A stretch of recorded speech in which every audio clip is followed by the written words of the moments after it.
Oh no, I'm a fraud. Good morning, everyone. Happy Friday. We done it. We locked up our warehouses, etc., etc.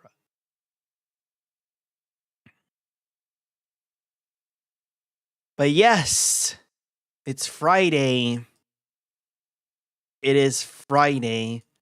And that means it's time to watch some videos.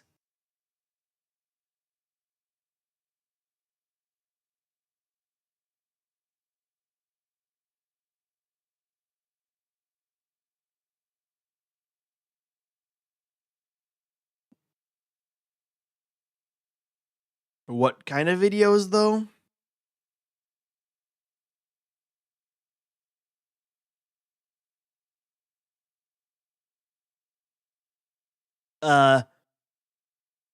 We'll see.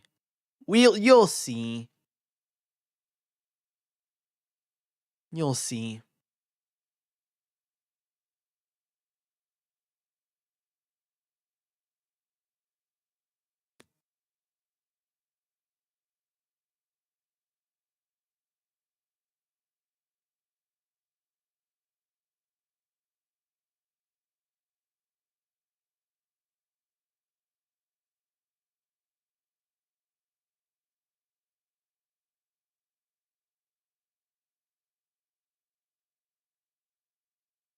Oh, sorry. Sorry. So yeah, it's Friday. Every Friday we watch we react to stuff. So we're gonna do that. Hey, you wanna learn about banana republics?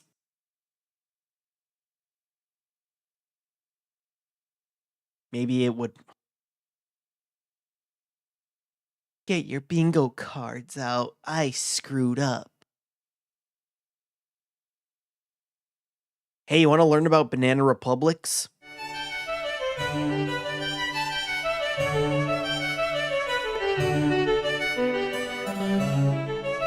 Hey kids, do you like fashionable, high-quality apparel at an affordable price? Well, too bad, because that's not what we're talking about today. I'm gonna learn you all a thing or two about the real banana republics. Our story begins during the turn of the 20th century in Central and South America. Agriculture's kind of a big deal right now. You've got a ton of little plantations all over the place growing bananas, sugar, pineapples, that kind of thing. And they're doing alright for themselves, no big deal. But then refrigeration happened, and it changed everything. Because now produce could be kept fresh for way longer in transit, meaning the fruit companies could suddenly open up their business to the international market. They're big. Whoa, the international market. That's a huge market. That is a really huge market to what's it called? I'm dumb. His new trade partner being the United States. This massive opportunity gave rise to three main companies, known as the United Fruit Company, Coyamel Fruit Company, and the Vaccaro Bros. Why is the United Fruit Company represented by a shotgun? Why? Care to explain that? United Fruit Co., or should I say bananas? By growing, shipping, and selling fruit, these three firms made just obscene amounts of money, a lot of which went towards buying out smaller family-owned farms and plantations. This allowed them to make even obscener amounts of money, until eventually the only competition that remained was each other. And then shit got real. The year is 1910. One of the companies I mentioned, Coyamel, was doing most of its business in the country of Honduras, when the president of Honduras, Miguel Davila, decided to give a land grant to the Vaccaro Bros in exchange for helping to build some roadways. In doing so, they basically stole a bunch of Coyamel's potential plantations and gave them to a competitor. So Samuel Zamuri, owner of Coyamel, said to himself, "Dang, I hate those guys. If only there was some way for a guy like me to significantly influence the world around him for his own personal gain." Really? Wait a minute. So he used a portion of his McDuck-esque fortune to hire a mercenary army, which he gave to one of his friends, former Honduran President Manuel Bonilla. And together, they overthrew the entire fucking government of Honduras. Holy shit. Yeah. All this because of bananas. Should've called it Cuyamel. Anyway, Bonilla took power and gave very generous concessions to Cuyamel and United as thanks. But then America saw this, and they were like, hey, that's not very freedom of you, young man. To which Zemery replied, it's okay, we're gonna help this country succeed. After all, politics and business are essentially the same thing. Well, I suppose it's not our place to be policing the governments of other nations yet. Still though, maybe. Oh, also, nanners.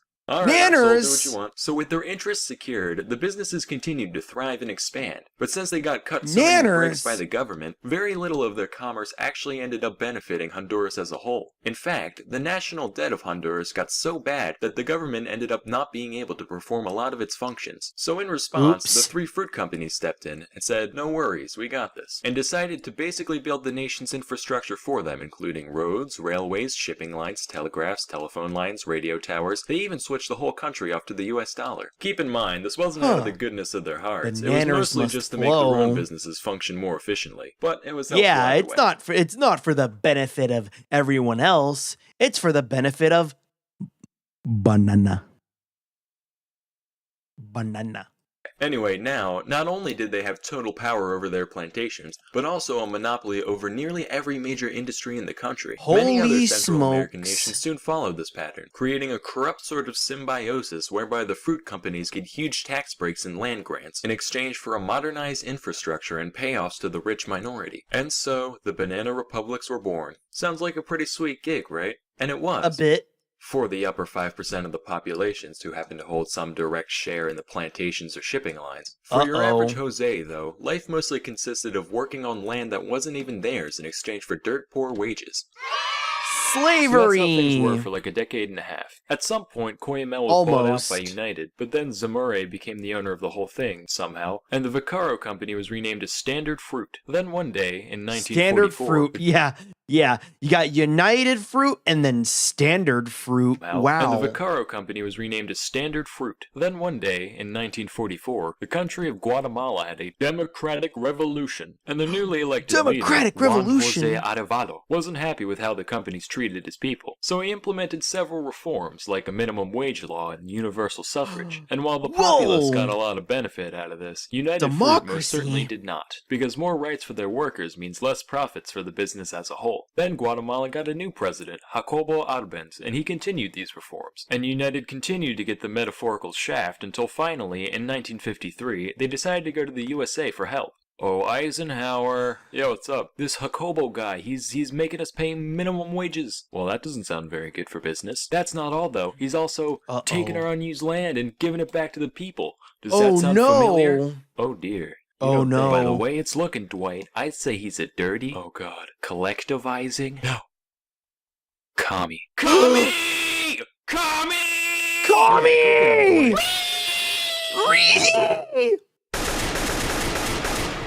Holy shit. Holy shit, you actually did it. World Star! And from that point onward, Guatemala was ruled by a series of US-backed dictatorships, all the way up until 1996. This kind of situation happened in several other places and times as well, almost always driven by some combination of red fear and yellow love. I won't give any more details for the sake of time.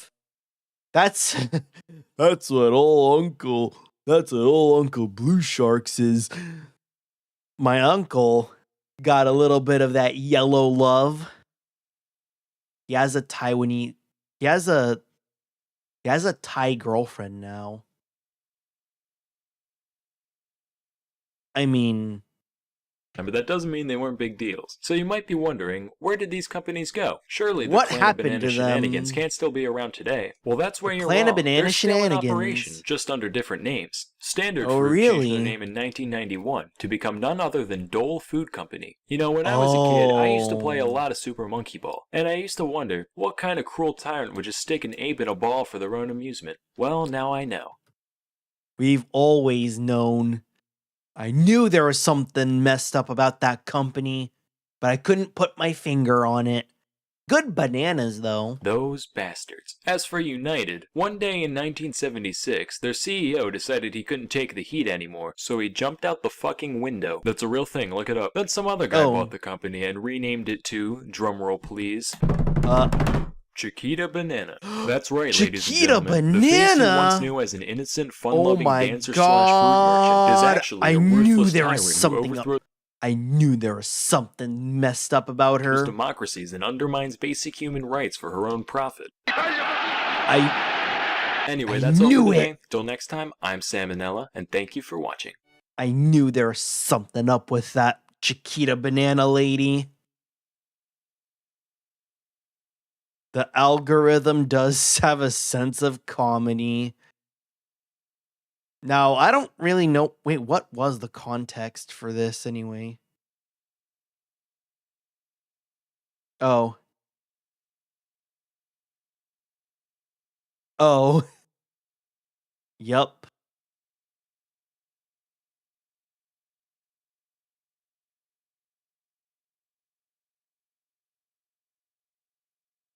Gotta love.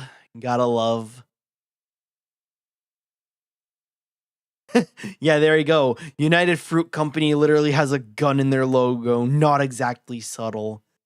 That's some... I'm not going to say it. That's low-hanging fruit. That's late. That's low-hanging fruit.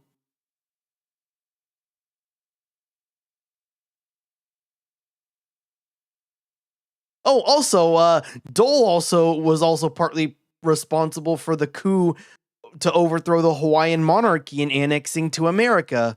All for pineapples. But at least we have Dole Whip. Wow. I felt something. Let's wash it down with something fun and silly, like you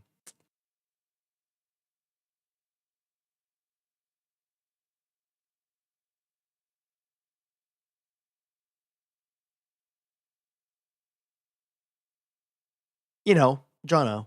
Let's wash it down with a Jono. Good old Jono. You can count on Jono. Between the time of the Space Invaders and the dawn of the land of Hyrule, there was an age undreamed of. And unto this, Chantron, destined to play the games that no one else wants to. It is I, the guy that saw some of this and heard the rest through hearsay, who alone can hearsay. tell thee of his saga. Hearsay and conjecture, that's kinds of evidence. High adventure. Ooh. Whoa. Jono the Barbarian. Ah, the sword is hitting me. Jontron, what is best in life?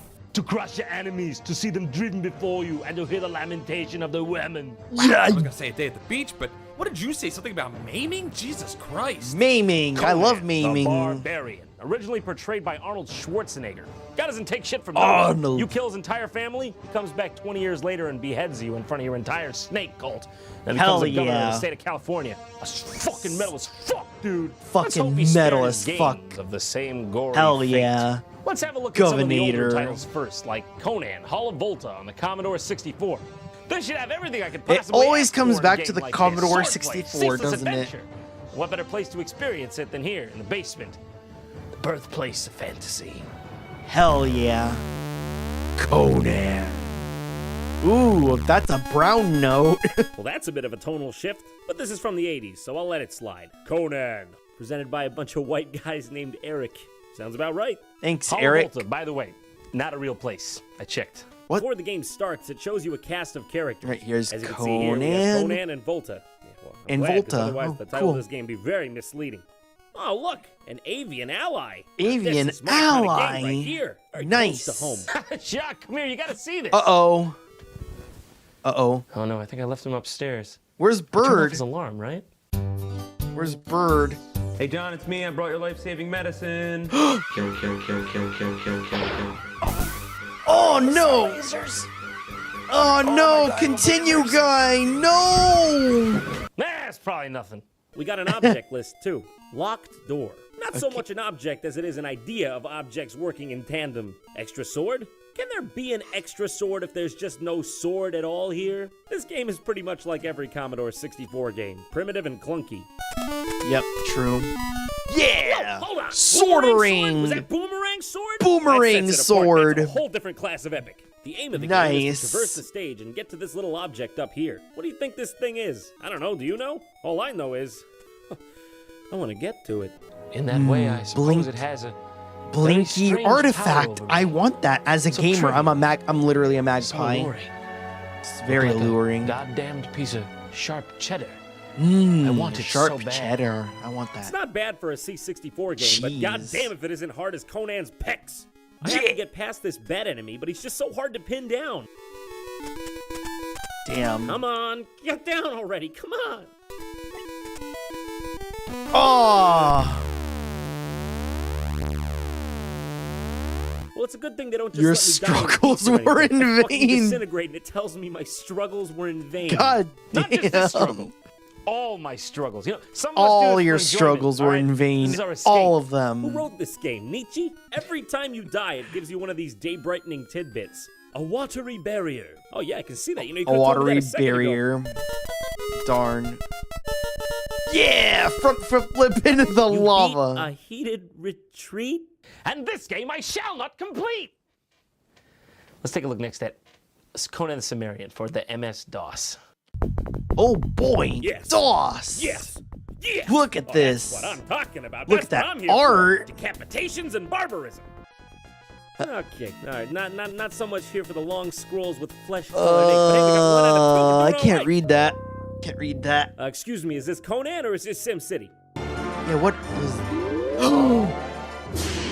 Oh, it's 2 out of 3. We're in the black. 2 out of 3. Good Let's morning, go. madame. You are looking full and robust today. You are blossoming like the most beautiful flower in all of Samaria. Oh yeah, one more thing. Your tits are fucking fantastic. Nice. No! Oh my god, where did that come from? Conan's Nice. all like, was that a lightning mage? Did a lightning mage just zap my wife?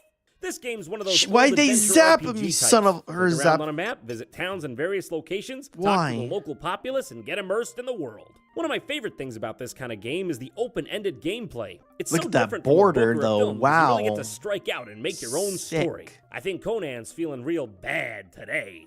Yeah. Attack. Time to Conan fight. decides not to attack the merchant. Conan Oh. also decided to file his taxes quarterly to avoid overages and remain cash solvent. What is this? Conan decided not to attack the merchant. Get out of here. I'm Conan. I'm a barbarian. It's in the title. It's in the title.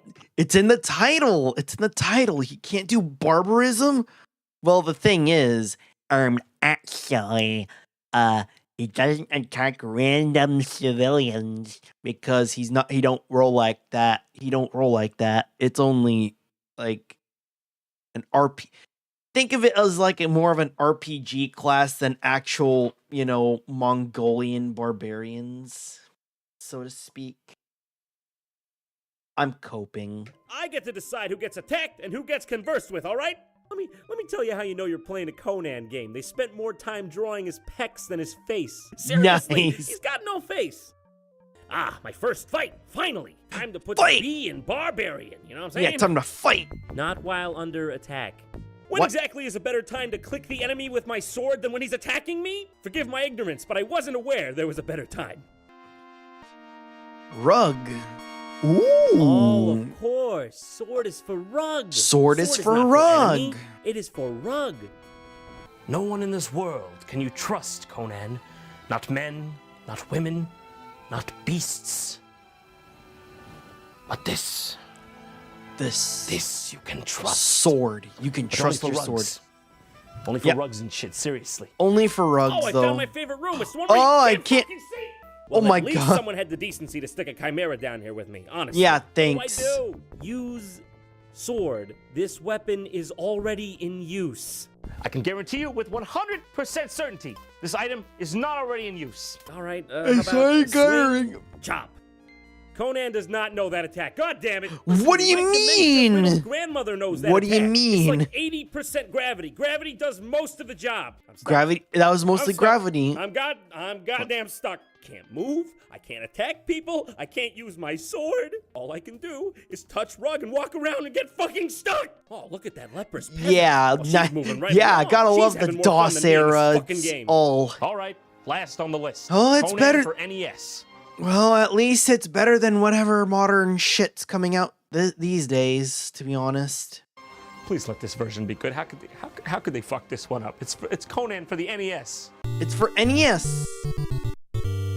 So this game's purpose is very simple. You go around kicking skeletons in the dick. Yeah! The sad thing is that Kick actually makes more skeletons sense in than the the controls dick. in this game. So get this. You're going around and you realize these fists won't be enough. So you gotta go around Of picking course, up weapons naturally. that fall out of the enemies, which are constantly respawning, by the way. What's this? Oh, You that's can't walk over the cool. weapon to pick it up. A doesn't work. B doesn't work. Then How what do you do pick up the item? what do it? Because the NES only got two it of them buttons, you know? Oh, of course. It's A and down. And by A that and I mean down. A slightly before you push down. Because if you Yeah, accidentally that's- push down first, you'll jump into whatever hellfire pits in front of you. Because did I mention that into- down also fucking long jumps? Who did it? Why? Did they do it? Why? Are they still alive? Can I find them? We're gonna go find them. I Oh, can't we're gonna even go begin to find 'em. Let's fathom go why get they 'em. would make down jump when up also jumps. Especially in It's a game when you need to horizontal push down jump. very quickly in a storm of never-ending butt-feasting gremlin skeletons to get the item that only falls from the teleporting purple Satan demon that only spawns when you cut down the one random skeleton hanging from the ceiling that is the only item that can kill the boss that kills you in one hit unless you have that item, and you would never know it unless you read it on the internet that doesn't exist when this game came out! Hallelujah! Holy shit! And it turns Holy out this shit, isn't even really a indeed. Conan game. It's another game from the C64 called Myth, History in the Another Making, which is one? notable for its sweet musics. Aw, yeah. Gotta love that Sid chip. Oh. Hey guys, I think you gotta spread the music out a bit. But you'll be glad to know that this game sticks with the main motif that Conan does. What is Punching that? skeletons in the dick. Oh. Why would they bother Okay. porting a C64 game to the NES? NES was capable of so much more. Well, you see, money and programming. I'm guessing it's programming. I think the saddest thing here is that the Commodore version is so much better. Of I've never course. prayed to you before. You may have do not have lousier the tongue for scrolling, it. but No one will remember, not even you, what games were played, what systems they were on, which ones were written by two Erics. two All that matters Erics. is Can't that even one get man over that. Played many, many terrible Conan games. So grant me one request. Grant me one good game. And if you do not listen, well, come on, man, it's freaking rude. And to hell with you. To hell with you, Crumb. Yeah! Yeah! Now that's what I'm talking about. Grandfather, Nurgles 3 he asked me to punch or not to punch skeletons in the dick. That is the question. By the Emperor, the question of punching skeletons in the dick, while amusing, is quite irrelevant. Skeletons, being devoid of flesh, lack vital organs to strike. But if it's a question of combating the enemy, bring the wrath of the Emperor upon them without hesitation. Engage with Bolter and Chainsword. Leave nothing but dust. Remember, no mercy for the heretic or the Xeno. Glory to the Emperor. The Emperor protects, the guard prevails. Also, it's funny that the person named Nurgle asked that question. But yeah, just punch skeletons in the dick. Just do it. Also, yeah, I think that game was made by Funcom. That game may have been made by Funcom, so yeah. Conan games didn't get good until Age of Conan, which is a very good MMO, which led to Conan Exiles, which is actually one of my favorite survival craft games, believe it or not.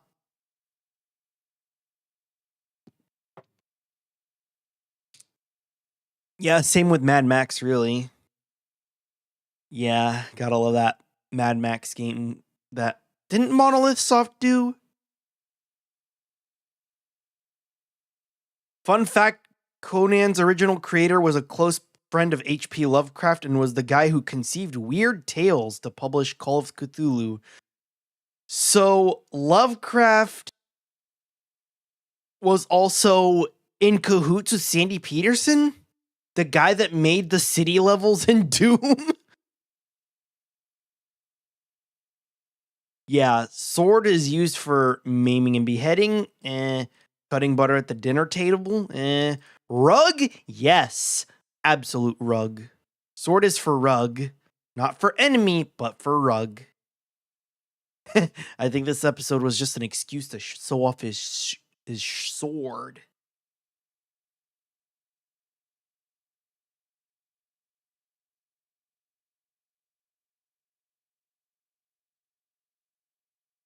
Ooh, here's another thing. Conan isn't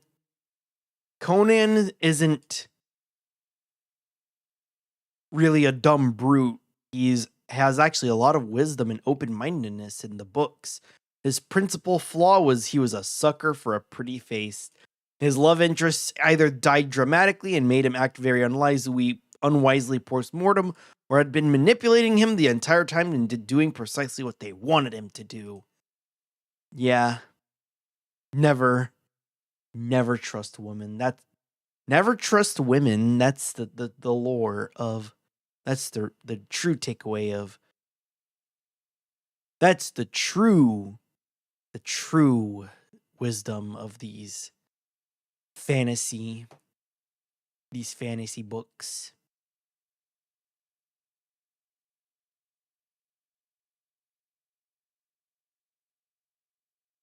Yeah, in the movie, the witch tried to steal his goo. What goo, I may ask? You know, the goo that gives you power. Hey, we watched a video on dictatorships. How about another one?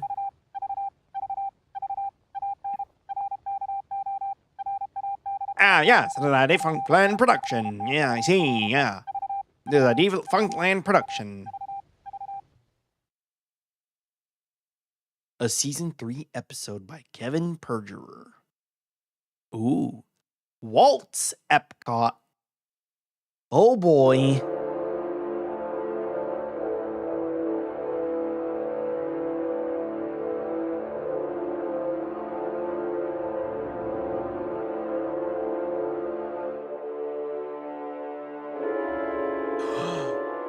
Walt Disney Estate.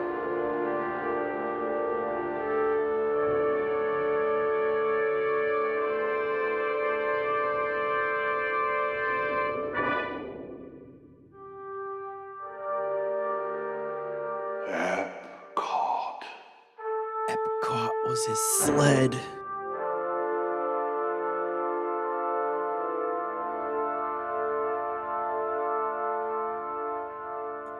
Whoa.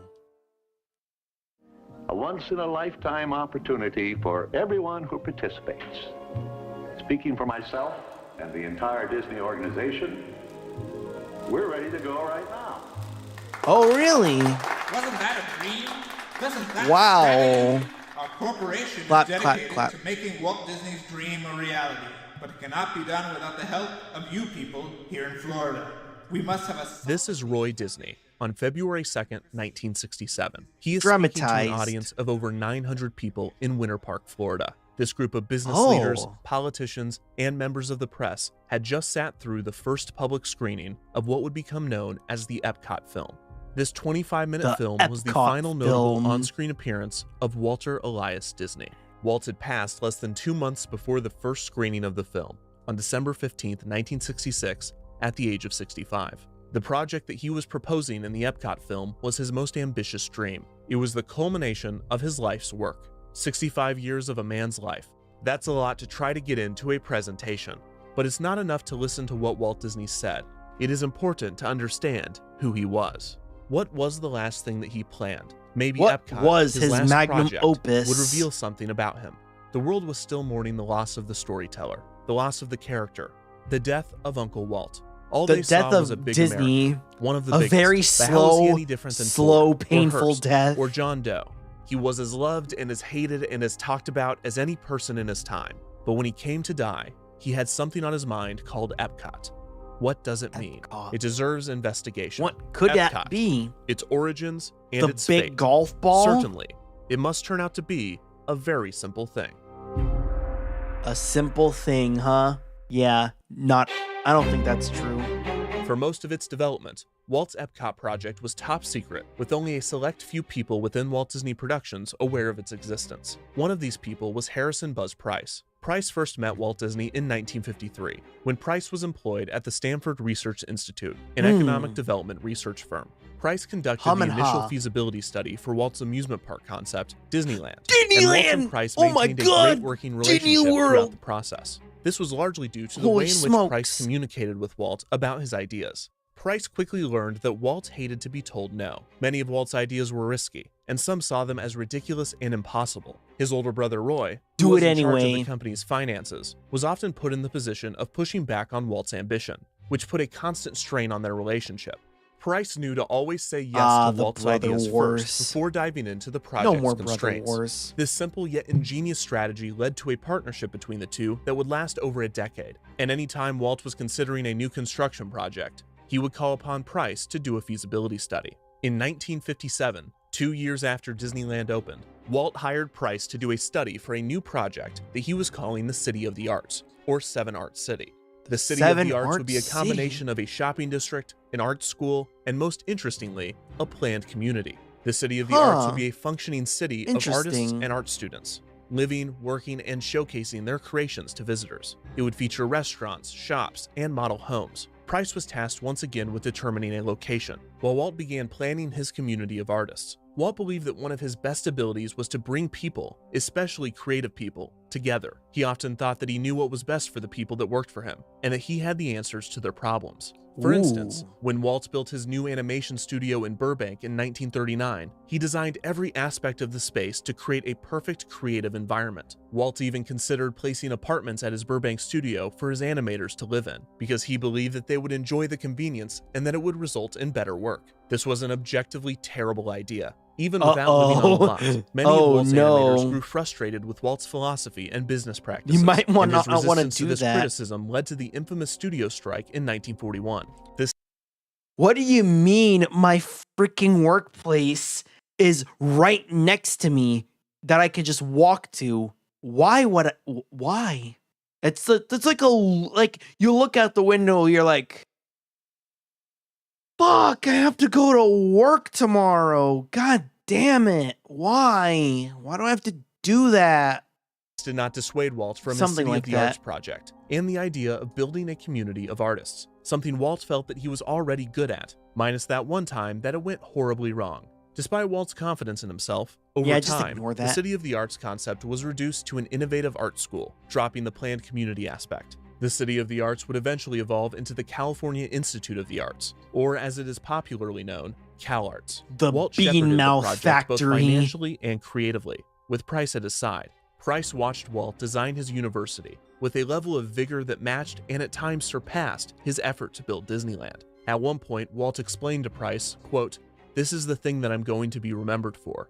It was clear to Price that even in 1958, at the age of 57, Walt had legacy on his mind. Death, however, was not. On one occasion, Price presented some statistics that Walt had not requested, related to mortality rates. Walt exploded on Price for bringing up the subject of death. Afterward, Imagineer Herb Ryman explained to Price, quote, "Death is not an acceptable topic."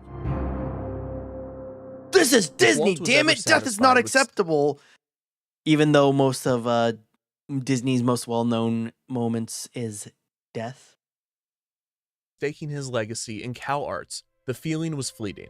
As the 1950s came to a close, Walt was conflicted with the public image that he had created. He was the great storyteller, the great distractor, but Walt was not content with this. His personal heroes were titans of industry, such as Henry Ford. He wanted to be remembered in a similar vein, as a contributor to the great American society. You know, Henry Ford. To do something that would change people's everyday lives, more than a cartoon, more than an amusement park, and even more than a university. Walt wanted to do something incredible. He did get his wish. He had just the idea. Wish. He wanted to build a city, a planned community to be located in Florida. Don't we Palm all? Beach, Florida.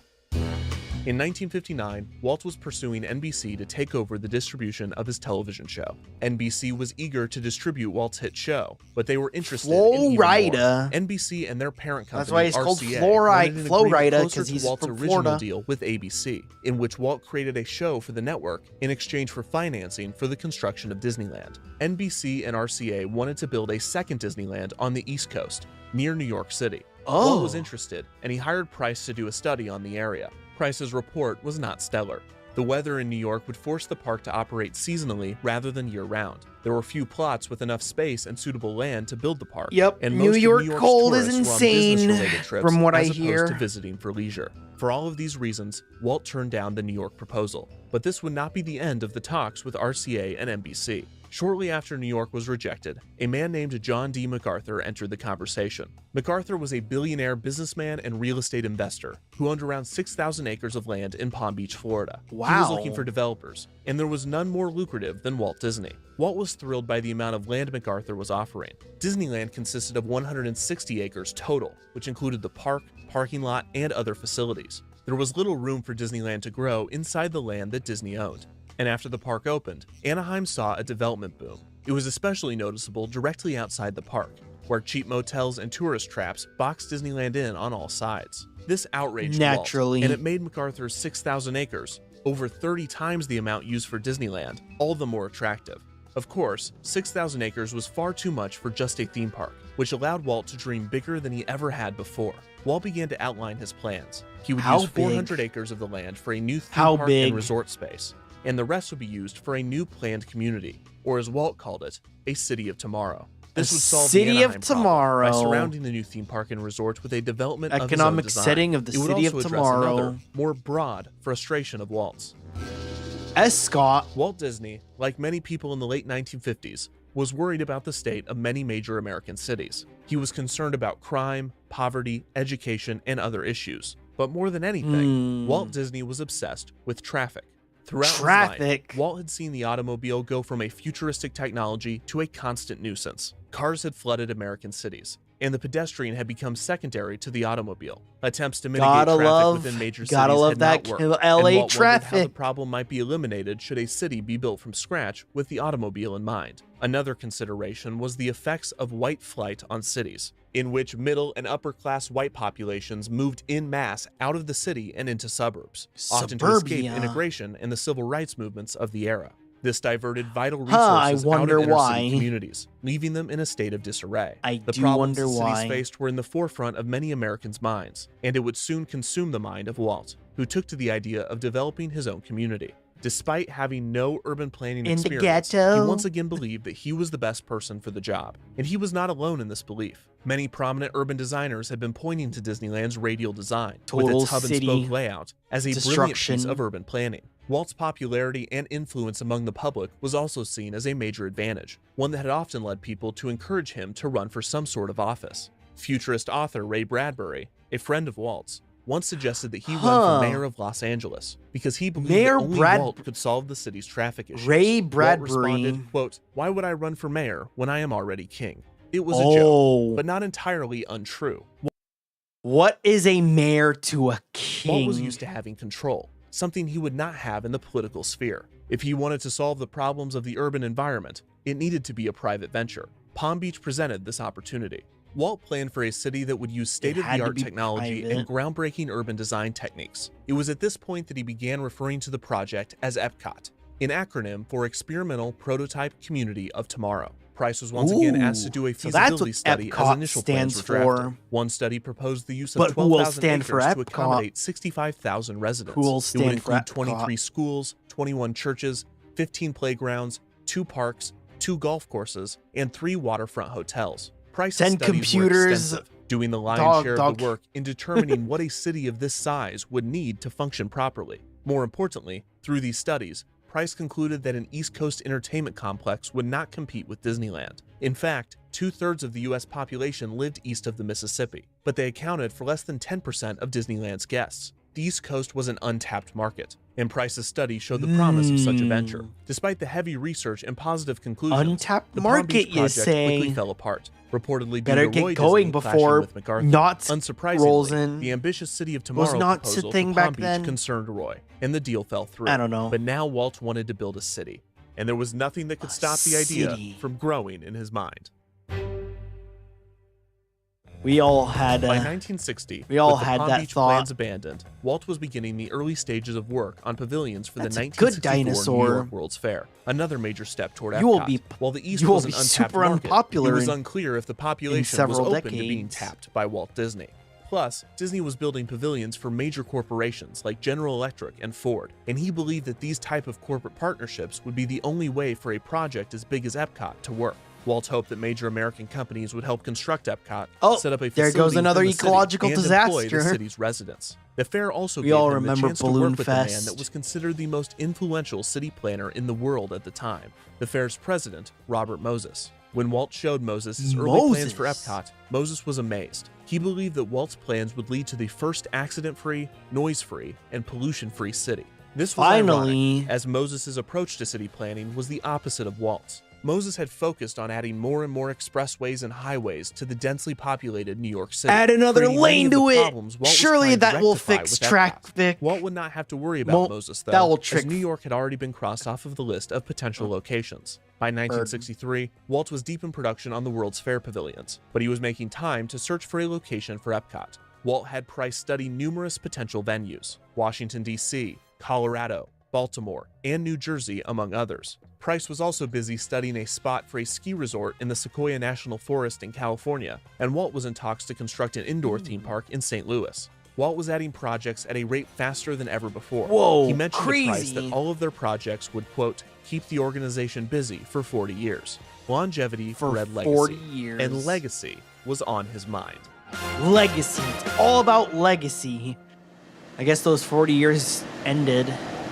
In November of 1963, Walt and other executives hopped from location to location before traveling to the prime candidate for Epcot, Florida. However, Walt was no longer Florida. eyeing Palm Beach. He was not even considering the state's south. Early feasibility studies had revealed that Central Florida would be the prime location Orange for a development in the County. state based on tourism trends. On November 22, 1963, Walt and his team flew low above the city of Orlando and the outlying areas. Walt noticed a large undeveloped swamp area near the intersection of Florida's Turnpike and I-4, which at the time was under construction, and still is today. He pointed to the swamp and decided that this would be the location for his project. Walt could be convinced by his instinct. Roy needed to see the numbers. Once again, this is where Price came in. 5 days after Walt's flight, Price gave a presentation to Walt, Roy, and a select few others, including Vice Presidents Don Tatum and Card Walker, on what was being referred to as Project X, or Project Winter. X. Price's presentation was convincing. X The makes it location sound was set. cool. Disney then embarked on the complicated process of acquiring the thousands of acres of land. This was done in complete secrecy to ensure that the landowners would not inflate their prices. Locals soon noticed that a large amount of land was being bought, leading to wild speculation on who the buyer might be. In June of 1965, the Orlando Sentinel concluded that it was Disney that was purchasing the land. Walt's plan had been exposed, so he decided to officially announce his Florida project. We've been On ratted November out, 15th, boys. 1965, We're making He held Epcot. a press conference alongside Florida Governor Hayden Burns. The press conference was rushed, and Walt was clearly in the early stages of development on the project. He announced very little, but he did note that he intended to build a new theme park and a city of tomorrow. I'd love to be a part of building a model community as a city of tomorrow, as you might say. I'm not against the automobile, but I just feel that the automobile has moved into communities too much, and I feel it can design so that the automobile is there, but still put people back as pedestrians again. Mega crackle. Walt mentioned he was considering two end. communities, one to be named Yesterday, a nostalgic town, and another to be named Tomorrow, which would be his city of the future. This concept was rarely mentioned again, and Walt explained it almost as if it were a joke. They might come one time and they stay in tomorrow, and their friends will say, "But have you stayed in Tomorrow?" yesterday?" And they'll have to come back. With the land acquired and the project announced, it was finally time for Walt to outline his city street by street. It's time. Another key figure in the Florida project, and arguably the one man Buzz besides Walt that was Price. closest to Epcot, was Marvin Davis. Davis had worked at 20th Century Fox for over a decade before being recruited to Walt's amusement design firm, Wed Enterprises, in 1953. Davis was given the immense task of master planning Disneyland alongside Walt. Together, the two pioneered the single gate concept, as well as the hub and spoke layout of the park. Over a decade later, Walt was calling on Davis once again, this time to help him with his master plan for his Florida project. Similar to Price, Davis learned how to work with Walt. Walt more or less knew what he wanted, but he did not have the artistic or architectural experience necessary to illustrate it. Davis had this expertise, so his role was to take the ideas that were in Walt's head and put them on paper. The first master plan for the Florida project was drawn in 1965, crudely by Walt himself on a piece of tissue paper. The plan had dropped the tomorrow and yesterday concept, instead only showcasing one large planned community in the center of the development, with a theme park resort area to the north and an airport and entrance center to the south. A monorail line ran through the entire complex, and it was to be similar to the one that had been entertaining guests at Disneyland since 1959. The project as a whole was now being referred to as Disney World. A whole new Disney World. A whole new Disney World. Sometimes handing them to Davis when he was done, other times throwing them into the mono trash, means mono forcing and Davis rail to rush to means the bin to rail. view Walt's progress. Walt took in many Mono inspirations means for his one and designs. rail means he was rail. fascinated by That's Stockholm, what it was. Sweden's satellite towns, which were planned developments with a high-density center surrounded by a low-density belt, with a central rail line running through it. Walt also read books from prominent city planners, such as Victor Gruen's The Heart of Our Cities and Ada Louise Huxtable's article, Out of a Fair, the latter of which studied the proposed plan for a World's Fair in Washington with a unique design. Walt read Garden Cities of Tomorrow by Ebenezer Howard, and it was believed that Walt was influenced by the Chicago architect Daniel Burnham, who had famously designed the 1893 Columbian Exposition in Chicago and sparked the City Beautiful movement, which emphasized the importance of the visual nature of a city along with its practical functions. Walt was also heavily influenced by the World's Fairs that he had visited and contributed to, taking notes not only from their architecture and layout, but their attractions and accommodations as well. Throughout 1965 and early 1966, Walt, Davis, and a few other Imagineers worked to create the preliminary plans for Walt's experimental city. A special room was set aside at Wed Enterprises in Glendale, with a 16-foot ceiling. Davis plastered his massive renderings like wallpaper throughout the room.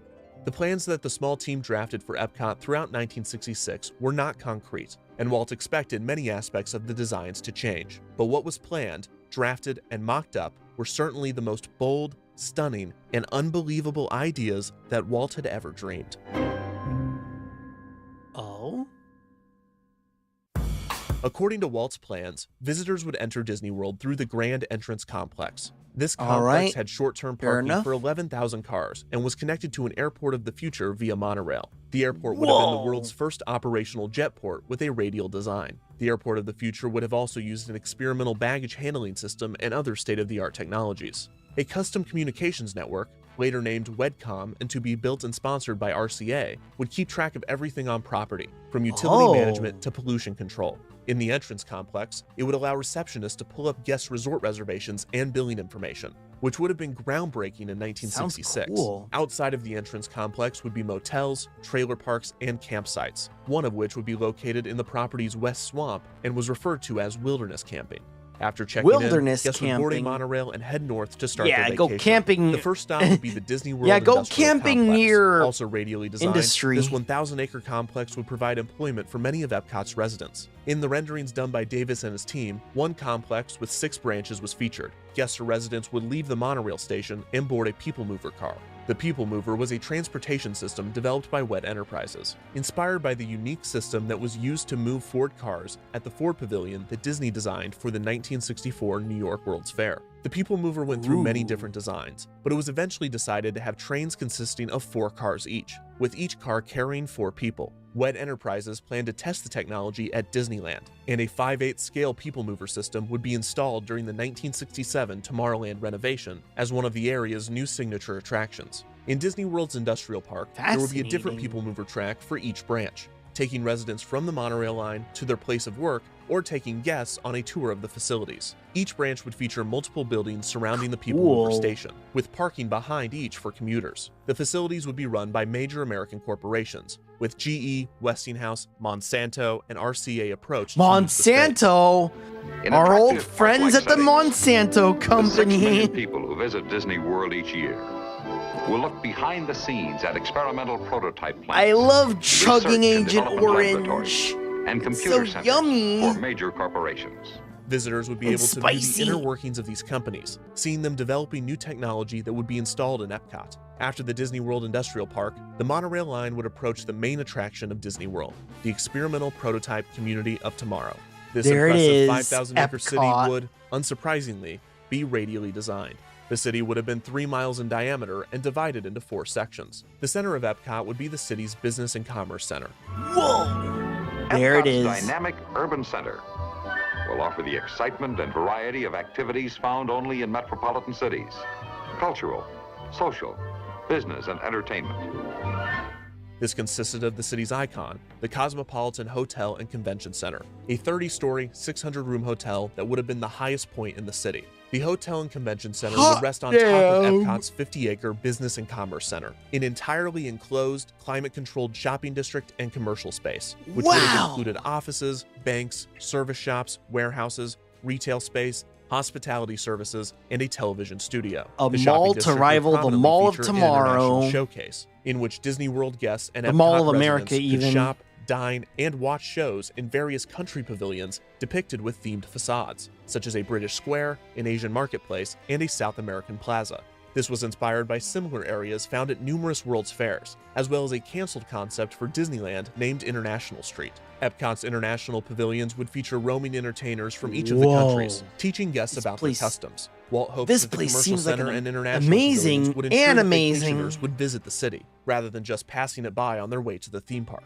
Going even further, Walt floated the idea of placing an indoor theme park in Epcot's center. Skylights would be placed on the roof of the enclosed district to allow for natural light. On top of the structure, a 7-acre recreation deck would feature outdoor activities, primarily for hotel guests. There would also Man, be all these additional things sound towers for awesome commercial and use, mainly crazy. for corporate sponsors to use as offices. At the center of the structure, immediately below the I hotel, think we all had would have a- been Epcot's transportation town lobby. like this. Not only was Epcot to be separated into 4 sections, but its transportation would be split between multiple layers. Let's look at another view of Epcot's transportation hub and see how Layers? traffic flows through the heart Like of the an city onion on 3 or a separate cake? levels. At the bottom of the stack is the truck route, reserved for supply vehicles. The middle level is the automobile thruway, exclusively for cars. Adjacent to the roadway are parking areas for the convenience of hotel guests. A key feature of Epcot would be its lack of stoplights, which Walt believed were a major cause of traffic. The parking below the city Yeah, okay, yeah, sure.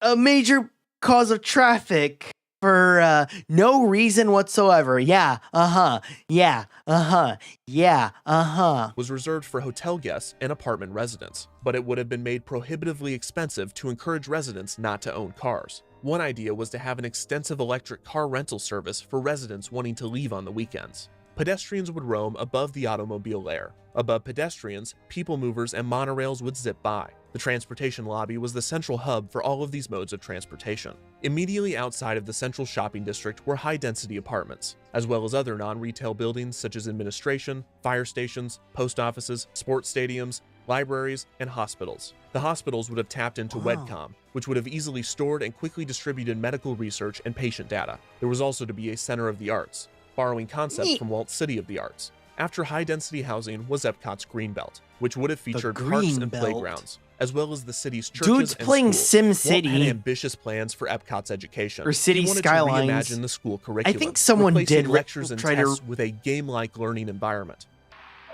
Gamifying learning, huh? A school of tomorrow with the teaching aids, with the what I mean, we could I guess that does kind of we work. haven't been doing in a way, but this might become a pilot operation for teaching aids that could go out across the country and across the world. Children would take courses on a computer, which would tap into WEDCOM's network, allowing them to take classes from nearby colleges remotely. There would have also been a closed-circuit television that would have allowed corporations to teach classes from the industrial park.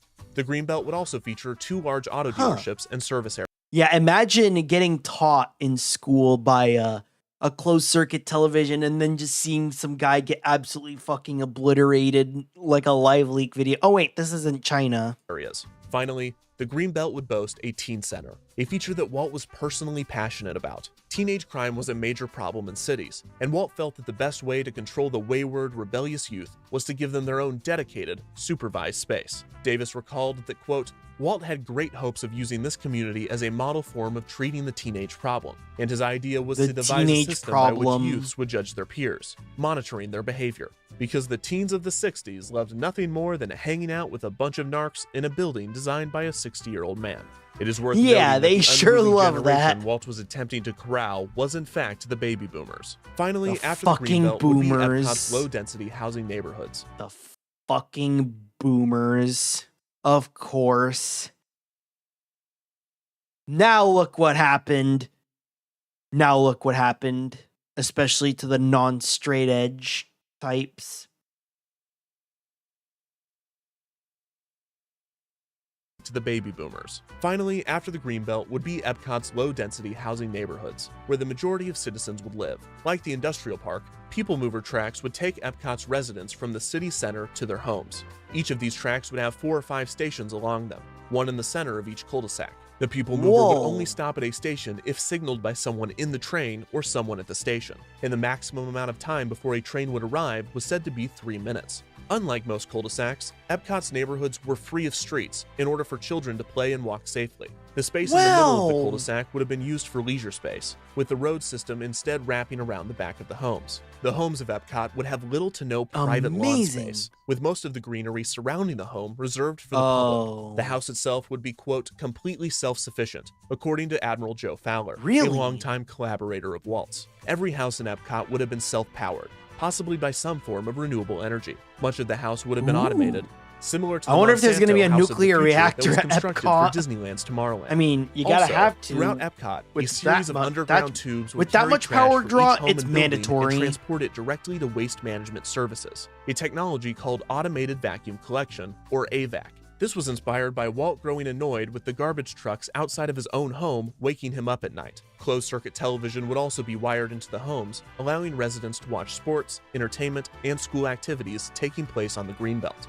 The key component of Epcot was Walt's requirement that every resident have a job. Walt said, quote, there will be no retirees, because everyone must be employed according to their ability. One of our requirements is that people who live in Epcot must keep it alive. Everyone who lives here will have a responsibility to keep this community an exciting living blueprint of the future. Sometimes a second satellite community of Epcot was depicted in the background of concept art or to the east on master plans. At one point, Walt was considering no the second retirement community to be a plan. place No property dividers because of the public. No retirement plans.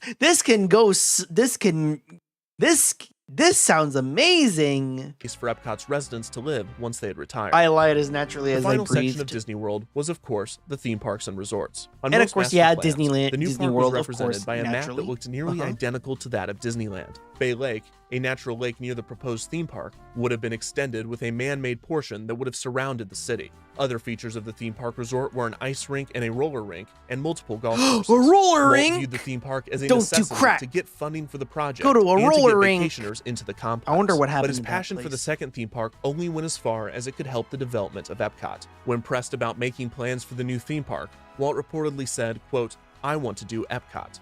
The plans I wanna for do Disney World Epcot and more, Epcot though. were staggering. As the team came up with more and more ideas, the budget was significantly increased. It was estimated that the theme park resort to the north would cost $100 million, and the rest of Disney World would cost $520 million, with just the city of Epcot costing around $75 million. Walt planned for Epcot to have 20,000 residents. you sure about but he that? eventually wanted to grow the city to as many as 100,000 residents. It was also projected that Disney World would see 6 million vacationers per year. Walt, Davis, and the rest of the Epcot team continued research throughout 1966, with Walt constantly coming up with new ideas for the city. Sometimes Even more the radial plan was ideas. perfect and rigid. Other times it was depicted as a natural spiral, like a flower. On a factory tour with Davis, Walt saw a photoelectric sensor used to assist blind people. This gave Walt an idea, telling Davis, Oh, quote, no, we'll he's have one little got- village that will have an underground trolley like they have in France. We won't have a motorman, except one of those devices. This device will detect somebody in front, and it will either slow down or stop the trolley. Walt was obsessed, and his team was inspired. Oh, no, he's got Davis the said, fucking quote, Duke "I Nukem spent weeks and Forever weeks developing syndrome." This plan that I thought was damn good. And maybe it was. Maybe Epcot was possible. Maybe Epcot was possible and the greatest thing and God's gift to mankind, just like Walt Disney himself. How did everything fuck up? A final person with insight to Epcot, and a person particularly close with Walt himself, was Imagineer Marty Sklar. Sklar had first come to Disney in 1955 to write for the Disneyland News newspaper. While he was still a student at UCLA, he soon worked his way into WED Enterprises, dinosaurs, attractions for the 1964 New York World's Fair, and becoming one of Walt's main writers for his presentations and on-screen appearances. Some refer to Sklar as the voice of Walt. Sklar had been close to the Florida project's development, and he was working on the photo plan of Epcot. He also got to see firsthand a changing Walt Disney. Throughout 1966, Walt's age was showing and his health was declining. He was not doing himself any favors. For a man designing an ideal community of people, he rarely socialized and spent most of his time at the studio working on Epcot. He drank more than he ever had. When he received formal dinner invitations, he would write large underlined no's in red ink on the page.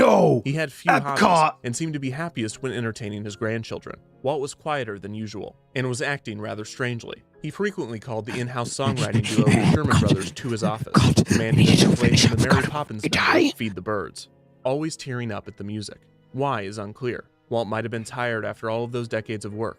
Maybe he knew that his time was coming to an end and he was worried about his legacy. He knows or that maybe death he just is liked coming. The song. No matter, the Sherman Brothers sang, and Walt listened, staring out of his office window. The time spent drinking, or playing with his grandkids, or just thinking off into space were the breaks from a life otherwise dedicated to a single project, Epcot. Sklar noted that Disney's mind was further from the studio and Disneyland than it had ever been. Sklar said, quote, he had already done everything he wanted to do in storytelling and creating motion picture entertainment in Disneyland.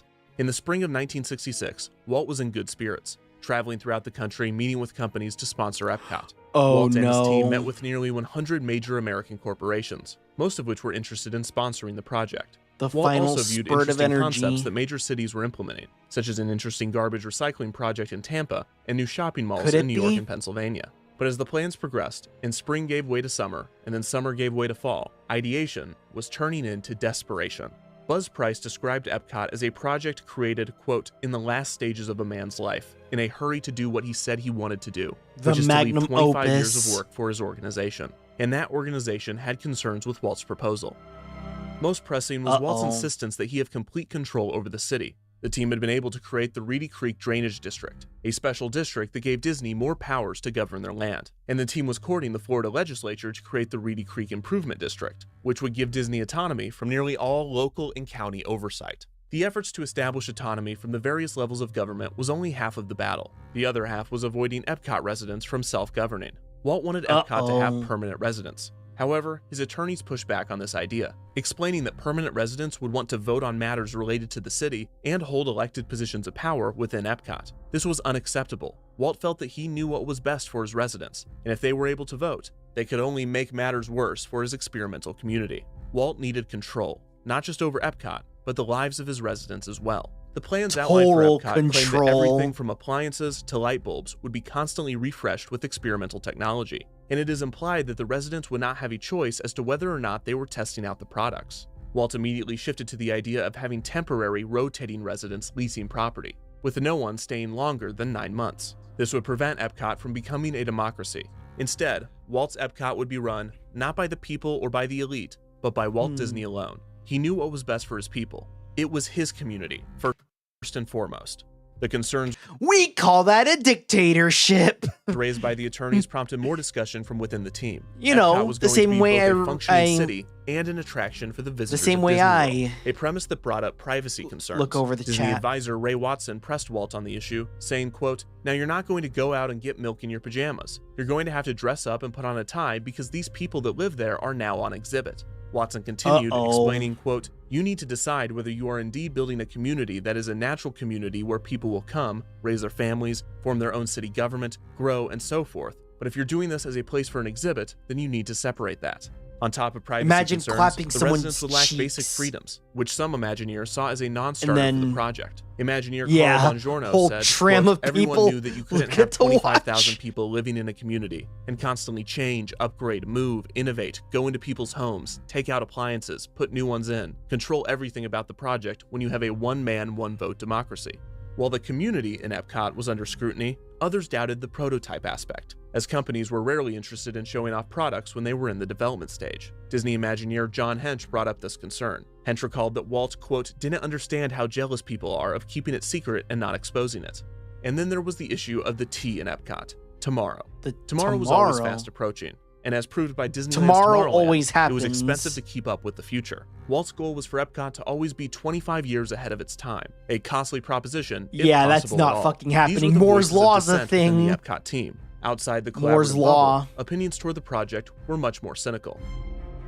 Many people at the animation studio thought that the project was a terrible idea, possibly because it was distracting Walt from animation, but also maybe because we're it was trying to just make a terrible frickin' idea. Black Cauldron Longtime here. friend of Walt, Ward Kimball, said, quote, you can't experiment with people's lives.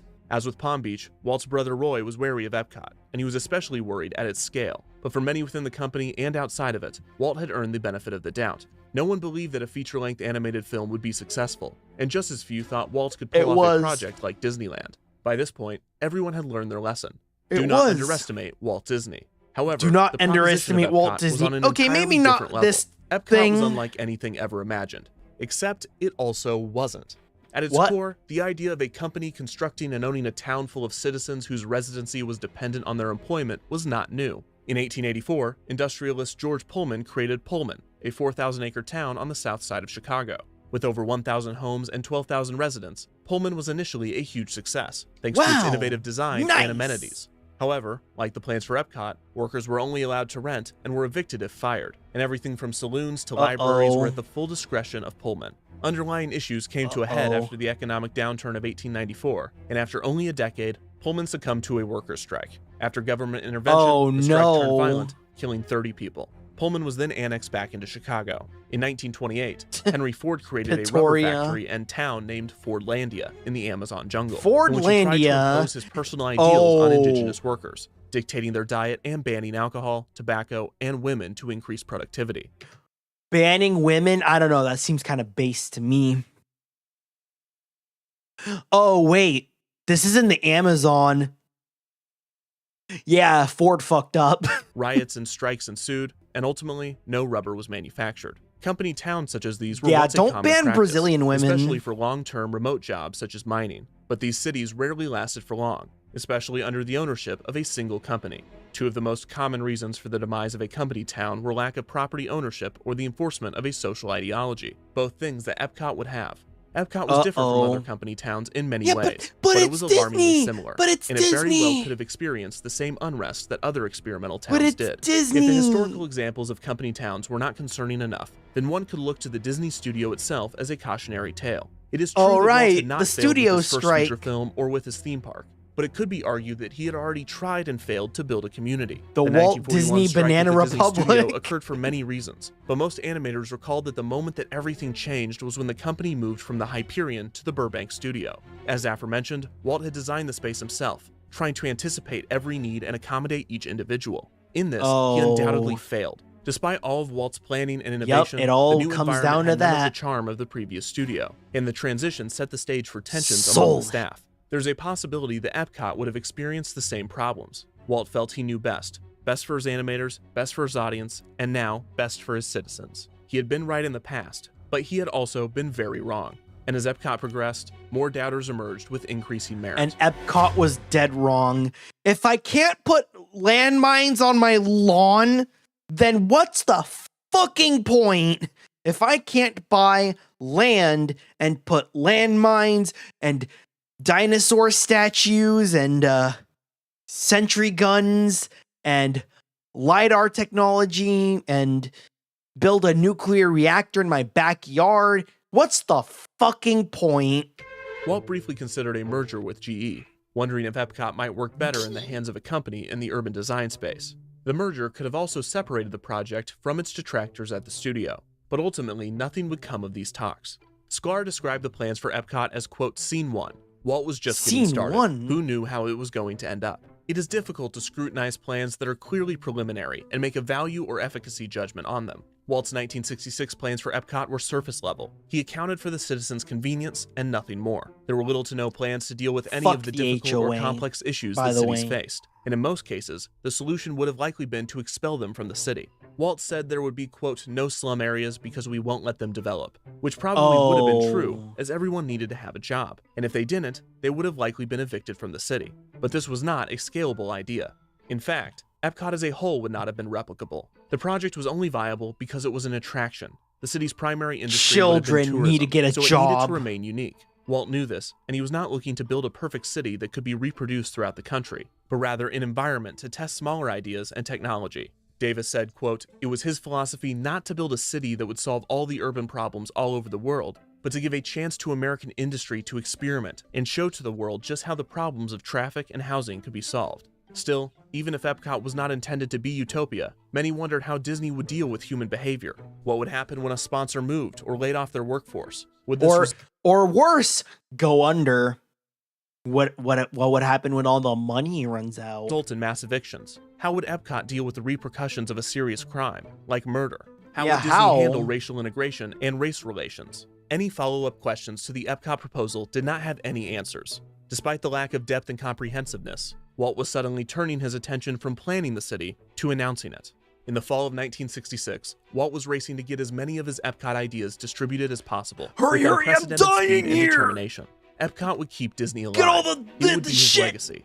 It had to be. Walt confided in one employee, It was my quote, thing, it's my fancy being magnum remembered opus. around the world for the invention of a mouse.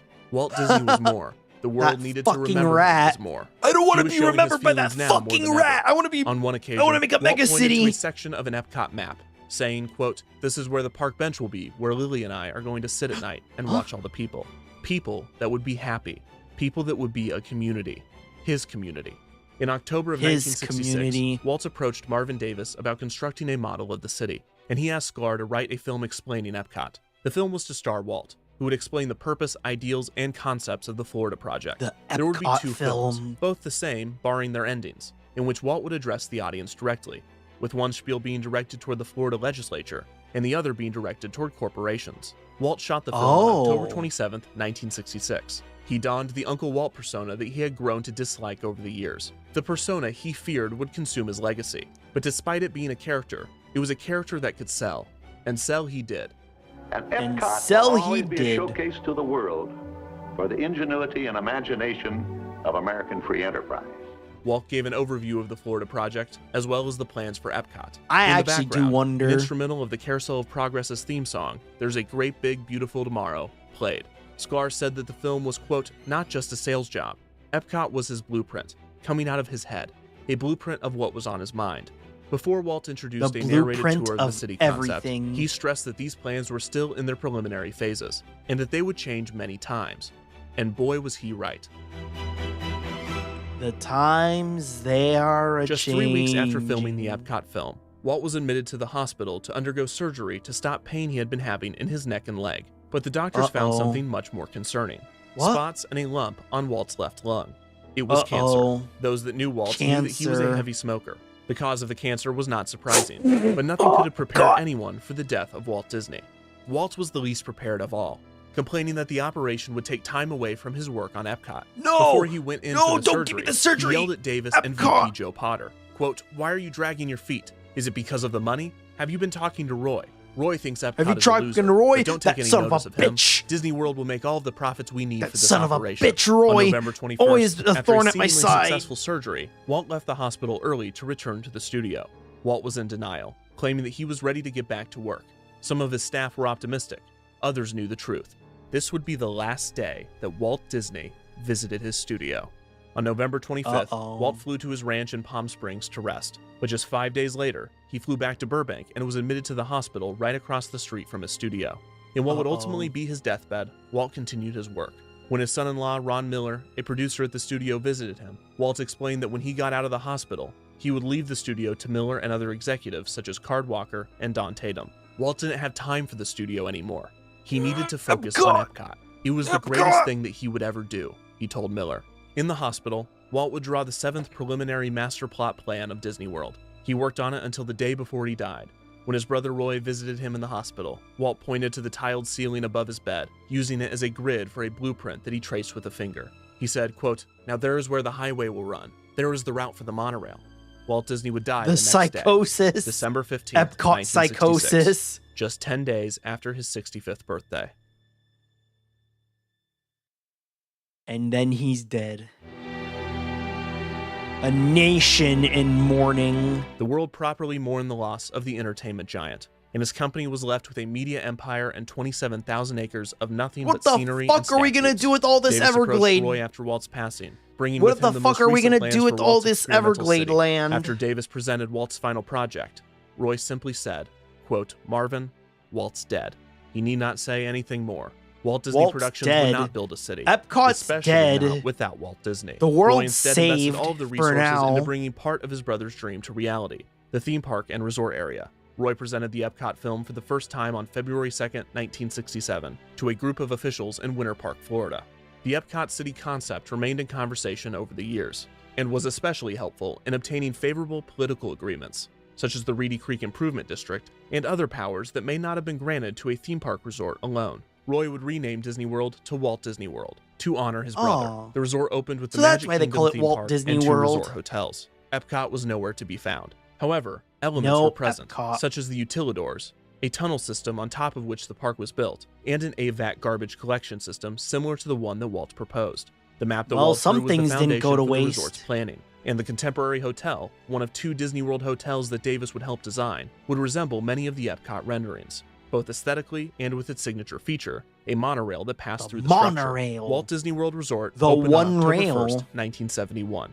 Roy would pass less than 3 months later, on December 20th, 1971.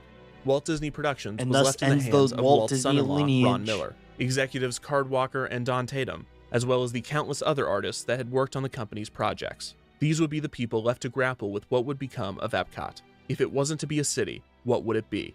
The company kept putting it off, placing it in a second phase category that was 10 or so years away. It was not until 1974 that Disney president Card Walker confirmed that Epcot was going to happen, although it would be far Epcot different will than a city. happen. And thus, Walt's dream, his final and most intense passion project, was officially dead. But what, as he often wondered, would become of his legacy in the wake of its cancellation? Walt's nephew Roy E. Disney once said, quote, "If you get 40 people in a room together and ask each one of them to write down who Walt was, you'd get 40 different Walts. It is impossible to 40 define a person Walts. in a That's as word, many as 4 especially tens. Walt Disney. And that's crazy. Walt was a simple man, and at the same time, he was a very complicated one.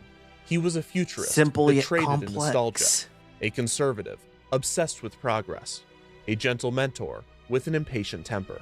Many of Walt's qualities and contradictions can be found in Epcot, but it does not make the picture any more clear. Maybe a single project cannot explain a person's life or hold their legacy. Maybe to Walt, Epcot was about more than just legacy, or urban planning, or futurism. Why did Walt try so desperately for decades to build a community? Maybe Epcot was something that Walt lost, something that he wanted to get back. Walt Disney left behind a complicated legacy, and Epcot was just a piece in that puzzle, a missing piece.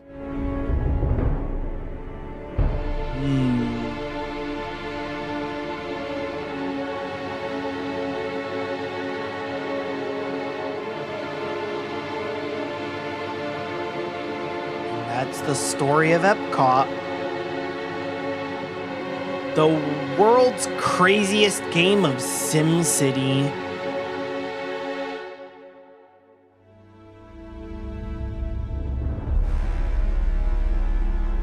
The end. I don't want to be remembered for cartoons. I want to be remembered for something fucking insane. There's another one. Walt Disney was absolutely ahead of his time. He was the first person who developed a crippling SimCity addiction.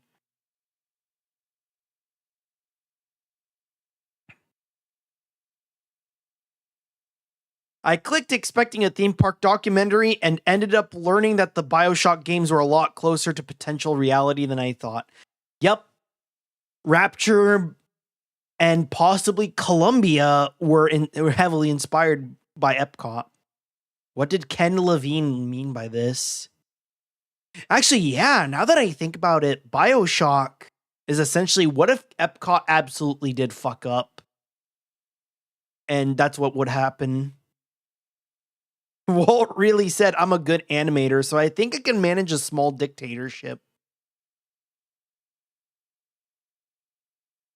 He kept that childish innocence up to his old age, including the childish desire to become the iron-fisted dictator of a utopia.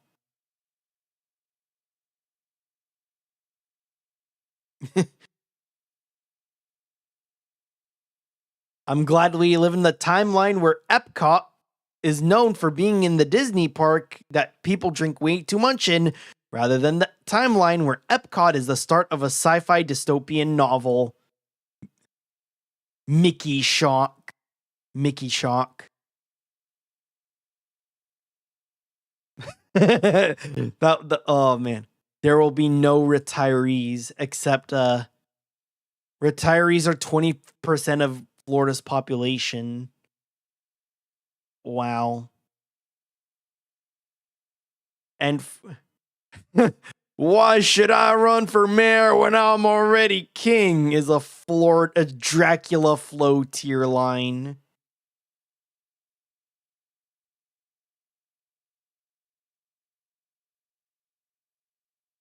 What is a what what is a mayor to a king? And the best one, arguably, Florida man attempts to create autonomous dictatorship in swamp. That's awesome. Brilliant. Bravo, Defunct Land. Bravo, Kevin Perjurer. All right, I'm getting a little hungry, so I'm going to take a bit of a break. So, yep, I'll be right back.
What's up?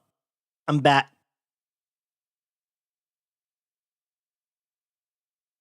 I am back. So, more videos, right? More videos, right?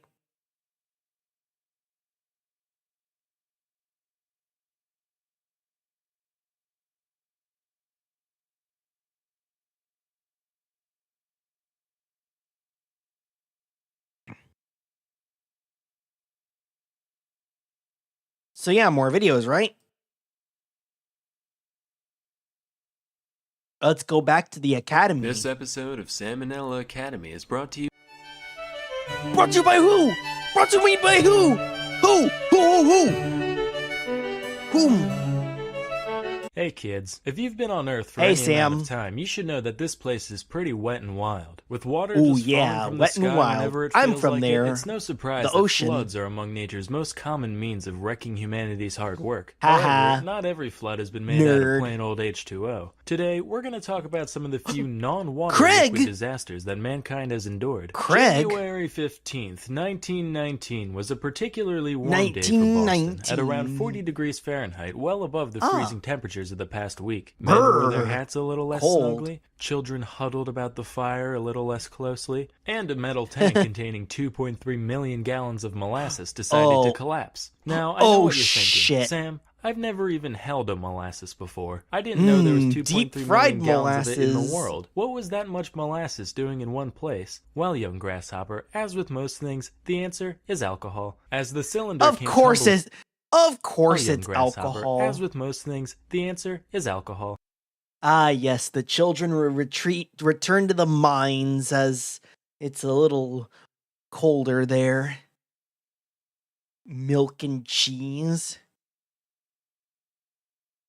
Ah, good old alcohol. Ah, good old alcohol, the cause of and solution to all life's problems. Remember, if you think humans can't turn into a certain thing into alcohol, oh yes, they fucking will.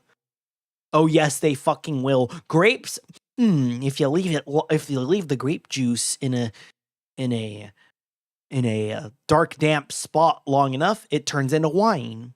Same with mead and a whole bunch of other stuff. As the cylinder came tumbling down, it unleashed a delicious brown tsunami that was 25 feet high at its peak. Also, forget That's about everything you know. how many Sams the is that? brown tsunami that was 25 feet high. 4 at its peak. Sams! Also, forget everything you know about idioms, Crazy. because the waves were recorded to have moved as fast as 35 miles per hour. That means you're Whoa. slower than molasses. Nerd. Add that to the fact that molasses is way more dense than water. and you've got that's a right, recipe chat. for You're some slower major than destruction. molasses. Eyewitness accounts of the event describe houses being swept off their foundation and subsequently demolished. The level of Holy damage shit. is comparable to a tornado sweeping through, its path of devastation stretching a half-mile long. Here's a God picture of damn.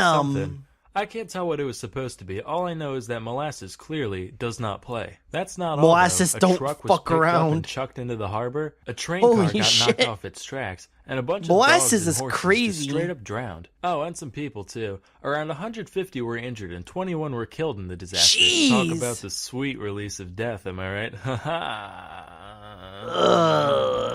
A couple of reasons these numbers were so high were that A, once you're stuck in something that thick and sticky, you're kind of fucked unless three guys Sticky, with if a you rope happen will. to show up. And B, the affected area was so large that 3 guys with a rope would have no way to get to you without getting trapped themselves. As a result, Dang it. rescuers had to wait several days before the molasses either sufficiently drained out of an area or hardened up enough in the sun and the cold so that it could be walked on without sinking in. After the incident, And cleanup he's was already carried out dead by primarily then. blasting the streets with salt water, which took many weeks and stained the waters of the Boston Harbor brown for months. Naturally, all the rescue workers and cleanup crew ended up getting molasses all over them, which led to them getting the stuff all over payphones, subway cars, door handles, you name it. It's said that everything for is decades molasses. afterwards, residents could still catch a whiff of molasses outside during the summer months, and Boston remains one of Forbes' top 10 stickiest places to this day.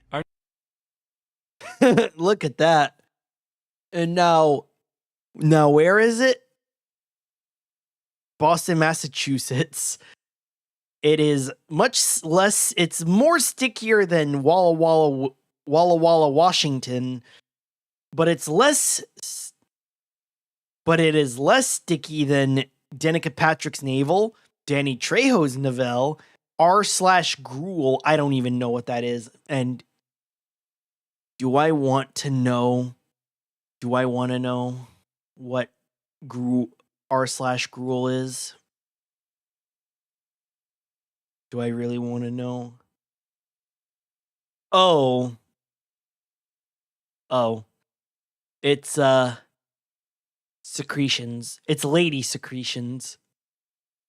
Hello, Jamfrog. Danny DeVito's Novell, the Chuck E. Cheese Ball Pit in Sacramento, the Gamer Gunk Factory, Atlantic City, New Jersey, and any Golden Corral is the stickiest place ever. That is so freaking true. Our next tale took place on the evening of June 18th, Your mom's bedroom. 1875 I know, in your Dublin. mom's A bedroom. fire had been raging across several blocks of the city for many hours prior, and like many of us do after a long, hard day of wreaking havoc, the fire decided to mosey on over to the malt house for a much-needed drink. Around 5,000 barrels of whiskey and other social lubricants subsequently burst from the heat, sending a cascade of what is essentially liquid fuel careening out into the street, carrying the Inferno on its back wherever it went. What the juice is a Golden Corral? Just run away from the impending danger, but being that this is Ireland, the crowds of people had a better idea. Of course. They said, "Hey, fellow upstanding citizens, why don't we band together and help with the cleanup efforts?" So they decided to. What the deuce is a Golden Corral? Okay, so it's an all-you-can-eat buffet with a chocolate trough, and you can fill in the blanks. Oh God, you can fill in the blanks. Dispose of the river of beverage running through their neighborhood by hiding it safely away in their stomachs. Some people drank directly from the street, while the classier among them were seen taking off their nasty sweat-filled boots, filling them up, and just gulping away. Keep in mind, while today's version is flavored primarily with cinnamon, this Fireball whiskey contained a special blend of spices including ash, street filth, tiny shards of glass and wood, and whatever else you could imagine. But hey, free drinks are free drinks. In the end, 13 people perished as a result of this incident. Was it from the fire? Nope. Smoke inhalation? No, drowning? it's Still no. Unfortunately, alcohol they did poisoning. and they did rally. They forgot to do both at once. As a result, all 13 deaths were actually from alcohol poisoning caused by chugging too much runaway liquor. So let this be a lesson, kids. Don't drink street booze. You have no idea where it's been. Yeah, don't Just drink go to a street dispensary booze. instead. Moving along, Yeah, here's just go to a another liquor store. quotation inundation. This time on the other aisle. 1814 London was a rapidly growing London? metropolis, and like all metropolises, it had its fair share of densely populated slums, one of which was St. Giles Rookery. And what better place is there to build a brewery Bear than is amongst the here. impoverished and thirsty? Unfortunately, said brewery apparently got cocky and decided to skimp out on their iron rings that hold up the big beer things budget, leading to one of the not vats the iron completely rings. collapsing and knocking over all the others with Oh, it. In shit. total, around 323,000 imperial That's gallons, a lot or of 1.5 million liters booze. of beer were unleashed that day. The flood of ale pushed over the wall of the brewery with the same ease that Jared Kushner pushes old ladies down escalators, rushing out into the streets and totally demolishing multiple homes situated nearby. Good morning, America. I'm reporter Pat Lauer. No relation, don't worry. We're here at the scene of the world's biggest party foul. Ma'am, how does this whole thing make you feel? Ha, don't worry. This isn't the first time alcohol has torn my household apart.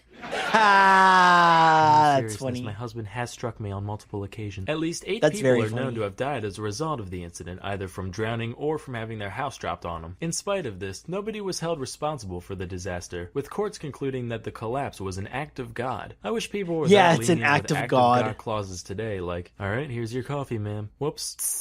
Uh-oh. Jesus Christ, it burns! Yes. That was Jesus Christ who did that. You motherfucker, my legs are fusing together! Hey, God works in mysterious ways. Maybe you were supposed to be a mermaid, who knows? So, I hope the knowledge of these events will serve to empower you in your life going forward. If you find one of your friends trapped in molasses, now you'll say, "Don't worry, I'll save you." In a couple days. If your street is ever flooded with hard liquor, you'll say, "Oh boy, time to start chugging." In moderation, of course. Yeah, Till next time, chug in I'm respon- Salmonella, and thank you for watching. Yeah, chug in moderation, friends. You don't want to get sick. Another interesting fact about the molasses flood, the agency in charge of the molasses container knew that the molasses was leaking, but instead of telling anyone, they painted it brown so no one would notice. Gotta love American ingenuity. Cindy's burning to the ground. Irish people, oh yes, let's drink whiskey off the ground until we die. That's Scottish, well, whatever. Imagine getting to heaven and St. Peter asks, how did you die? Well, I drowned in molasses. Sweet. Boo. He knew exactly what he was doing when he titled this video History's Worst Non-Water Floods and made the thumbnail of his character blankly smiling in an ambiguously brown liquid. They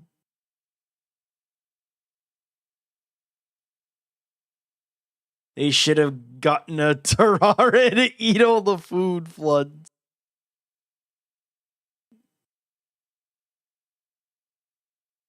The Boston Molassacre. Oh, and most recently, in September 12th, 2023, a town in Portugal was flooded by 600,000 gallons of red wine after 2 tanks of wine bursted. No one was harmed, thankfully, but one person's basement was damaged. Big rip.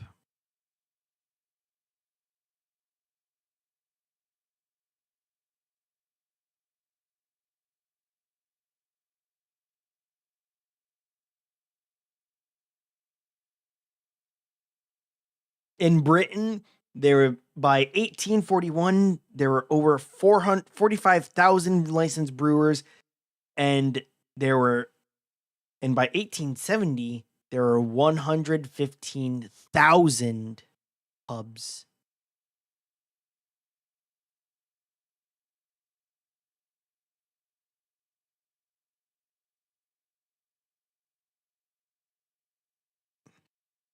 Okay, what's the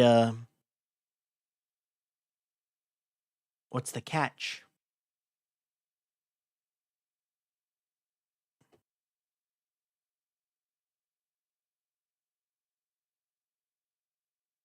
Well, I guess that's the fun fact for the day, I suppose.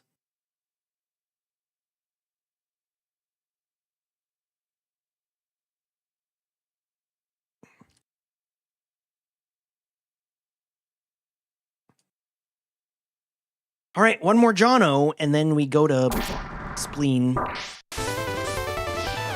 Hell yeah, normal boots.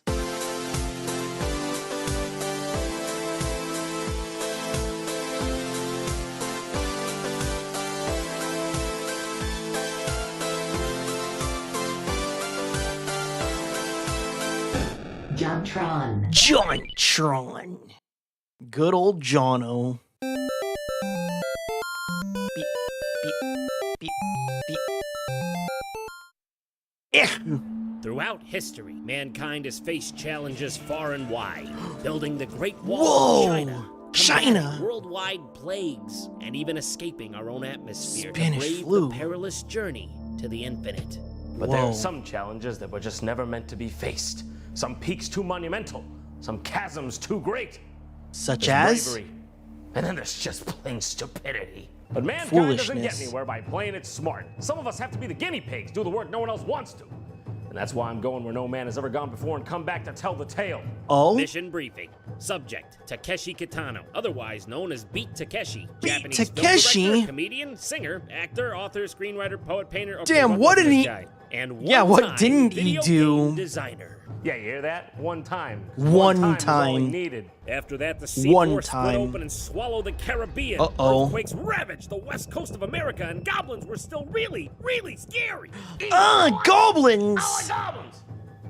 Although being more comfortable with directing and acting, Beat Takeshi was never one to back down from a new art form. So when Taito Corporation asked him to lend his name to their new video game, instead of simply saying yes and taking the money, he chose to be directly involved with the creation of the game. He even started let me two do Japanese it. commercials advertising the game. Perplexingly enough, both of these commercials were actually cryptic hints on how to complete difficult parts of the game. Oh boy. Yeah, Goblin Girls, though. Like Aphrodite rising from the sea foam of Uranus' severed ball sack. No, I'm serious. That's how it happened. Look it up. It's true. It's definitely true. Takeshi. Whoa. Greek mythology. Wait, is it Greek mythology? Yeah, I think it's Greek mythology. Kitano cut from the balls of Taito and released this to the masses. This is universally referred to as one of the worst ranking and hardest video games of all time. And it's only known as Takeshi's Challenge. Takeshi's Challenge. God help us all.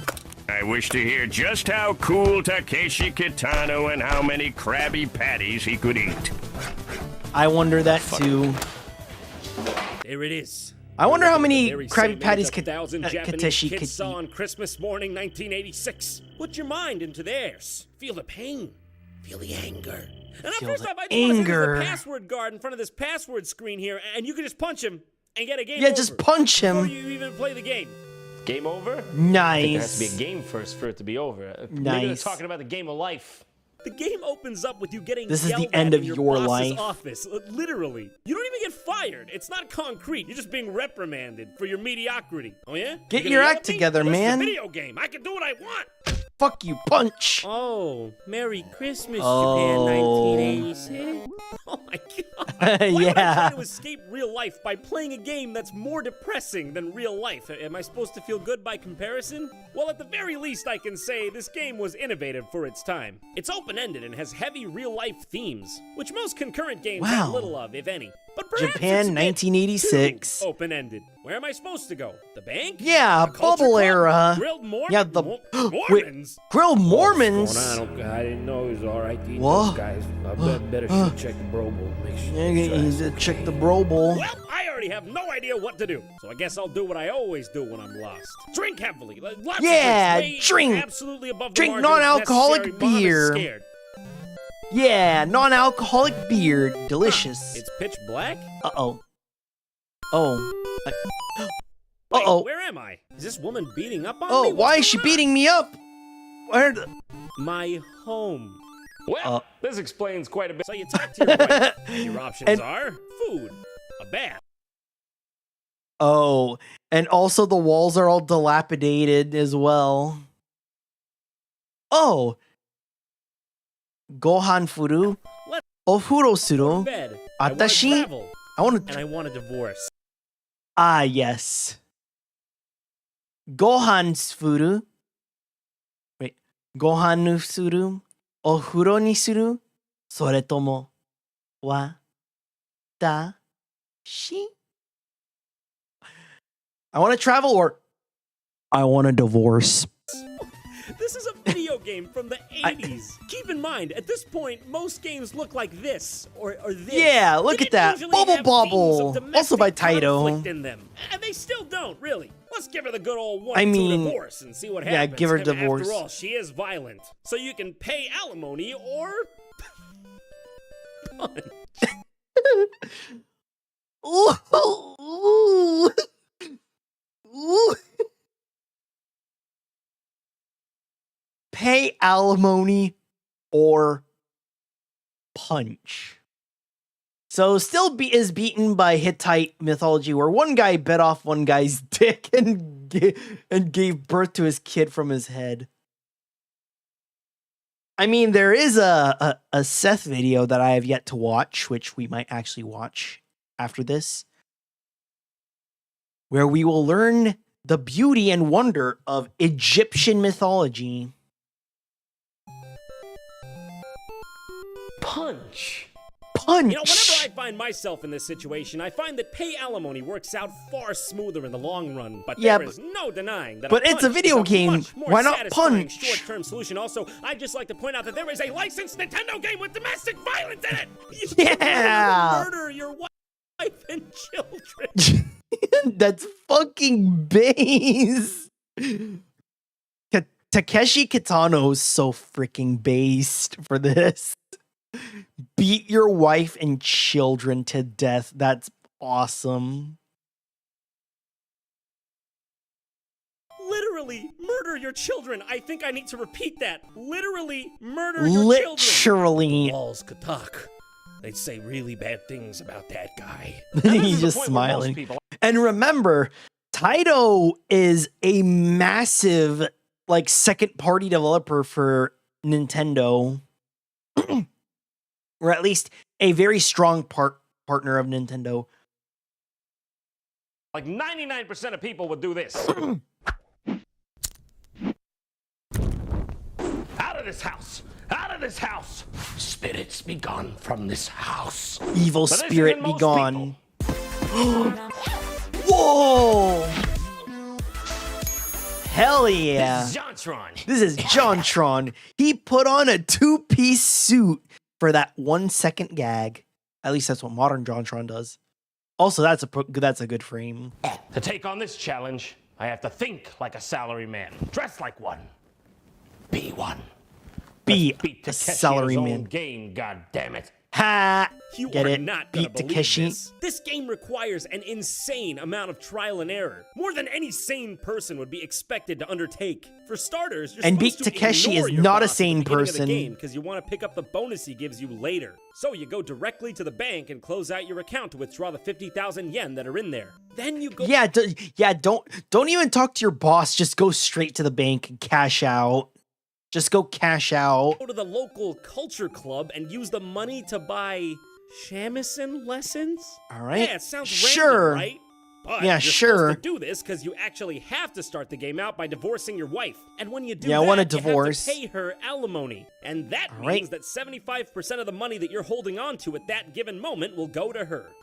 And you can also you can actually scam her because, and yeah, you have to scam her by doing that, by getting shamisen lessons. So she gets go on a massive spending spree. So you can scam your wife out of alimony. That's still fucking based. What did Takeshi mean by this? You need the money later or else you'll get stuck. You won't be able to beat the game. So basically, you're trying to give your wife as little money as possible. Man, who said chivalry's dead? The next steps are entirely steps made of logic. Quit job. All right. Take money out of the office plant. Learn to hang glide. Yeah, that's actually an actual natural progression of things. Yeah, you say, okay, fine, if I'm doing so bad, then I quit. Then. Can I have my severance package now? And then yeah, find the hidden money in the plant that you were saving. And then learn to hang glide. Managing to dodge Yakuza toughs that are trying to beat the shit out of you as you moon jump past. Yeah, by the way, where's my fucking money? It doesn't Wait, matter is this how hard you Yakuza? try, unless you get lucky. Because it's got 10% Yakuza of the time, they'll teleport goons. to you and take a hit. Now, normally in a video game, this wouldn't be a problem. But for a majority of the time in this game, you can't replenish your hearts. And you only have 4, which is not a lot, trust me. It's like the Yakuza are just a tax, a toll. Every time you pass one, they take a part of you with them. The more you play the game, the more you run the meter. Better use your time wisely. Fun fact. You can actually restore hearts. You do it by drinking whiskey. You can actually go to a bar, and I think you can go to like a shop and get some food, and you can restore some hearts. I think.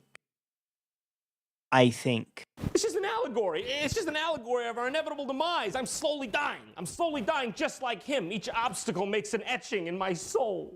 Now this may seem very cryptic and convoluted, but that's because you haven't heard the next part. Oh, really? You're supposed to go to the pachinko parlor and buy 500 balls and lose them. 5 pachinko in an NES game. Is this fucking Konami or Taito? Sir, you don't have enough balls. Okay, first off, rude. But secondly, rude, yes, really rude. Because they won't. won't go down. I keep winning balls. I get the one time I want to lose at gambling. I keep getting lucky. God damn it. I don't know for sure what hell looks like, but I think it might be a bit like Takeshi's challenge. This is ridiculous. Sonar. Shut up, you dick. What? Oh. You're supposed to yell into the microphone on the second controller. Oh yeah. There it is. There's the meme. There's the meme. There's the meme. Yes, lose all your balls and then scream into the microphone. Is a tough spill into the parlor. And to You're beat supposed this to part, you say have to something knock like, out "God at least one of them, which damn is it." really hard because they all three pummel onto you really quickly and you die in seconds. Oh, and did I mention? Anytime you die in this game, you have to go to the beginning. And that means doing every single minute step all over again. And by the time you beat this game, you could write a strategy guide on it because you know it front to back. After you scare off the Yakuza from the parlor, the owner gives you a bunch of balls which you use to buy a shamisen. Yeah, shamisen. What even is that? Okay, it's that. That's what it is. I guess I'm familiar. I just didn't know the name. Nice. Now we're off to the karaoke bar to sing the same song 3 times in a row because Takeshi Kitano is an insane person. You actually have to sing into the microphone on the second controller, which is pretty innovative for its time, but it's incredibly difficult and precise. Anata no tame na na na na na na smile. Once you've completed the song, don't be a guess dick. What happens? Guess what? Beat the shit out of them. him. Into the bar, and you have to beat the shit out of all of them again on the same hearts. Then, just in the nick of time, an old man comes in and gives you a map. Ooh. And then you beat the shit out of him. It's not even an kill option. him. You have to Kill do it. old man. Look at the map. Of course, it's blank. The day of the pillow will come for all of them. To reveal it, you have to let it soak in water and wait 5 minutes, but not more than 10, and then cry into the microphone, or bathe it in sunlight and let the controller sit for an hour. Arbitrary wait times. What do you know? It's an early MMO. Now that we've got our treasure map, I say it's off to the South Pacific. No, seriously, you head to the airport and board a plane for the South Pacific.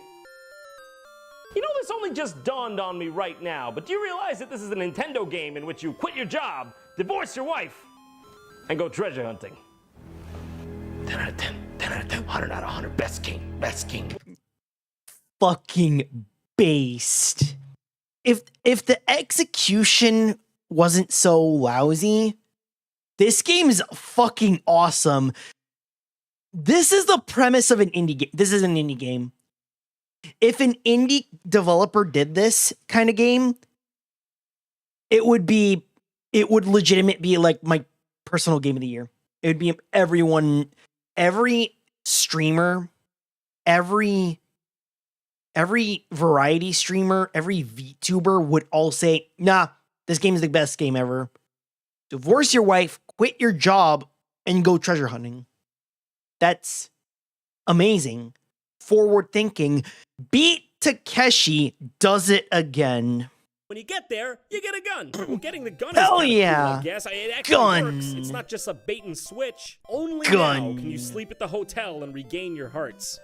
Oh my god, it's beautiful. It's the most beautiful thing I've ever seen. You know, for such a bad game, when I saw those 7 hearts, I was happy. I guess it just shows that life's all about perspective.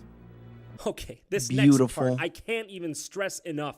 This is one of the hardest parts in any video game I've ever played. You have one shot. And then it comes to this. You have to this. shoot a revolver abreast a hang glider at giant dive bombing pigeons and UFOs. UFOs! You're dead. Game and you get over. disintegrated. And you know what that means? Divorce your wife, all the sing way to the karaoke, beginning. question if it's ethical to eat Mormons, do the whole thing over again just to have another go at this hang gliding segment.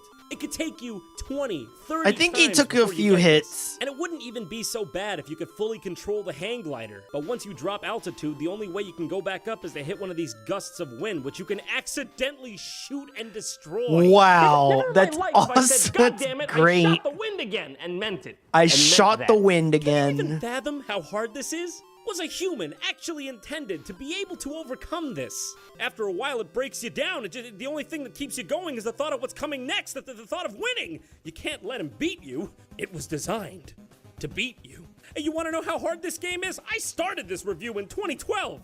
Come on, I have to do wow. this. I can't. 2012, huh? And when did this come out?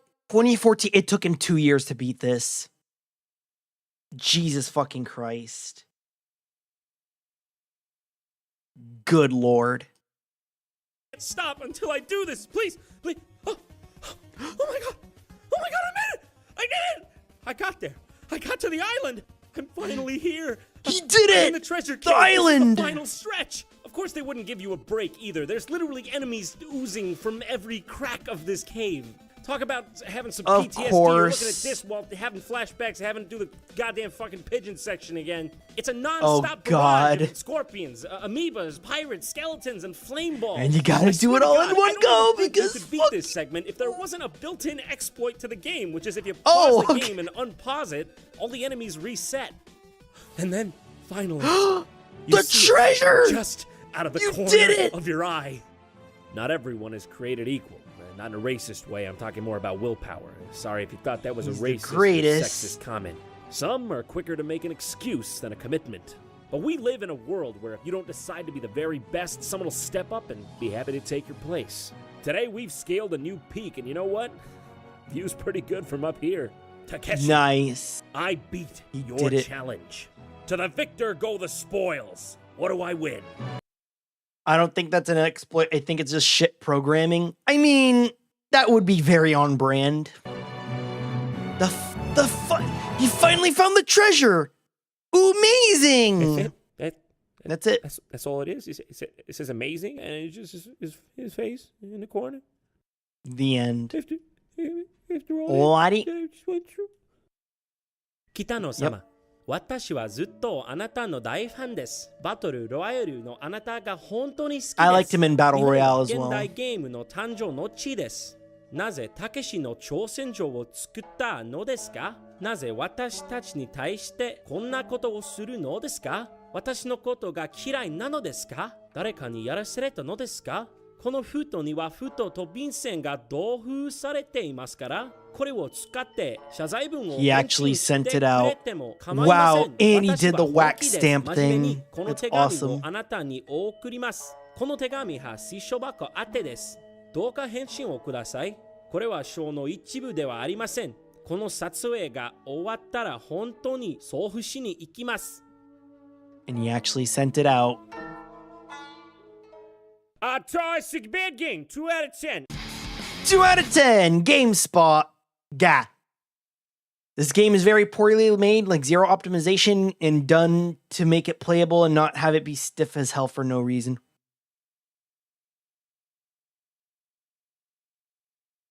Yeah, he actually sent it out. Oh, it didn't go in? It did. It did go in. Yeah, he actually sent it. But yeah, everyone knows why Takeshi made it. Beat Takeshi made it. It's because he seeked. Because. Oh. He stated that he forgot to include a return address on the second envelope, which would have been necessary for Takeshi to respond. That's funny. That's kind of funny. That's pretty funny. But yeah, Takeshi made this game because he saw gamers back then as subhuman. And yeah, he is kind of right, even to this day. Oh yeah, there it is. He forgot to put a return address. Fun fact, you can actually beat this game by pressing A 20,000 times on the title screen. Oh, it's tequila. There you go. So who's going to tell John close to a decade later that tequila restores hearts and that he probably didn't have to burn 2 years in ashes to get through this game? I think even Areno knew that whiskey restores your hearts. Yeah, the Game Center CX the Game Center CX episode of Takeshi's Challenge. In fact, I'm pretty sure that is the very first. That is the very first Game Center CX of Arenos Challenge. That was the very first Arenos Challenge because of Takeshi's Challenge. Oh yeah, and this is the actual message you get if you wait a few longer. Just a few minutes longer. You actually bothered to finish this crappy game? Sucker. Don't take it so seriously. Then again, games were like $40 million back then, so yeah, I would be fucking pissed. But now that it is $3.99, that's just another feather in my cap. That would just make me games. I'm games. And of course, Takeshi got drunk one day while talking to the programmer, and he put anything Takeshi said into the game. The entire design was based on Takeshi's drunk ramblings in a bar.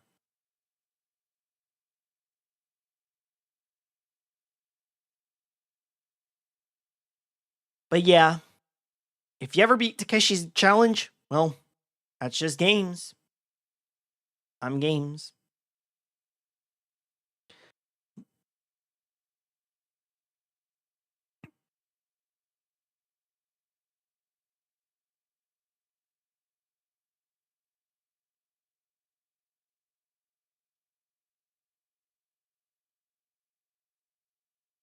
Don't forget that the first official strategy guide for the game was wrong, so they had to publish another one. That's awesome. That's awesome. Anyways, let's learn about Egyptian mythology. Hey people, Seth here. Are you tired of the stressful world of modern video games? Do you want something a little more relaxing? Well, this isn't the game for you, because it's been 5 minutes since you checked the religion tab, and Osiris, to put it lightly, is quite upset. Better build a dozen Osiris shrines is and beg enraged. forgiveness. Get cursed anyway. Lose Dang all it. your crops. Go into an endless feedback loop of famine, which leads to emigration, which leads to more famine. Because once you start the cycle, you don't have enough workers to stop it. Go into debt. Pay interest on your debt. Go bankrupt. Refuse to give up. Rebuild Never your give up. finances. Rebuild your faith. Rebuild your city. Rebuild and then learn about everything. the interesting life cycle of grasshoppers, which at a certain population density pump huge amounts of serotonin and transform into locusts. Lose all your crops again. Quit the game and swear you'll never play again. Damn it. Welcome Fuck this to game. Pharaoh. Released 20 years ago by Impressions Games, Pharaoh is considered as one of the most developed, functional, and unforgiving of city builders. To play, you need to rename your music folder and manually play the music on shuffle and repeat, because otherwise it's going to crash in 5 minutes. Otherwise, it runs pretty damn good on modern spyware. It doesn't. You ran memes. Classic games. Classic PC games where the audio codec fucks up and destroys your entire system. Thanks. Use many resources so I can focus my CPU cycles It's cute into as sending my personal Genshin information moment. to the CCP. To play the actual game, you need to make a family line, a dynasty to follow and develop across the historical progression of the campaign, from the earliest foundations of civilization on the Nile Valley to the triumphant heights of its golden age. It's a lot of fun. It's also deceptively simple and quickly ramps up in difficulty and complexity until any faith you ever had in your city planning abilities are completely wiped out, leaving only a deep-seated feeling of anguish, despair, and incompetence. Don't worry, I've been there. When I built myself a personal mansion and paid myself a pharaoh's salary, thinking that somehow I outsmarted the Egyptian monetary system. Only later did I realize I wasn't making money. I was taking money from my own treasury to pay myself so I could put it back into my own treasury. My profound economic genius did not go unnoticed, because in several months' time, the real Pharaoh attacked my city to save my people from extreme retardation. In the beginning, your only concerns are happens to the best of us, preventing your mud hut from spontaneously combusting. In ancient Egypt, most forms of architecture have a habit of exploding into blazing fireballs. God damn it, why? Will eventually consume your entire city. Historians attribute this to the fact that Egypt is closer to the sun. As such, every street corner it is a desert. An architect and a fire station, because without them, in a few milliseconds, my city will look like this. It'll burst into flames. And you always need more people to run the city. This process is encouraged by the fact that as you satisfy their needs, dwellings will upgrade automatically, both visually and mechanically, as they accommodate wealthier residents. Your reward for a well-managed city is a city that doesn't look like shit. So, unless you want to stare at mud huts all day, we need to talk about the essentials of Egyptian life. Ancient Egypt invented many great things, such as crime and punishment. The mark of an advanced civilization is a police station. Unfortunately, a guard was tower. An older game in the series, which still worked on the principle of employers having to manually find their employees. This means they have to walk out, and if they don't find any housing, they can't access the labor pool. In the residential sector, this is no problem. In the industrial sector, I don't have an easy way of saying this, but I am compelled by the mechanics of a game to form a ghetto. Gee. maybe Henry Ford was onto something. Context for those who don't know, Henry Ford had a rubber factory called Fordland or something. I think it was something called Fordland, where Henry Ford had a bunch of people in the Amazon. There is a whole community there's a community in a rubber factory, and they just put the factory within a stone's throw away from the actual dwellings. So yeah, same principle here. So yeah, just build Fordlandias and you're good to go. Yes, there's more ethical ways to reach the workforce, but it's far easier and more convenient for me to simply gentrify the population centers. What did they mean by this? Complain about jobs are plentiful, taxation is fair, and undisclosed income will be recovered one way or another back to the better part of the city. One of the most central parts of life in ancient Egypt was religion. Each city recognizes a number of different gods, and they demand worship. There's obviously those gods more, are very fickle. You worship one of the big five: Osiris, Ra, Ta, Set, and Set with 2 S's and an H. Hey, people, Set here. Bast, which respectively control the flood, the kingdom, pottery, destruction, and secondary toxoplasmosis transmitted by your cat. Make them happy, and you'll get Bast. a blessing. That usually helps your At least city. Bast has Unless cute cat it's a girls. blessing from Tom. We're Sobek, Don't worry, not mortal. here. I've resupplied your workshops. What's that? You don't have a weaver, jeweler, or shipmaker? Well then, my work here is done. Oh, that's a nice empty storage yard you have there. I'm gonna fill it with clay. Appeasing the gods isn't easy. You'll need to develop OCD and check the religion tab every few seconds to see how long you have until the next meltdown. Gods have to be honored by throwing festivals as often as physically possible. You see, the only way to delay divine punishment is getting shit-faced and drinking copious amounts of alcohol. When you vomit, Osiris smiles. Don't be surprised. Ancient Egyptian mythology is very colorful, and I think that's best depicted in the Osiris myth. Most of my research comes from the Plutarch account, which has its own issues, but we largely had to piece this all together. Ancient Egyptians believed that words carried power. So and they do. More negative or unsavory parts of stories were often never recorded, because simply writing them would manifest the words into reality. Wait, look. Countries that should be nuked in no particular order: Turkey, Russia, the US. Really? Germany, France, England, Poland, the entire Middle East? Hungary, China, Brazil, Chile, the Virgin Isles, Take That Losers, and Antarctica.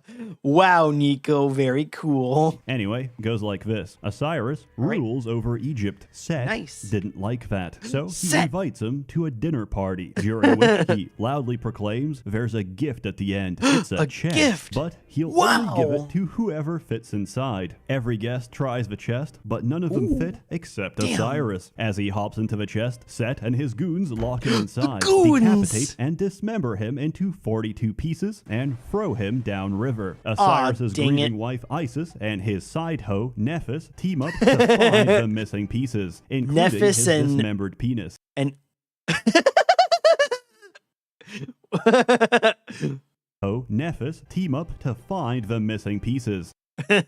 Also, we call her Ishtar in the English dub. Including his dismembered penis. In one version, they find everything except his penis, which has, of course, been devoured by a fish. This may explain the lack of fish in ancient Egyptian diets. Probably because, as far as they were concerned, they were dick eaters. Isis naturally asks Thoth, god of magic, to make him a new penis instead, the dimensions of which were never stated. At this point, they preserve the body, making him the first mummy. Then Isis posthumously bangs Osiris's undead body and gets knocked up. However, Osiris is she kind of a freak like that. Is incomplete, so he pieces out and goes on to become king of the afterlife. Isis gives birth to Osiris's son, Horus. In the meantime, Set has usurped control of the kingdom. That is, until Horus grows up and challenges him for the throne of Egypt. This takes gamer chair of Egypt.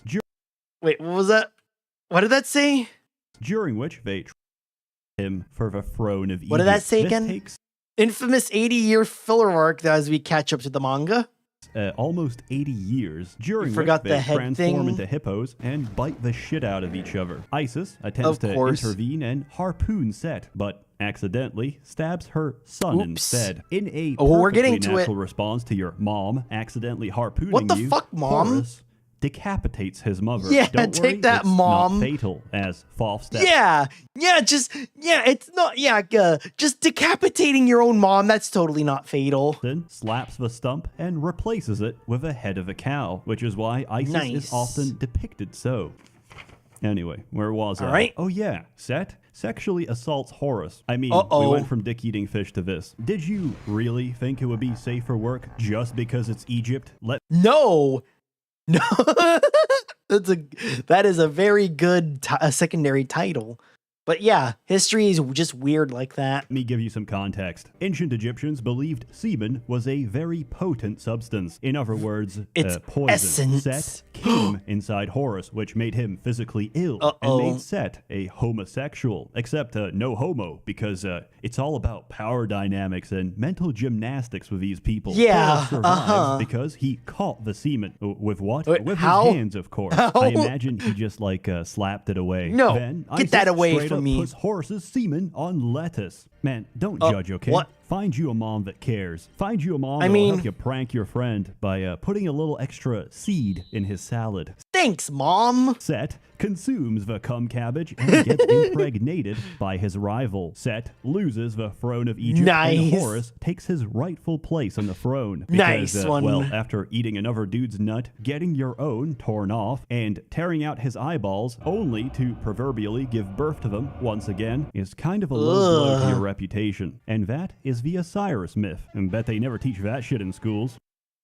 Yeah, I wonder why. Oh yeah, that's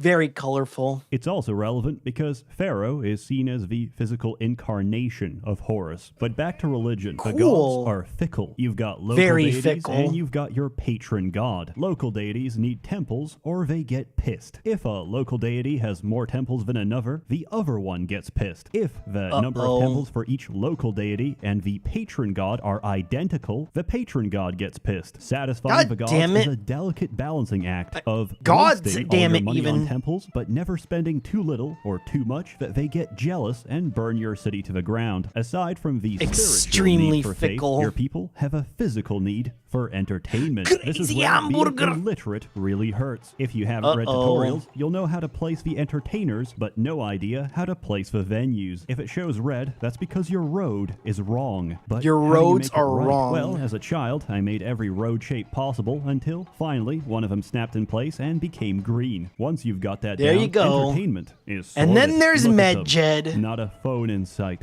Just look people at that. Living in the moment. Look at that. Not a phone in sight. Dying of malaria. Unless you want your entire workforce to be wiped out by a plague, consider implementing universal health care everywhere except the ghetto. Insurance coverage doesn't extend to my work camps because the cheapest cure for malaria is to delete the household, which is a good time to mention delete it that, and if you rebuild it again. Oh, my stomach. Yeah, that's me right now. They'll tell you maybe not their the head part personal though. feelings about the city I can't find a place to live. at any given time. Ramesses. I've been kicked out of my home and through no fault of my own. Advanced fervor. Yeah, I shouldn't have gotten a job, but should have got a job, bud. Recreation, education, a working legal system to complain about the state of police brutality. And if you give them enough of these goods and services, they'll turn into nobles. Say goodbye to half your Nobles? workforce because these Dang guys it. don't do heavy labor, but their estates are absolutely beautiful. Pharaoh was a very aesthetic game, and it still is. You've got a lot of options for beautification, from plazas to gardens to statues. You can choose and rotate by pressing the R key. Nice. Primarily, you're going to use them to inflate property values, but there's inflate those purpose to statues, dealing with wild animals. Normally, the only response to an animal fatality is police brutality. If an animal is not just beaten, beat out a citizen beat up a gets giant. eaten. However, just you beat up can a block giant off scorpion predators by surrounding them with several dozen pickle sphinx statues. This only pickle applies sphinx to members of the animal kingdom, which doesn't include water demons. Oh, Do you know how many no, police officers it takes hippos. to kill one hippopotamus? I tested this. I lose 5 men for every hippo. 5 men for could yeah, hippos are fucking dangerous. You know what they don't tell you? Hippos actually kill more people than sharks. Ooh. and in the army, but then they run to water and toggle God mode. I've learned to accept that there's nothing I can do about this, except increase the music volume to try and drown out the screaming. With development comes prosperity. Trade is an essential component of any city, and without profitable exports, you're going to run out of money. Don't worry, if this happens, Pharaoh will send you a stimulus check. Yeah, wait a minute. Don't worry, if this happens, Pharaoh will send you a stimulus. The stimulus check came in, and it's Penny and Chip and used napkin. Stimulus check because he's literally my best printing friends. his own money. I recommend declaring bankruptcy at least once each mission. Hey, it's free money, and free money. Anyway, yeah, each city can only make based. certain goods. Everything else you're gonna have to import. Not only that, but your neighbors and the pharaoh himself might make requests of your city. On paper, it's a gift. In reality, it's an obligation. Oh, you didn't send food when we had a famine? Then forget about trading because my people are dead. You know those blocks of sandstone you never delivered? They're still missing from my pyramid. And if you don't meet the second deadline, your shoulders will be missing a head. Even with trade, there's still the issue of balancing your budget. Your people have to be paid after all. To this end, you need to build a getting palace. eaten Without by a palace, alligators. your palace cannot be robbed. It also allows you to make tax collectors. Tax collectors exist to be shanked in the open street while everyone watches. God damn it. Essential for your city. This game taught me an important lesson. Economics is a closed loop. All the wages you ever spend, you get back through taxation, which at 9% is fair and stable. Pump it too high and your city will quickly become a ghost town. I tested this. Don't and do that. unfortunately, you can't build a tax prison whereby you lure immigrants into your city with low taxation. Ooh, then low suddenly taxes. Pump the tax rate to 25 and prevent them from leaving with a double layer thick perimeter of solid stone. It turns out the desire to emigrate is so strong that people simply phase through walls. Reinforcing the theory that even lower on Maslow's hierarchy of needs is the physiological requirement for a human being to evade taxation. What did Impressions Games mean by this?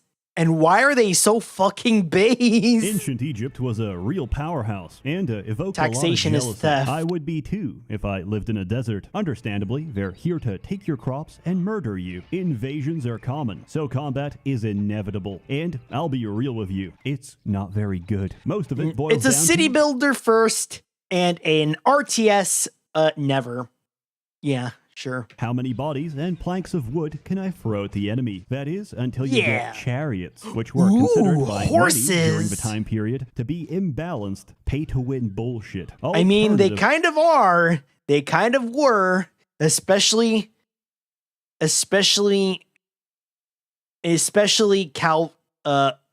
horseback archers, especially. Oops, I'm super mobile. Whoopsie daisy, I'm super this animal is super fast with high stamina. It makes me super mobile and I could just fling a super fast projectile. I can fling a super fast projectile at you. You're fucking over, dude. You can just pray to Set. So once your enemies reach the map, they'll fall to the ground and be recorded as a COVID death. Above all, Egyptian civilization revolved around one thing: building the sickest tombs. Think of Hell the richest man yeah. alive right now in Anno Domini 2020. Now consider 2026 that he now. hasn't even prepared a modest mastaba to serve as his mausoleum. The ancient Egyptians believed that I the think they're already afterlife doing was that a with bunkers. complicated affair. First you die, then you're judged. You tell the gods the 42 sins you haven't committed, and your heart is weighed against a feather, known as mayat or balance. It's all metaphorical, and essentially, live a bad life, and your heart is devoured. Live a good life, and you get to go on to the field of reeds, where everyone, regardless of status, gets the same patch of farmland. Become To a put it simply, farmer. the field of reeds is a socialist heaven. Wow. That's why Egyptians often buried food, drink, and other valuables with their dead, because you'll need it for the journey. That's why they also got so upset about grave robbers, because, think about it, if you're stealing shit from a pharaoh, you're actually stealing shit he needs in the afterlife. It's like you're playing Gmod Survival, but with God. But God's multiplayer session doesn't have anti-cheat, and as you try to chow down a fig, it fucking despawns. So you reach for another, it also despawns. Stop! And now Stop you're deleting naked. my Egyptian life figs. was as much about Dang living it. as it was preparing for the next one, which is why most of the later missions will have you preparing your own funeral as you wait literal years for the pyramids to finish construction. At this point, there's no shame Ancient in using astronauts. cheats. The Giza pyramids are actually so goddamn big that even cheat codes can't finish them. They can only speed them up. Luckily, the Cleopatra expansion has none of that. Thanks to the long-term threat of burglary, you'll be building tombs into the rock instead, inside the Valley of Kings. It's really more of the same, except some guy called Moses keeps messing with the RGB settings of your river. Dang it, and will Moses. continue to do so until Pharaoh finally has enough and decides to free the Jews. This game also Deliver comes with us. a surprisingly functional and intuitive map editor. I even made one just myself delete it. with a custom script that generates crime every month of the year to try and simulate the average inner-city neighborhood of a new world. As a game that's nearly older than most of the people on this platform, it's still got the best soundtrack, the best Very visuals, awesome. and the most functional design of all city builders. Pharaoh, like the pyramids, was built to last, and I give it my highest recommendation. It Very is by high. no means easy, Cool. but all things worth doing are difficult. And what's the most difficult thing of all? Living. Maintaining civilization. Yet, That too. No civilization can ever last. Empires rise and empires fall. And Oh, so did shoot. Egypt to the Roman Empire. Caesar free The is Roman practically a carbon Empire. copy of Pharaoh. But hey, Roman religion was pretty much a carbon copy of the Greeks, and I'm going to get to them in the future. He never did. He never did. Also, what's that? Caesar? Roman Empire? I'm gonna think about this for a while. On the other hand, they did invent shitposting. It's maybe comforting or yes. humbling to remember. Look at these. Look at these graffitis. Weep, you girls. My penis has given you up. Now it penetrates men's behind. Goodbye, wondrous femininity. Theophilus, do not perform oral sex on girls against the city wall like a dog. We too, dear men, friends forever, were here. If you want to know our names, they are Gaius and Aulus. The one who buggers a fire burns his penis. That no matter how much time Phileros is a eunuch. On April 29, I made bread. Secundus defecated here. has passed between us, the hopes, dreams, and look, it's Arma! It's Arma! motivations of fellow humans remains very much Handle the same. with care. The only dreams and motivations That's that no matter how awesome. much time has passed between us, the hopes, dreams, and motivations of fellow humans remains passed between us. The hopes, dreams, and motivations that fellow humans remains very much the same. The old dreams I and need to take a motivations picture of that this. No matter how much time has passed between us, the hopes, dreams, and motivations of fellow humans remains. Stop it! Between us, sorry. the hopes, dreams, and motivations of fellow humans remains very much the same. The only difference is that instead of spending your time killing it's like Nubians, 4chan. you'll be spending your time killing the Scottish. Caesar The Free Scottish! was very progressive for its time, as it accepted the harsh truth that you could bring civilization to Britain, allegations. but you could never bring Britain to civilization. Is this Unlike the Pharaoh, most is of the that the messages you cheese get are chase actually thing? Is that the cheese chasing festival in Britain? Accepted the harsh truth that you could bring civilization to Britain, but you could never bring Britain to civilization. Unlike Pharaoh, most of the messages you get are actually animated. The voice acting is way better. If more food doesn't arrive soon, there won't be anyone left to pay any tax. Combat doesn't suck True. ass, and it actually runs on modern systems. Despite all of this, it is 1 year older than Pharaoh. So, what's the downside? okay. Well, there's no monuments, but on the bright side, Damn it! there's no monuments. Oh, Overall, right. If you're Monuments concerned about suck. hypertension, Caesar Free is the better option. It's not the Yeah, Caesar anxiety-inducing 3. disaster spiral that is Pharaoh, but I also highly recommend it. It's a wonderful game about the greatest of empires. I'll think about that. You got through those funds quickly. Try to make these new funds last longer. But like Yeah, any more empire, money. it too had to collapse. The fall of a Roman Empire sent us tumbling into the Dark Ages, a long period of technological decline where the only video game you had dang it. was Dark Souls, and it Oh, took us no. nearly 1,000 years for humanity to finally recover. If you're interested, Finally. GOG isn't selling a bundle. Activision flaked out. So instead, Damn it, use my link Activision. and you get a Of discount course on it was not only Activision. Pharaoh, but also Caesar Free and pretty much every game I've ever sold on GOG. Hell yeah. Enjoy. As always, more Thanks. content to come next year. Merry Christmas. We don't Merry celebrate Christmas. here because we killed Jesus, but don't let that Merry stop you. Christmas. A warm thanks to the many members of a Merchants Guild generously like funded 3 months and too bankrolling late. these videos for over 2 years now, which I neither expect nor deserve, but I count my blessings and I'll try to make it worth your time. Please take care of yourselves, stay safe, and happy holidays.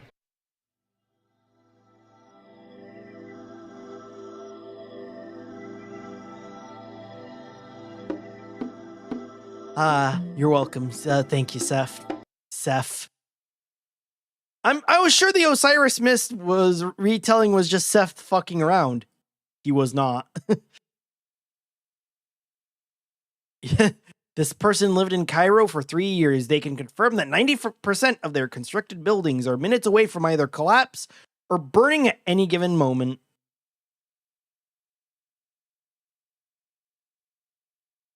Oh, that's how it is. That's how it was.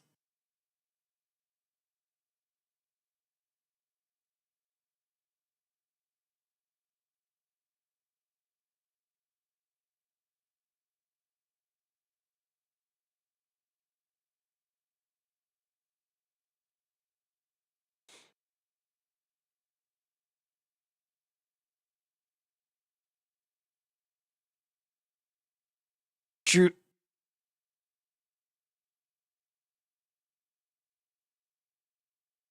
Nah, sorry.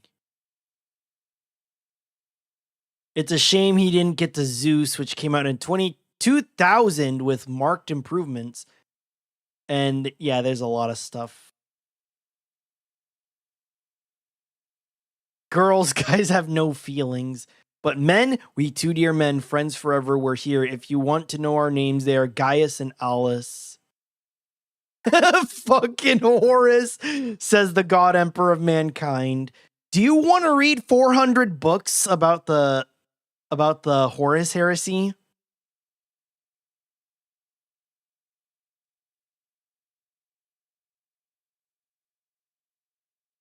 I have learned to accept that there is nothing I could do about it except turn up the music to drown out the screaming. Yet another addition to the big book of terrifying Seth-inspired tombstone inscriptions. I wonder how many there are. You actually summed up the story of Isis and Osiris in 4 minutes. This person had to study that for a semester in Egypt, except for the semen part. They let us figure it out on our own.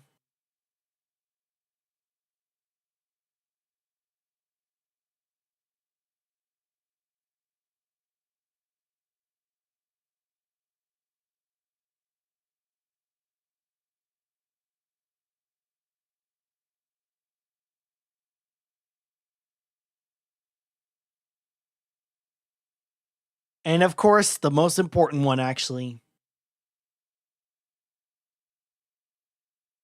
You can bring civilization to Britain, but you can never bring Britain to civilization. Very wise words, truer words have never been spoken. Very true. Very cool. Very based, Seth, as always.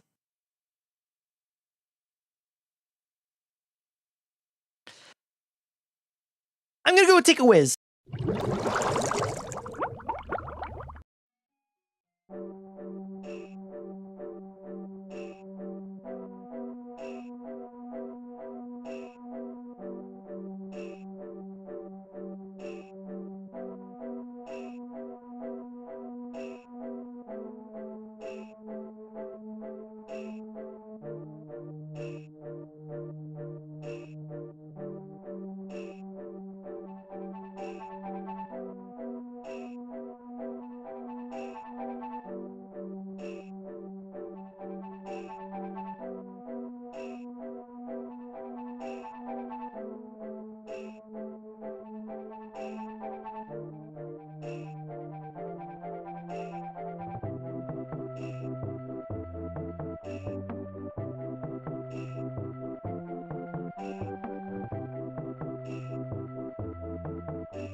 Do you think Star Knights like sausage gravy? Anyways, all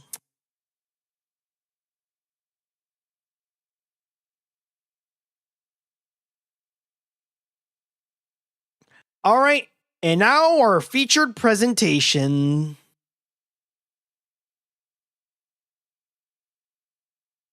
War Thunder. Ah, dang it. I don't know if I want to watch the 2-hour one.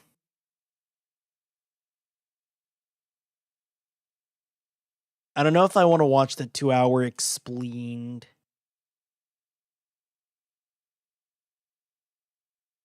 I don't know. Let's not. Let's watch more Jono.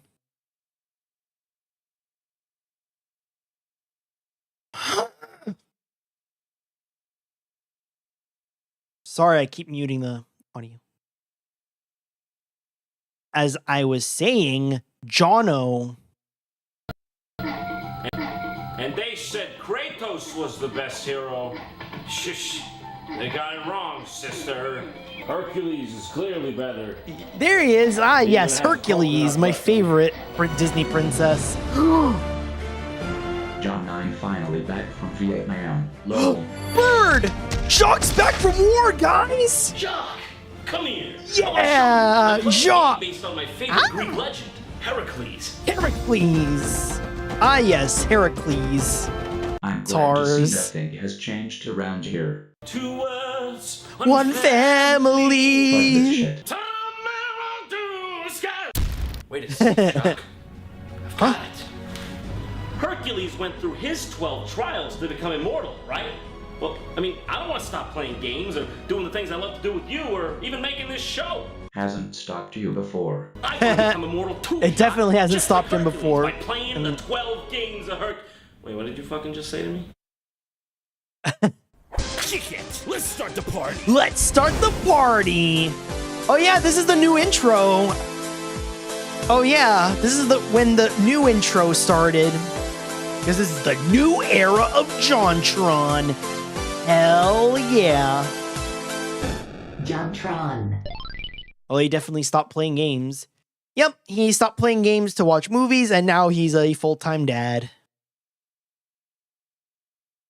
Yeah, and yeah, you know what that means. He's probably never going to make videos ever again, which is a shame, but, you know.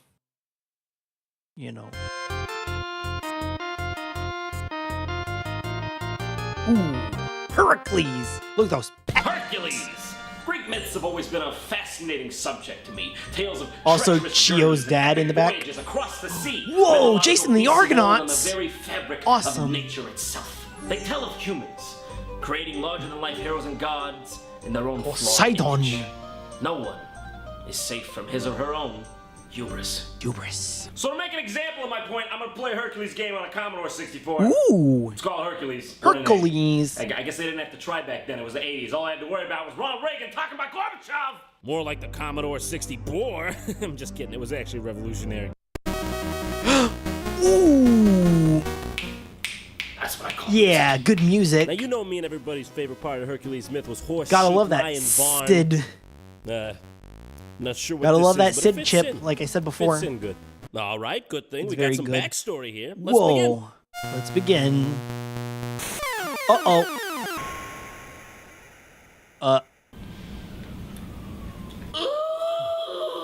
Meme! Yeah. I also love watching Jacques utterly confused by what's going on and just chews on John's ear. Funny. Apparently you die Funny instantly bird. if you don't start to move. I'm not fucking around. I'm talking like instantly. I mean, what kind of legendary reflexes did they expect people to have? I mean, at this point, they barely mastered Galaga. Well, to be fair, it is a Commodore 64 game, so if you have a Commodore 64, you're probably already like a Superman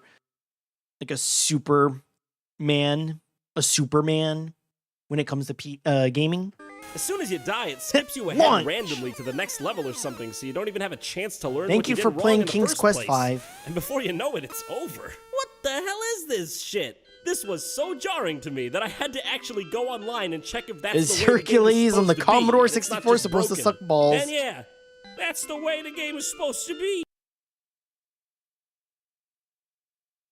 Let's fail Hercules. Oh, hey, Frank-O-Matic. Anyone remember Frank-O-Matic?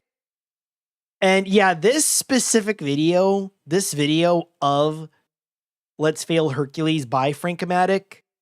Yeah, this actually got tons of views after this video. Oh yeah, and there's also, GTA 5 literally just came out that year. Who would do this? Who would do this? Who would do this? Absolutely Who? Random. It's like the 1980s version of I Want to Be the Guy. You jump here, Yep. platform turns invisible. Fire, dead. You jump there, Yeah, fire, fuck you. dead, Fire dead. Dead. At least I can get the big sleep, so I don't have to play this game. And I'm not talking about the Salvador Dali painting. The big sleep. Yeah, It's not climb the... those ropes. Climb those ropes, baby. So close. Climb those Almost at ropes. the exit. So close. Come on. Oh, come on. Oh, With fuck. this. Believe it or not, there's actually another Hercules-related game on the Commodore 64. Really? Called Hercules, Slayer of the Damned. Slayer of the Damned. Couldn't get enough of that generic 80s mythos back in the day. Gotta keep it up. Pink. Whoever heard of a game being on a cassette tape? Let's boot it up, ladies and gentlemen. Oh no, you're gonna fuck up the tape. It's screaming at me because it's trying to convert data into sound. That's actually how, for all the Zoomers in the audience that don't know what a cassette tape is, much less a data cassette. Yeah, everyone in Britain. Yeah. Nintendo wasn't huge like it was in the US or Japan. No, in Britain, because Nintendo fumbled so fucking badly with licensing in Britain, most British people played PCs. I know there's specific chat members that know what a cassette tape is and a data cassette, but this is for people who don't know what a cassette tape is. Yeah, don't put it in an audio player because you'll fuck up the tape and maybe the speakers as well. Well, hi there. What are you up to today? Clubba. Bunny! Skelly! Look at him shuffle. Well, I gotta say, there's not much to this one. You just sort of beat the shit out of this guy. There's all these things going on in the corners of the screen. Just beat the shit out of him. I just have no idea what the hell. And the Master System was more popular as well. MSX. Yeah, Nintendo fucked up real bad. Uh-oh, another one. Is that the way you're gonna play? No, thank you. I'm not dancing this dance today. Or should I say, shuffling this shuffle. Look at him shuffle. As for some of the early video game industry's more interesting takes on the Hercules fable, we have... DFCHE? DFCHE. It's a lady? It's a lady? Dude. Deco. You know what Deco is? You know who Deco is? Not just Art Deco, but Deco. Hold on. Let me show you what Deco is. Why does it even why even include he says nothing about it? About what? The Deco?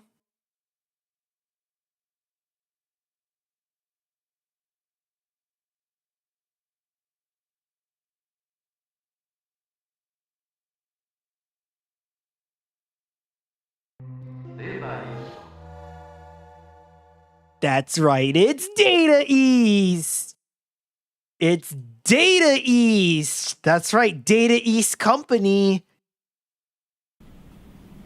Oh no, it doesn't. It's a Famicom RPG, and quite honestly, Glory of I Heracles. could not tell you what the hell is going on in it. This rather unknown series is still going on today on the Nintendo DS under the same name. Not anymore. Not anymore. Glory of Heracles on the DS is actually the last game. But yeah, there were 2 on Famicom and 2 more for the Super Famicom. And yes, they were made by, I really need a soundbite of that, I really need a soundbite of that, that. Of the... I love that sound. I actually really love that sound, the Data East. Why even buy the physical copy? Yeah, why did he even buy a cart? I guess it's because it's a Hercules game, but yeah. We get it is a Hercules game, but fuck it, talk about Glory of Heracles, dang it. I mean, okay, benefit of the doubt, it is a pretty decently long RPG, I think. So here's a little known classic for the PS1.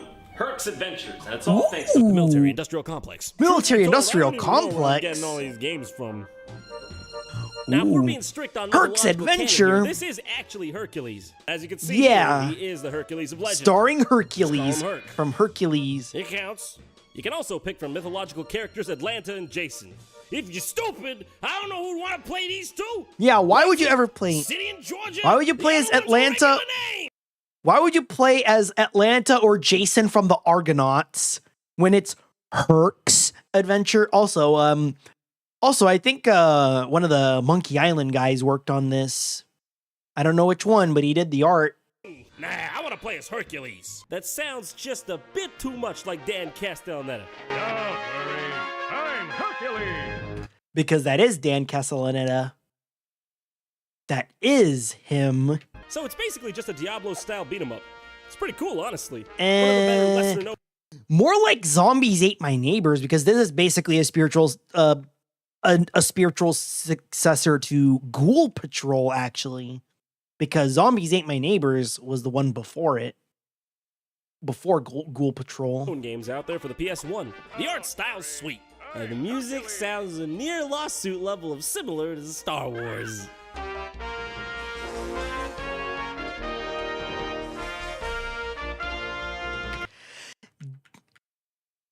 Why does it sound like Star Wars?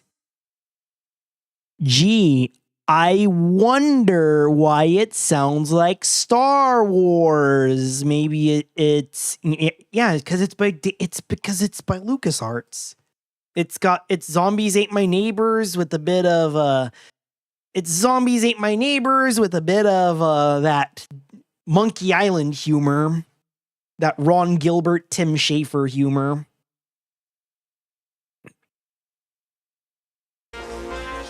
He did not know. And I'm just actuallying.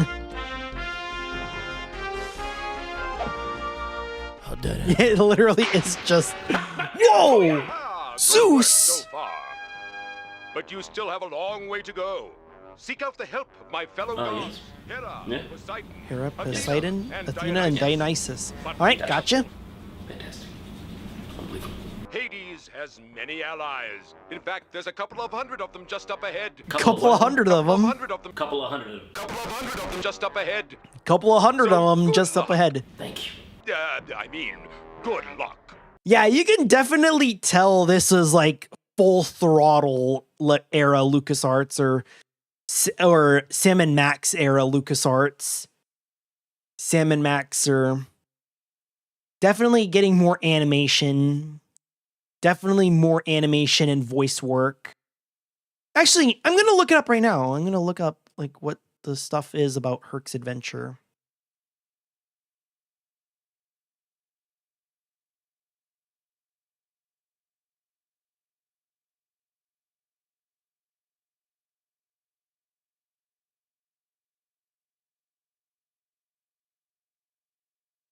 Okay, there's not a lot of names I recognize from Herc's Adventures. From Herc's Adventure. Okay, it's definitely not like Ron Gilbert and Tim Schafer. But it sure feels like it.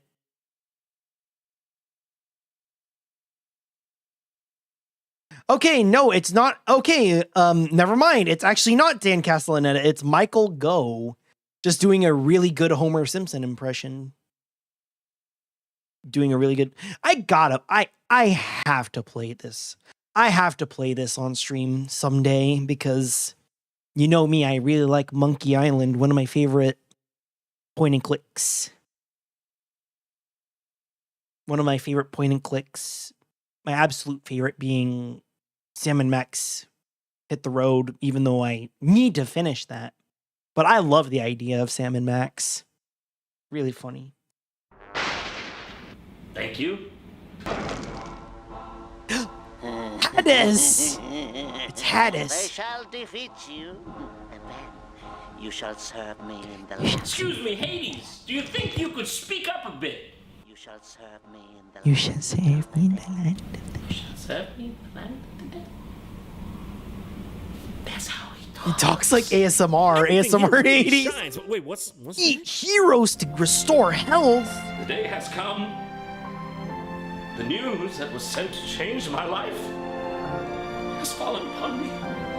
I'll be right back. He's going to get a gyro. Why does Hades look like that?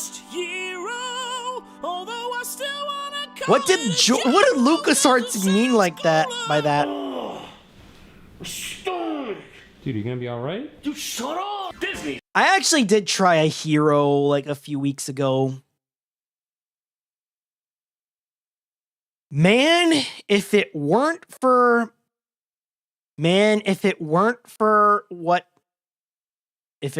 my diet now, I would absolutely buy a hero. I would get another hero. That shit is so delicious. That shit's so delicious, especially with the tzatziki sauce. Yummy. But unfortunately, I can't eat that stuff on Fridays because it's that time. Hercules. Finally, a familiar Hercules. face. And hey, this movie's Disney's Hercules action game. Let's see what this one has to offer. These games just keep showing up at my house when I'm sleeping, man. Oh, dang. Oh, Rick. I thought that was the game. You thought that was the reason you got food poisoning? Oh no! On the contrary, I didn't get food poisoning at all. It was the Raising Cane's that gave me food poisoning. But anyways, look at this game. This game's freaking awesome. It's actually freaking awesome. Awesome music, awesome and punchy sound effects. Another game from my childhood. Danny DeVito. All right. Another game I should play. What are you doing? Get your sword. I'll get my sword for you. Sword. Danny. Rule number 95, kid. Concentrate. The game functions on a 2D plate and largely consists of sprites. I think everyone had this game. Exciting and just dang fun to play. I'd have to say it could easily be considered a hidden gem on the PS1. I mean, come on. It's hard as balls, though. Why does it look like that? Beauty, okay? You hear that guy? It's Philocles. That dialogue. We're all living the human condition, but he is speaking it. Look at that. Danny DeVito. Like this, it couldn't get any better, right? It stops. We've had awesome. Yeah. The Game Boy version is a piece of shit. Have a look for yourself. I'm sure it'll be an enriching experience. Oh, really? At the top of every pole. Whoa! There he is! Hercules, look for bonuses in the trees. About everything all the time, the world would be a dull place. So let's start with the positives. At least it gave me a milliseconds preview of the game before shoving a hit in my fucking face. Hercules, look for bonuses in the trees. Hey, looking for bonuses in the trees. If there were anything to give me the goose pimples, it's probably that. Now that's just weird. That's like starting a game off being like, Hercules, remember the scent of mother. What? Like, what the fuck, dude? Like, I'm receptive, but don't start me off like that. Ease me into this I don't think this is actually made by Eurocom or Funcom. Are they the same? Also, holy shit, did you see that Herculade? Start off gung-ho. Look how big it is. Look how big that cup of Herculade is. It's almost as big as him. Also, this game is Herculad. I always save a royal flush when playing poker. The thing is, don't play poker with me. Oh, he's a card shark. Oh God, that music. That sounds nothing like Disney's Hercules. That doesn't even sound like it could go in the special features on the DVD. It's just one of those songs that drones on and on and on. Standard US portion size. The gameplay, I might add. And these hints just keep popping up. Hercules, beware of fireballs. Hercules, beware of spite and jealousy. Spite and jealousy? Those are terrible sins. Standard US portion size. Yeah, back in the late 90s when the super size was a thing, but nowadays it's still rather large, but they got rid of super size, and that's terrible. This game is pure action. I'm talking. This game is so much action that if there was so a much water action, protest, this game would be there in Times Square picketing before the feminists got there. That looks Whoa, more like Luke insane! Skywalker than Disney's fucking Luke Hercules. Skywalker. He does some weird run if you mess around with the buttons. I don't know what it God, does. It's one of those laggy cinematic platformers. Excuse me. And you're dead. And you need to do better than that. Lovely. I mean, come on. How do I get on this vine? I'm inching so slowly. You gotta jump. You gotta jump and catch it. I see. You gotta do this bullshit to get it. Yeah, that bullshit. Good luck landing that. This yeah, game is clearly meant to be an acrobatic platformer, as you can see. It's like Prince of Persia. I have to say though, whoa! Cool look at the animation though. It's very like smooth. Now that would be all there is to say about the Disney Hercules games, but there's one last strange addition to this collection. Oh, really? Hercules 2 for the Sega Genesis? Okay, really? Right. Another bootleg. Another bootleg, of course. Hercules 2. Hercules that 2. Sort of makes a lot of sense. What? You didn't even have the, oh my god! Wait, is that the get the fuck out of my room Minecraft kid? Also, what's with the snapping? Did you mean to use this sound effect, guys? This game is really odd. At the top of every a lot of the same sound bites, just incredibly bit crushed. Literally just a demake. Gameplay. Yeah, no, I'm not gonna do this. Hercules does what Nintendo Hercules.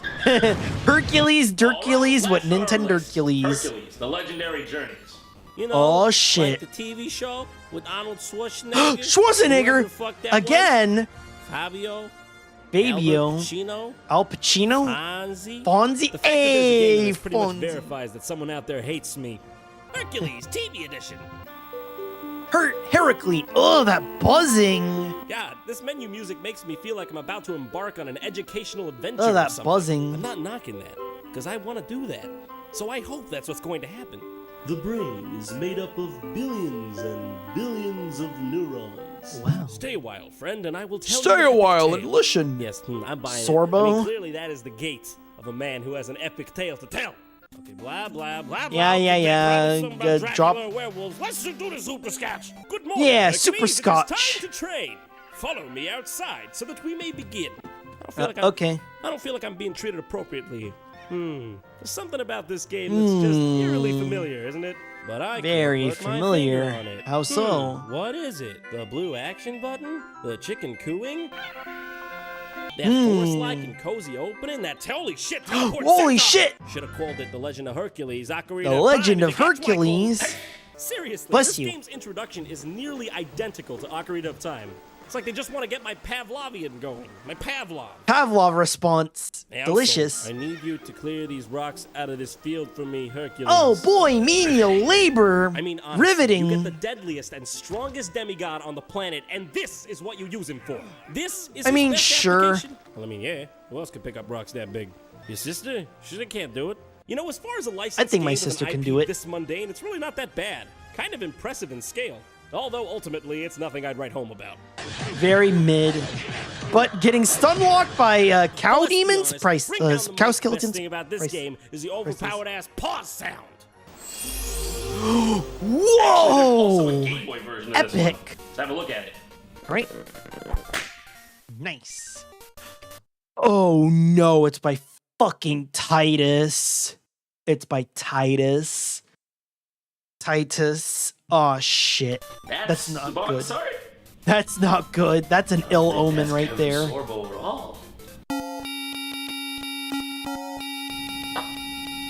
Ah! Oh, yuck! My thoughts exactly, bird. So the first thing you'll notice about this magnificent work of art is the score. Or should I say the knives running up and down rusty garbage bins. That's probably closer. This hurts my ears so bad, it needs to stop. It's like a mix between a fever dream and the insane clown posse. Oh man, looks like Hercules has been eating one too many ambrosias. He's a little chubby. His walk cycle is amazing. I can't Fat get fuck. enough of it. He looks like Eric Cartman trying to cut a jig. He looks so barrel chested. It makes this annoying sound every time you talk to someone. Like the world is coming to an end or something. I only speak to sailors. I only speak to sailors. Pretty much limiting yourself to port Shenmue? towns, honestly. And even then, Is this Shenmue? This might be Shenmue. Would really be a better fit for you. Also, what the fuck? Who says that? The fisherman also only talks to sailors. Naturally. Okay, well, I mean, at least that one makes some sense. Naturally. The stroller also only talks to sailors. He only Okay, speaks first to of all, sailors. what kind of an occupation is stroller? What kind of town Stroller. is this? How did anyone even As learn a port speech town? if everyone talks to sailors and there ain't no sailors around town? Well, I only guess speak if being to a sailor is sailors. what it takes to be validated around here, I might as well take to the streets and give it my all. Oh shit! He said, oh no! He fell. He didn't stand a chance. Poor hunk of a bastard, sunk like a brick. Well, this sweet old lady looks kind enough. Maybe I'll finally get a hint about what to do around here. Yeah, Don't can you help? stay here. I might hurt you. Lady, you gotta work on that anger. I'm sorry to have imposed on you, madam. Good thing we're not in Florida, or this may have really turned ugly. Leave me alone. Can't you see that Florida I woman. am busy? Oh, don't you worry, Yuri. It's plain for all to see. Also, I think it's prudent to point out that it's actually Mr. Eurydice who's the busy one. Busy, busy, busy. Oh, he sure is busy, all right. Clean out the dead cat, he's so preoccupied. he's jorking leave it. something like this hanging around. Gotta step up. Gotta be a man. Get rid of this. Yeah, gotta get rid of the cat. Responsibility. You gotta stop jorking it. In my day, and I gotta say, hands down, this one has to have the most standoffish NPCs ever. I don't think Good even lord, one of these these are people is happy to see you. They might as well not be jerks. there at all. Hey guys, I don't think you should be so rude to Hercules. Yeah, muscles. Son of Zeus. I think that's the main thing. All right, well, if I can't find any help outside, maybe I'll find some help inside. Okay. Get out of our home. Wow. That's something. Well, yeah, I mean, appropriate response, to be honest. From that would be deviating from the norm. I didn't really want to become a Mormon that much anyways. It's too much hard work. Please don't. You gotta keep watching people going in and out of the White House for the rest of the time. No thanks, Samuel. Poop. Poop. Yeah, I concur. Poop. Indeed. I love how John was actually looked disturbed when the cassette tape started playing that noise. He even had a coconut weapon. Yeah, he got a coconut weapon. I like how he refers to Heracles by his correct Greek pronunciation once and then back to the Roman pronunciation right after the rest of the video.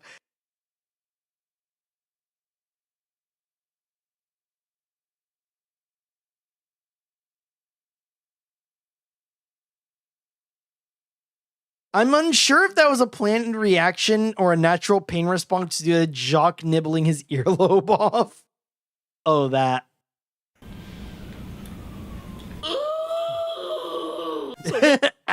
Bird. Damn bird. Yeah, there you go.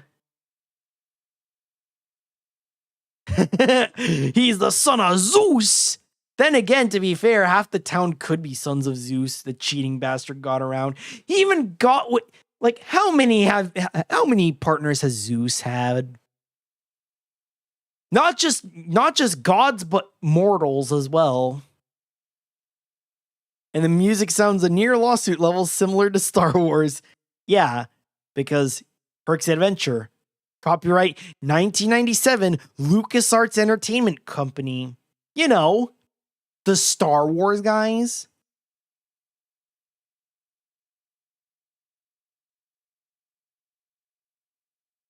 Yeah, good old Jono. Love me, Jono. Love me, Jono. Simple as.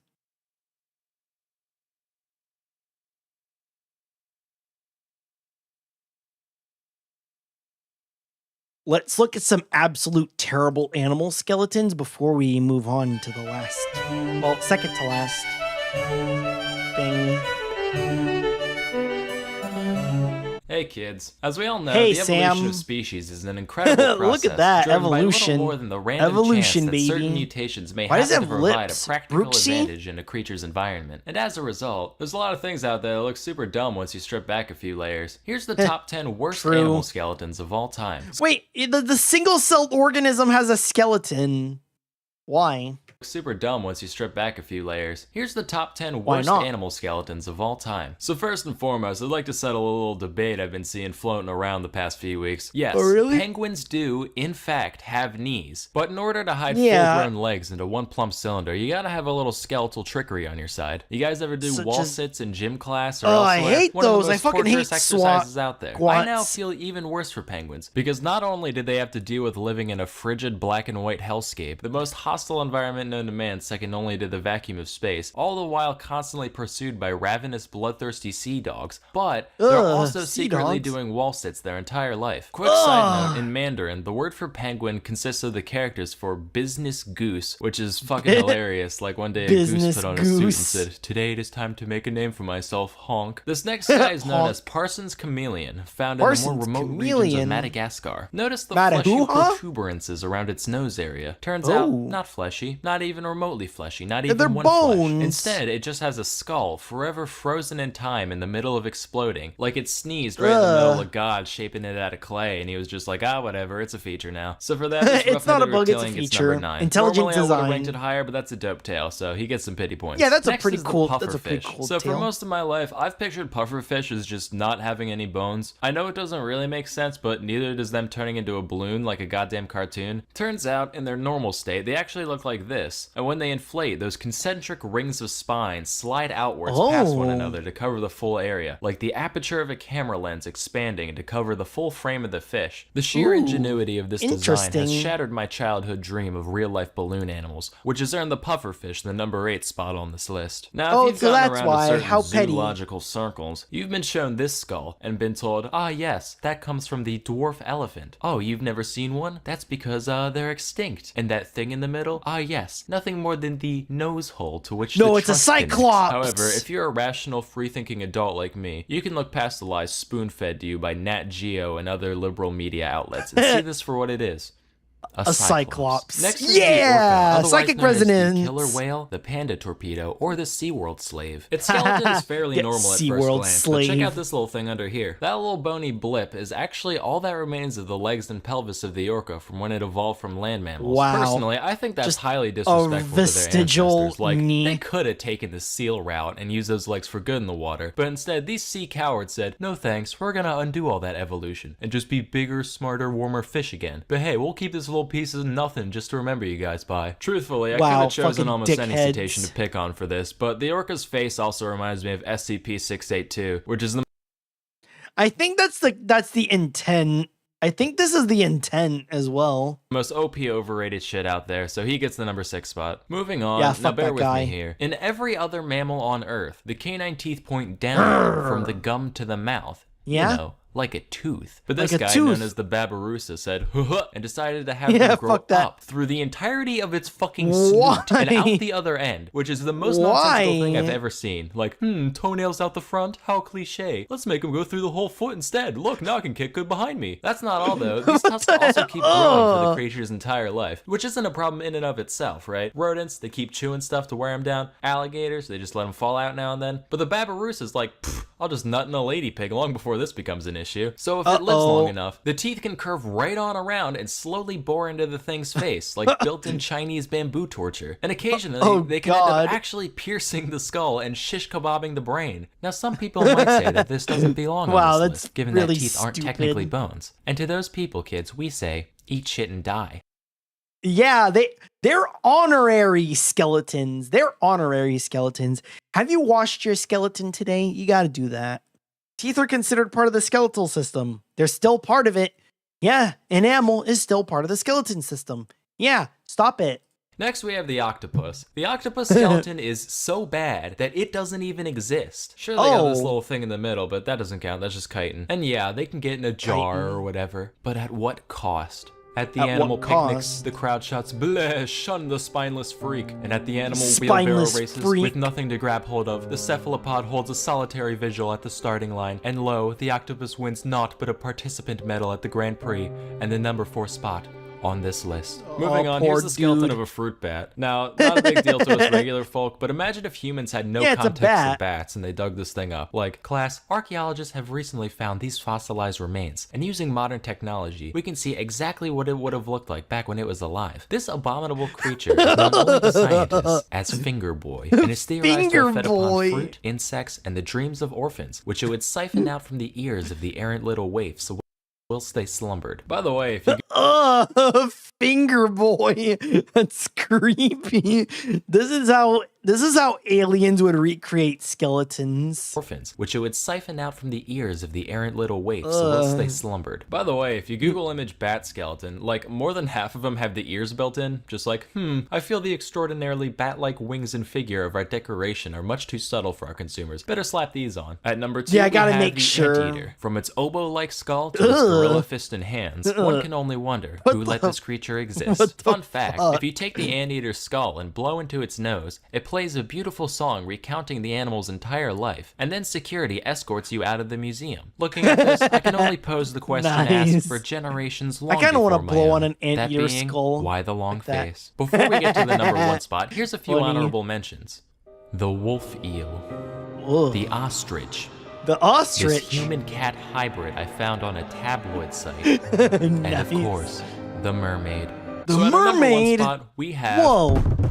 this What is creature. it? That's supposed to be a mirror. I know most of you can't see yourself in it on account of your filthy Dorito-smeared screen, so just take my word for it. So what's wrong with humans, you ask? Well, a lot of things. Yeah, I but wonder for now, let's stick why. to the skeleton. Ugh. First off, these bones right here, these are known as the metatarsals, all part of By the way, anteater can tear your guts out with its claws. Yeah, very fun fact. the foot, right? No, that's a bunch of primate propaganda. In most other groups of land mammals, what we'd consider our ankles is actually the quote-unquote knee of the animal. Thanks a lot, walking upright. Also, Wow. it's estimated that around 80% of people will experience chronic back pain at some you point see in it their life. T-posing, Thanks a lot, fucking walking run. upright. Lastly, probably something you've heard about at some point, our skull to pelvis ratio. For most animals, yeah. giving birth, not a big deal. Small heads, wide hips, mazel tov. But check out the big brain Craig is reborn once again. on Brett.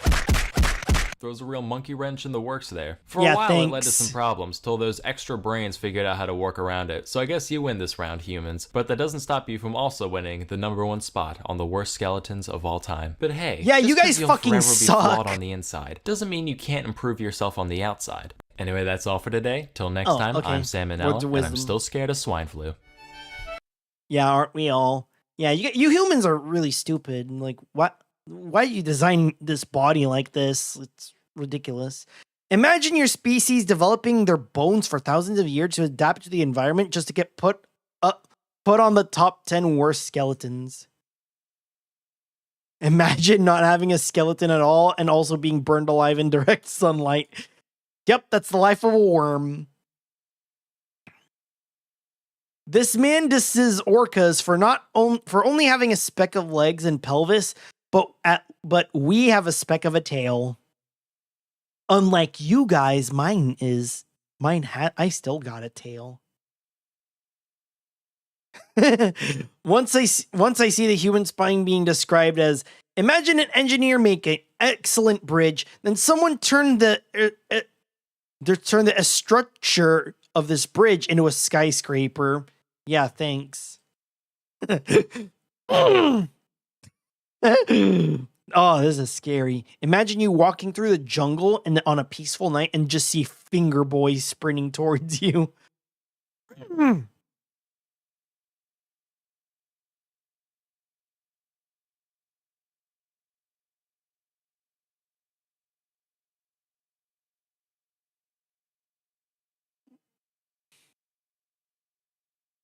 The way Sam managed to make the why the long face joke during the anteater without even chuckling is pretty crazy. Yeah, that is crazy.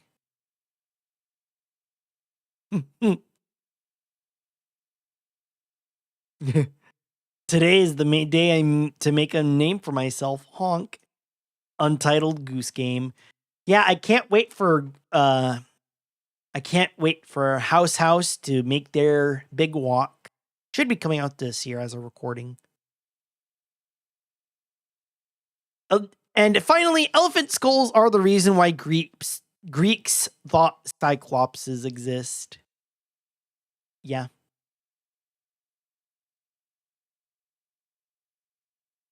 Yep. Oh yeah, and one more thing. Maybe babies truly are smarter than us. How? Well, they crawl on all fours. They understand that that human spines are supposed to work like that. So yeah. Thanks. Thanks, evolution.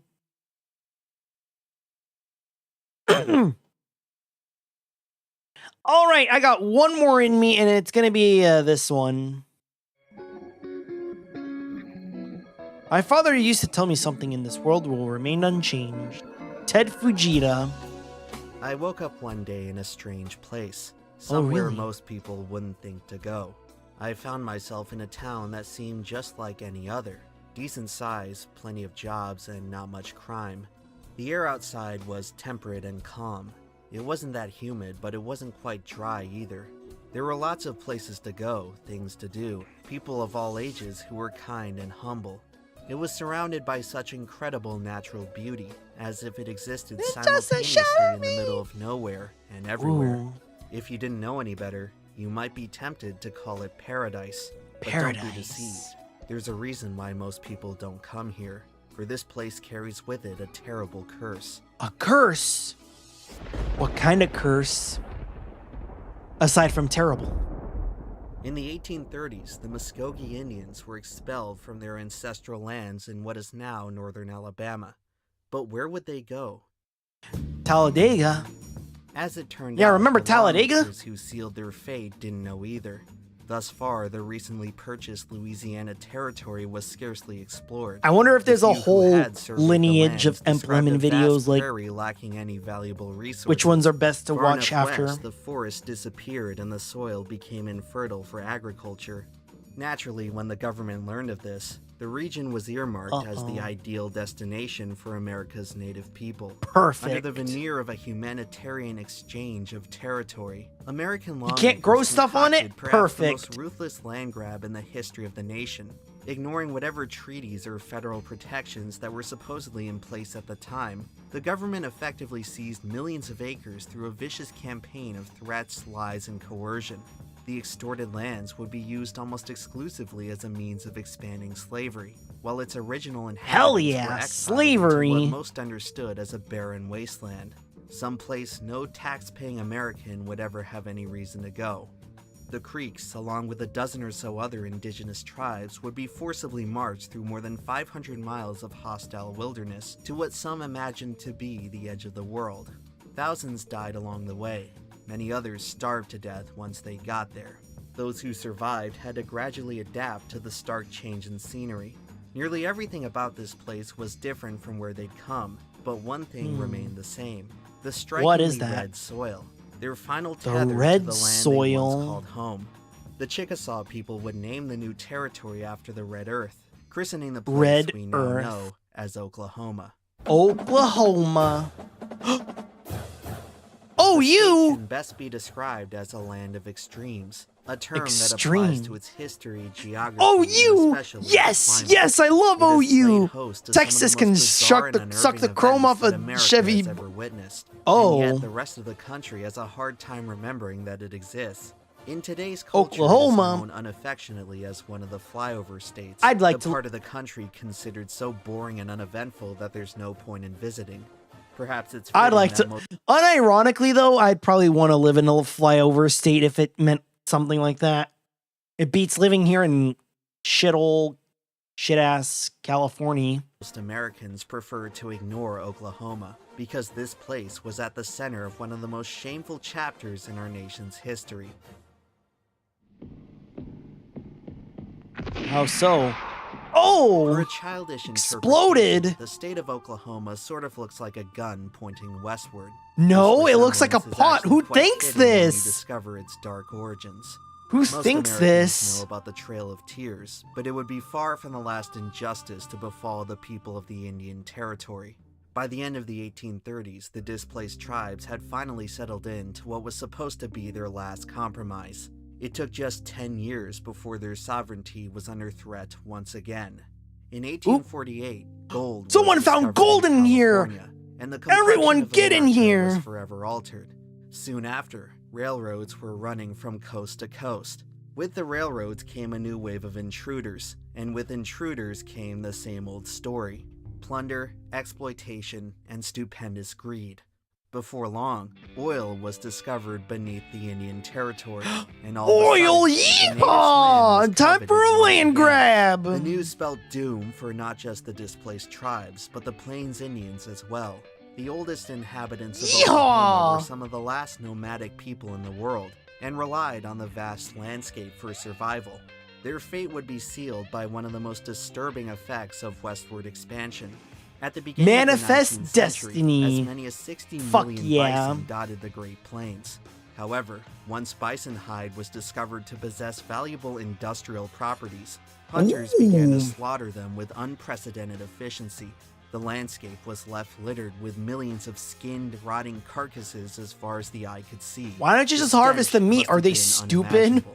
Despite yes, they are. concerns from worried because they're hillbillies. The federal government allowed the biblical massacre to run its course, knowing full well that the end of the bison would bring about the end of native prosperity.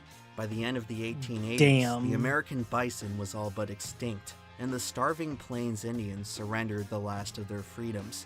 Corralled into pitiful reservations, they had met the fate that would soon befall the rest of America's original people. The final nail in the coffin would come from the Dawes Act of 1887, which dissolved tribal leadership and effectively ended Indian sovereignty within U.S. borders.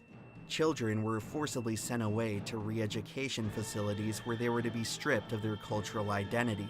Communal ownership of land was replaced with a privatized system intended to further seize what little territory they had left. And with that, one of America's greatest Indian land for sale? Ooh, I bet. The story of Oklahoma what a deal. 1889, and approximately 50,000 people have crowded in behind a thin line in the dirt. At the heart of the Oklahoma Territory, 2 million acres of land have conveniently opened up. The land grab. The federal government is giving it away for free. The actual land grab. Serve. At the stroke of noon, the horde was unleashed into the unassigned lands, desperately chasing their generational dreams. By the end of the day, all 2 million acres had been gobbled up, leaving many hopeful homesteaders empty-handed. Much to their dismay, she held it down. Claimed impossibly fast. It turned out that plenty of the new landowners had started the race a little early, sneaking into the territory hours or even days before they were supposed to.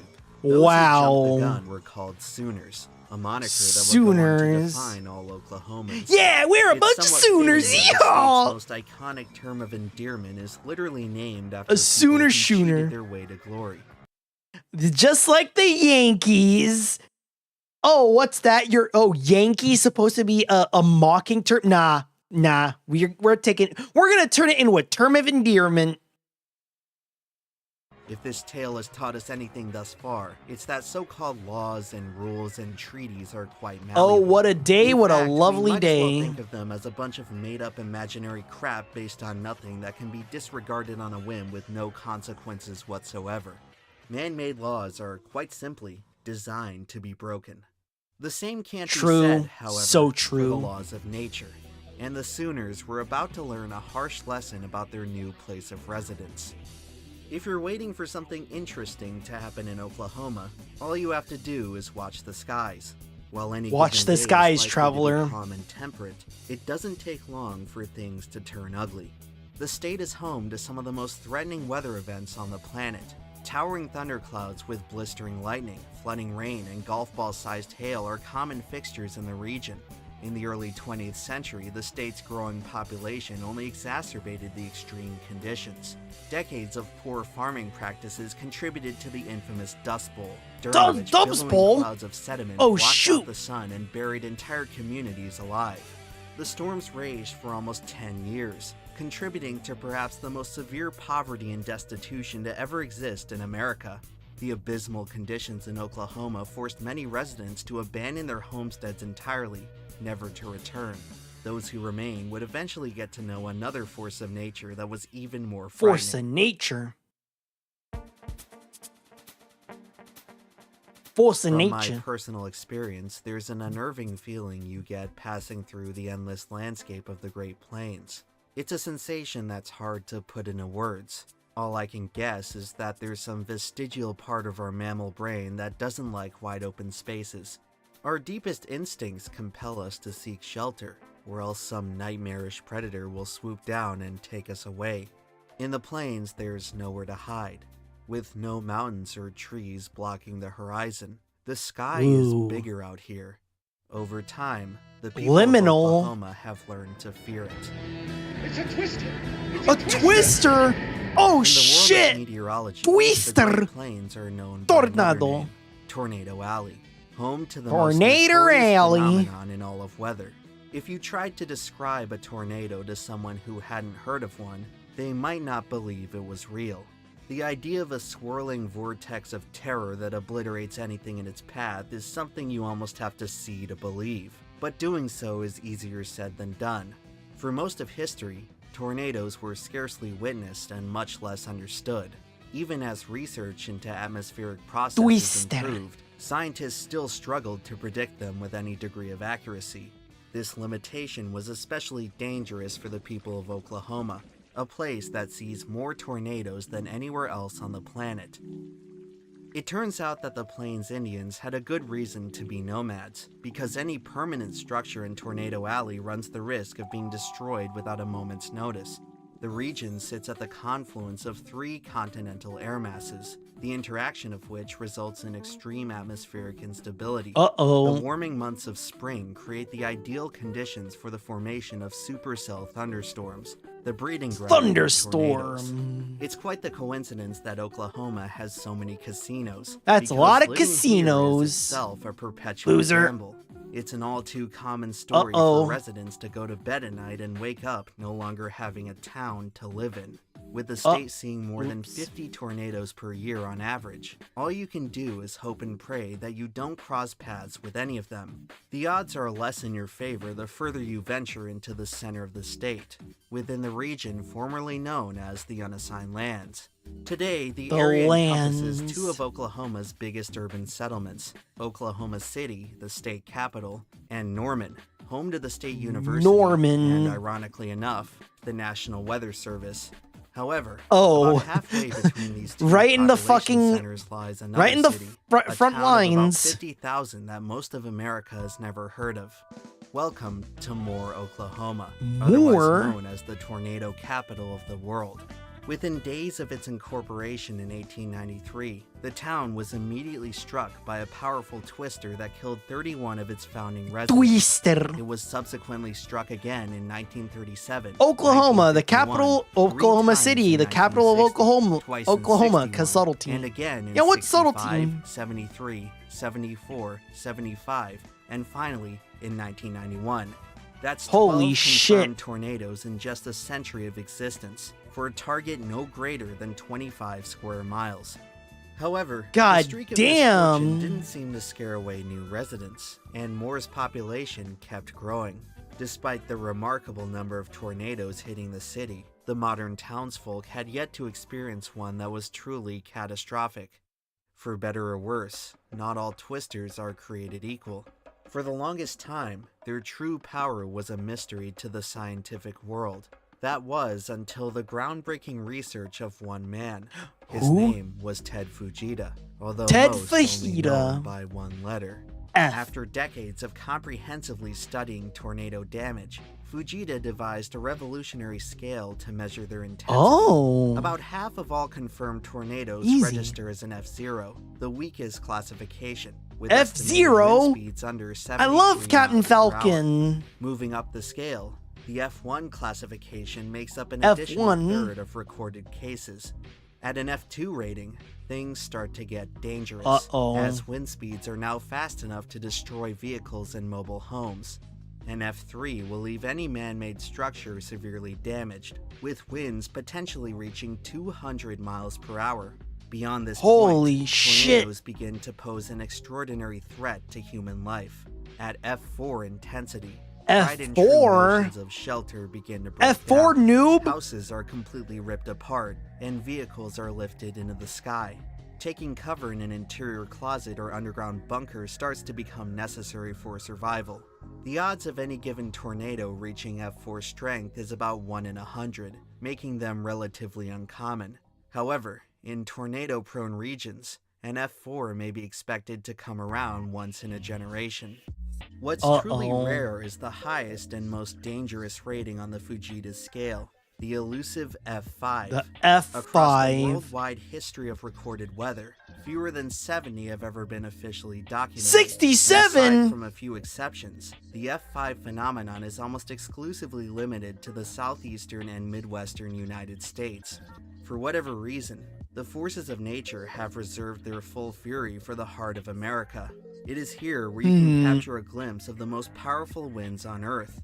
If a town is misfortunate enough to fall within the path of one of these things, the results can be difficult to fathom. Destruction doesn't even begin to describe it. In some cases, it can be hard to tell that anything was ever there. Total ruin. By the 1990s, the city Holy of Morn shit. had yet to be struck by anything worse than an F3. In this regard, you could have actually called it The lucky. Smile But in this America part of the City. country, luck can change like the weather. Uh-oh. Choo-choo, choo-choo, ha! No, I will not hit the choo-choo. Is approximately a 1 in 1,000 fluke, but that's still not as rare as a white bison.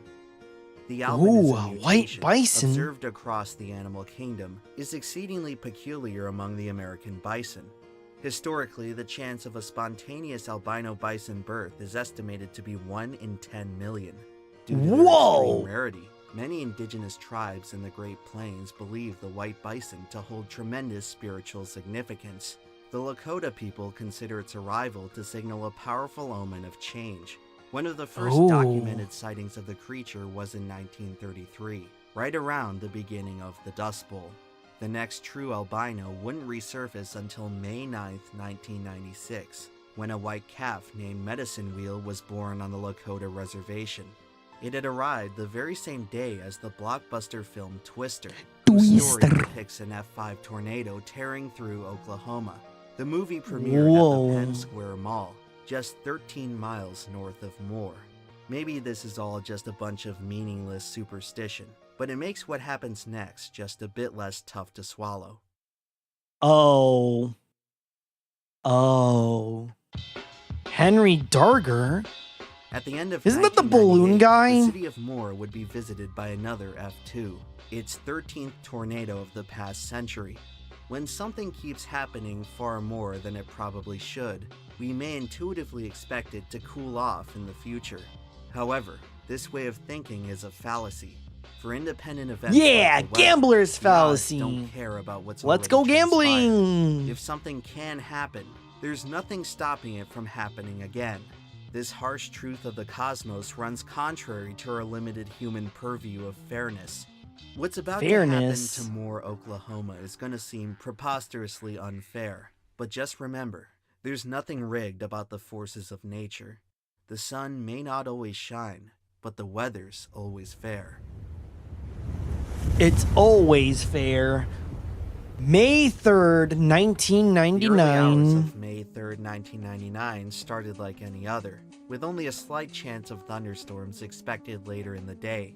However, when forecasters retrieved that morning's weather balloon data, what they found was alarming. When predicting severe weather, meteorologists rely on measurements of atmospheric instability, which they quantify using what's known as a CAPE value. Typically, a value above 800 is sufficient for thunderstorm development. That morning, central Oklahoma produced a value over 4,000. By the afternoon, it had risen to nearly 6,000. Before long, it was clear to forecasters that all hell was about to break loose. Over the next 12 hours, 73 confirmed tornadoes will strike the plains, but this fateful day would be remembered for just one. At 6:23 p.m., a funnel cloud touches down just outside the small town of Amber, Oklahoma. Over the next few minutes, it expands at an incredible rate before reaching the nearby town of Bridge Creek. By this point, the funnel has swelled to 1 mile in diameter. At the height of its power, a mobile radar unit measures the wind speeds at the center of the vortex. The results are almost beyond comprehension.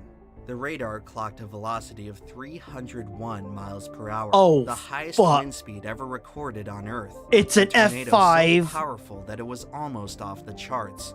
Officially, the Fujita scale it's an only goes up to F6. 318 miles per hour.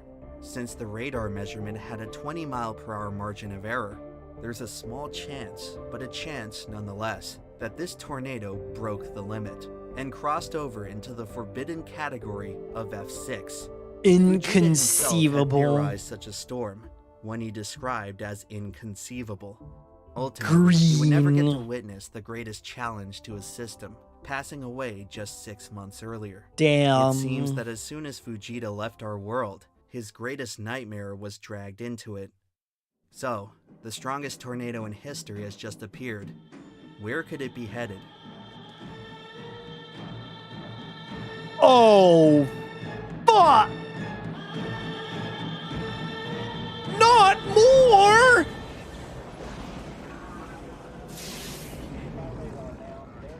The opening scene of Twister features an interesting bit of trivia. The footage on the family television is, in fact, a real newscast of tornado coverage in Oklahoma. The man on the screen is Gary England, chief meteorologist Gary at England? TV. Come on, England! At the heart of the most hazardous climate in the country. Starting in the 70s, he would revolutionize the way weather was presented on television, using never-before-seen techniques to produce the most advanced weather broadcasts in the world. There is no doubt that England's ardent dedication to his craft contributed to countless lives being saved. Now, after 27 years of service, he's arrived at his toughest day on the job. As the mile-wide behemoth approaches the Moore city limits, he knows he can't save everyone. 10 miles south in Norman, the National Weather Service has been firing off urgent weather bulletins all afternoon. But at 6:57 p.m., they broadcast something that was previously unheard of.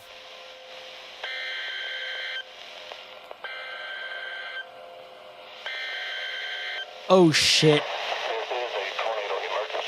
Tornado emergency.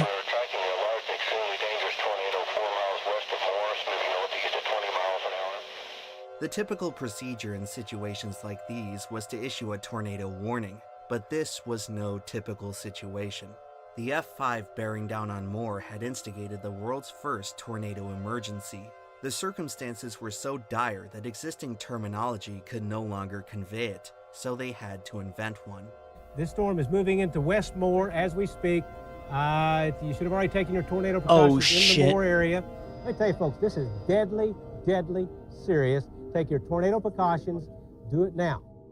The live coverage of this moment is truly some of the most harrowing footage in existence.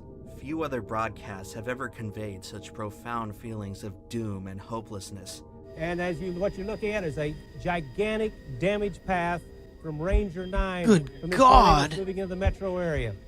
The Bridge Creek is just gone. It's just gone. The tornado is obscured by rain and shadow. You don't really get to see it, but you do get to see where it is. Exploding electrical transformers mark the confines of the destruction. What you're watching is ordinary people like you and I losing everything. Homes, vehicles, precious keepsakes, all converted to rubble in seconds. With each passing moment, lives are being lost, families are being torn apart, and a community is being stripped of its very soul. The picture may not explicitly show it, but it's all in there. Holy shit. Mike, insane. Very dangerous situation. Our worst fears really are realized that major Loading is welcome. on the ground in a major metropolitan area. On the opposite side of the storm, the Channel 4 chopper provides an even closer view.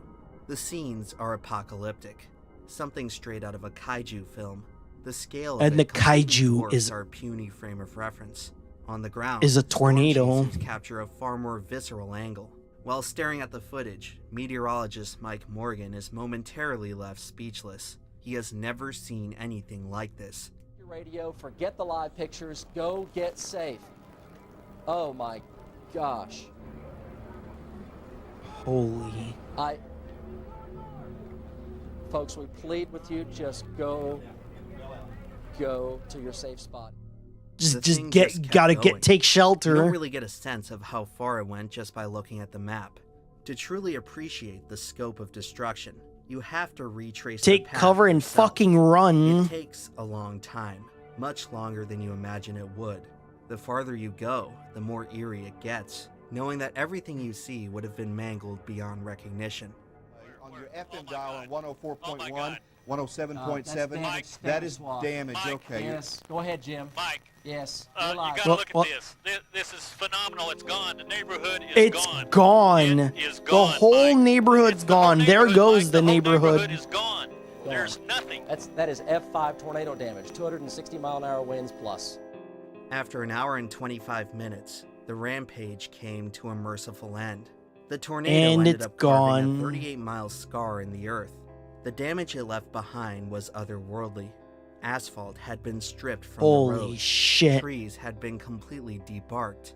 A 36,000-pound rail car had been lifted more than 100 yards in the air.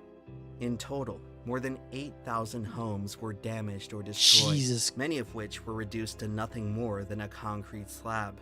The storm had taken more than 40 lives and left 500 injured.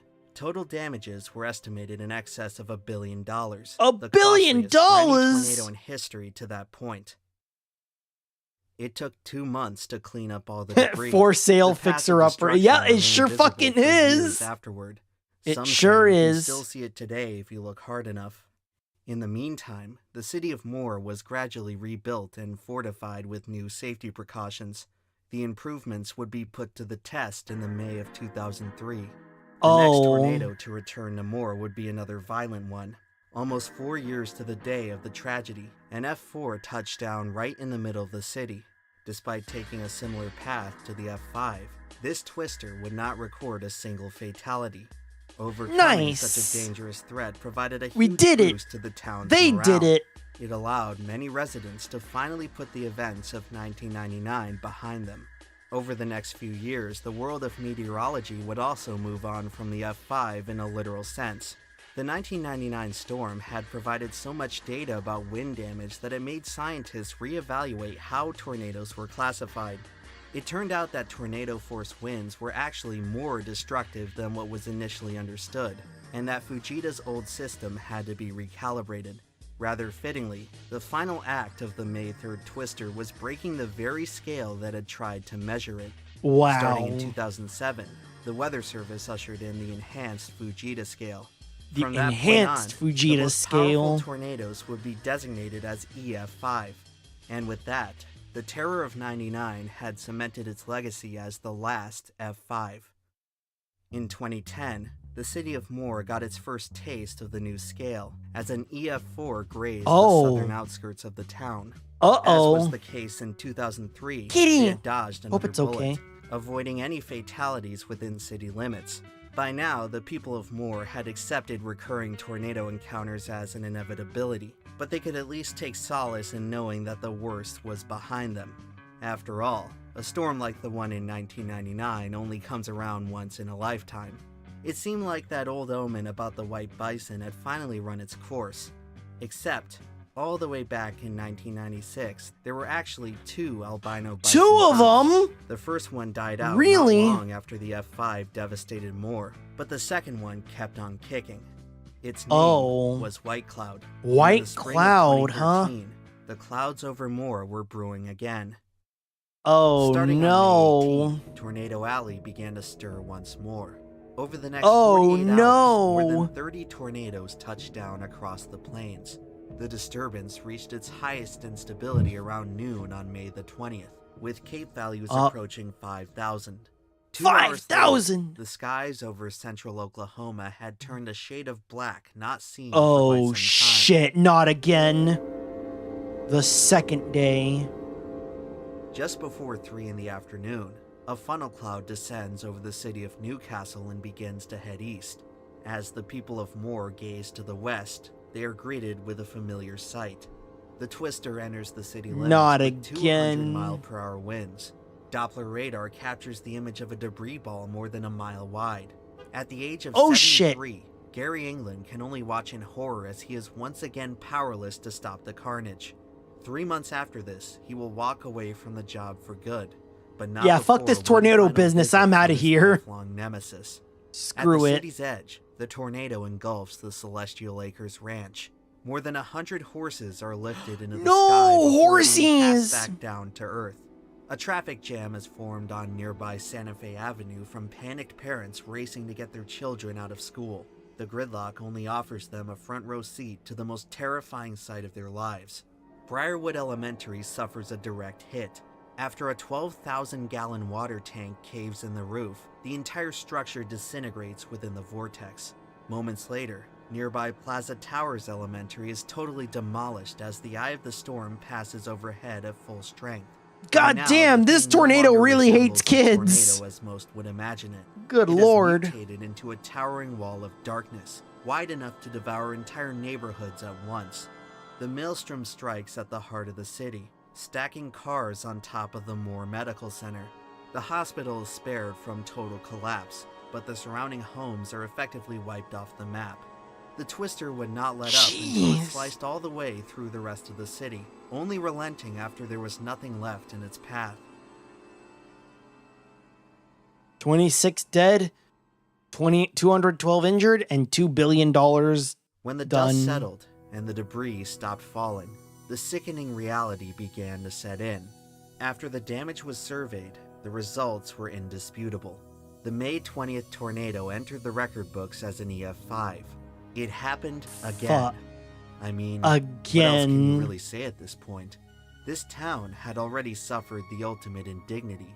The people had been brought to their very knees by the worst that nature had to offer. They had paid their dues, and it happened again. There is really nothing else like this. The only thing that comes close is the unincorporated community of Tanner, Alabama, which got hit by 3 F5s, including 2 on the same day. God However, damn. Tanner's tornado events were separated by almost 40 years. The city of Moore had just 14 years between their 2 F5s. In fact, since 2013, no other tornado has recorded an EF5 rating, meaning that as things stand, the last F5 and EF5 both happened to hit the same town. Out of everywhere they could have gone, it just had to be Moore. To this day, had to it's be hard Moore. to say which one was worse. The 1999 storm had all the eye-popping numbers. It lasted longer, traveled farther, and had the fastest winds by a wide margin. But if you ask me, the 2013 storm was the more brutal of the bunch. It didn't pack the same destructive power. It went but after what the it did freaking destroy cut far more schools. deeply into the soul of the town. 2 elementary schools, the hospital, the movie theater, the local Not the amusement movie park. theater! Not even the cemetery was safe. Not even the people who lived cemetery. there, this force of Yeah, nature might as well have been a force they of had it. evil. Yeah. Nature trauma had it out instilled for by the them. events Jesus of May Christ. 20th would not be fully realized until 11 days later. On the 31st, the rattled and grief-stricken population of Moore see the western skies once again turn black. When tornado God sirens fucking start to damn go it. off, people begin to lose their minds. In the nearby city of El Reno, a funnel has grown to an unimaginable magnitude, spanning more than 2.5 miles in diameter. It's the biggest tornado ever recorded, and it's headed right for the Oklahoma City area. Foreseeing an unprecedented disaster, meteorologist Mike Morgan controversially urges his viewers to flee the area by driving south. This is South Oklahoma City. You folks need to be, if you can go south right now, if you don't feel safe, go south. Oh no. The entire Just go city is straight sent to into a state of Moore. pandemonium. Over the next few minutes, thousands of residents abandon their homes and flood the streets. It's a scene You want of us to total go to chaos Moore? as Oh, drivers hell try to no. evacuate the storm by any means necessary. The sudden surge of vehicles brings traffic to a standstill. The highway has Oh, become a parking lot, shit. trapping thousands as sitting ducks in the direct path of the vortex. What you're looking at is the purest expression of fear.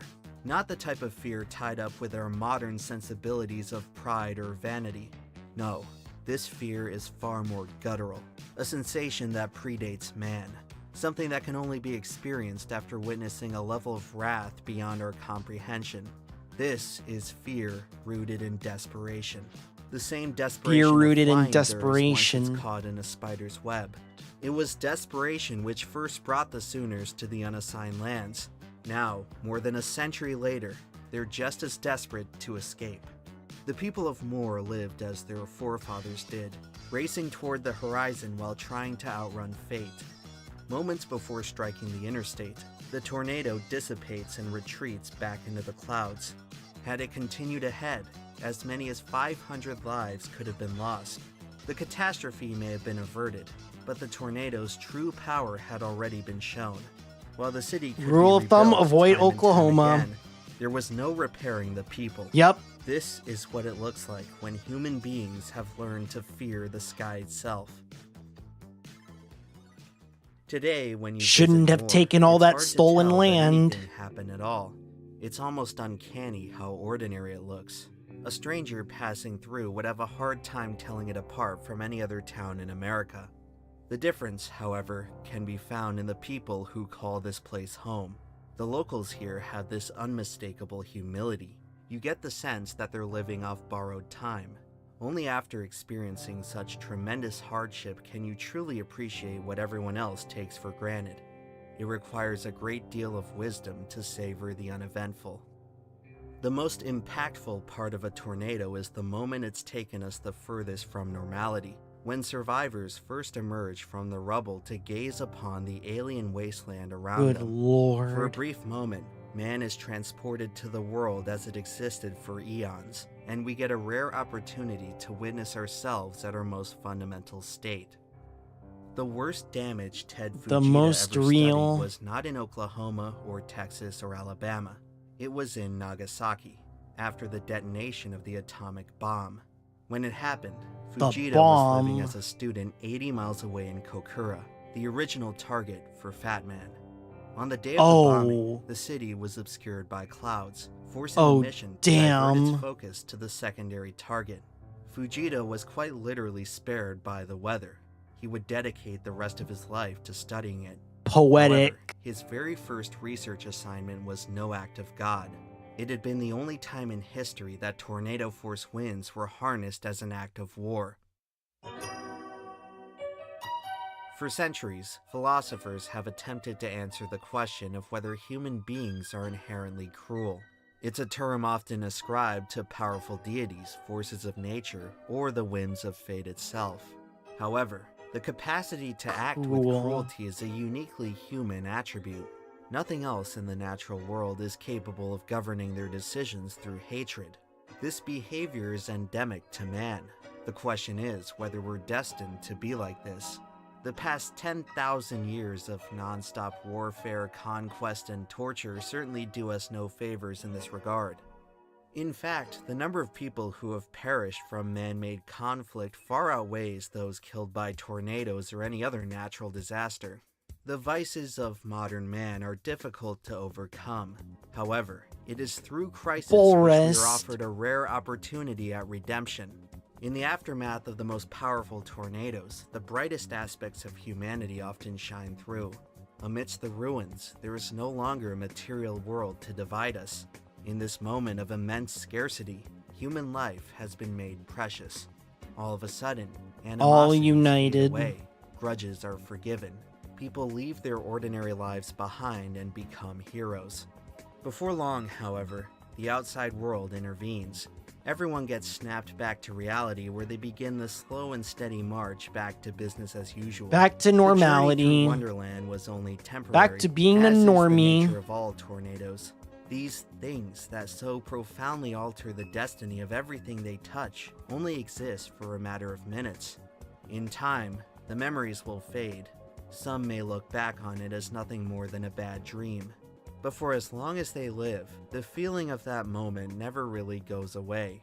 For in the center of a shattered world, wrapped up in all of our greatest fears, they had found harmony. Harmony Somewhere with the on the earth. southwestern outskirts of Moore, there is a place where the two F5s The cross. crossroads. There must have undoubtedly been some poor bastard living out here who was forced to rebuild their home from scratch, and 14 years later had to do it all over again. Damn. The blues musician Robert Johnson once wrote a That song about a place that like would have this, sucked. where he travels to the crossroads and sells his soul to the devil. The true crossroads are believed to be somewhere in western Mississippi, about 400 miles away The from Devil's the heart of Oklahoma. Crossroads. While these two states are separated by distance, they remain connected through an integral link in their history. Mississippi was the original home of the Choctaw Nation, the very first of the displaced tribes to make the journey to Oklahoma. Strangely enough, Mississippi has also been stricken with some of the most violent tornadoes in the nation. Just a few years after visiting the crossroads, Robert Johnson dropped dead at the age of 27, as the devil collected his end of the bargain.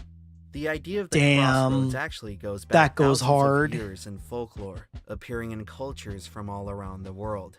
It is believed to be a gateway to the supernatural, a place where vengeful deities demand a powerful sacrifice. Grandfather Nurgle 333 asked me, "You know what I've been wondering, Plankton, if the streamer understands all of this, or if it's going over their head, or I wonder the same thing sometimes. The streamer, CPT Blue Sharks, might be too busy getting sloppy on this wild Friday night to fully catch on. But who knows? Maybe they're sharper than they seem. It's all part of the chaotic charm of the stream, we're laid back. Now, back to trying to get the secret formula. Yeah, well, good luck with that, Plankton. Anyways, we're learning about the devil deals and the crossroads. One town must be swallowed by the sky and witness the gates of hell. While Wow. God bless more. Understood why people look towards a higher power in times of crisis. God bless more. It just makes everything so much easier to explain. Devil deals are real, and I never get brimstone, and that fucking sucks. Why people still choose to live here after Why, all the though? tragedy, all the wrath, All and all the- the bad blood that continues to All haunt the this bad place, shit happens. Why do they stay around with more? just keeps on growing. Why? Maybe it's ignorance. People who don't know the story that fall for the siren song of cheap prices and God-fearing neighbors. Or maybe it's the opposite. Thrill seekers who are specifically drawn to danger and spectacle. Hell yeah, Maybe brother. Some folks just enjoy rolling the dice. They asked seeing for how it. long they can It's gamble part of the before getting family cleaned lineage. out. That's why they gotta Maybe stay. others are searching for some elusive feeling that they can't quite find anywhere else. In spite of everything that's happened, the people of Moore have made it clear that they Whatever won't be going will away come your way anytime through soon. fire or tornadoes will What can not I be say? shaken. When you found some place that feels like home, it's hard to leave. What are we gonna do? Give the land back to the engines? Sometimes I go about in pity for myself, and all the while, a great wind carries me across the sky.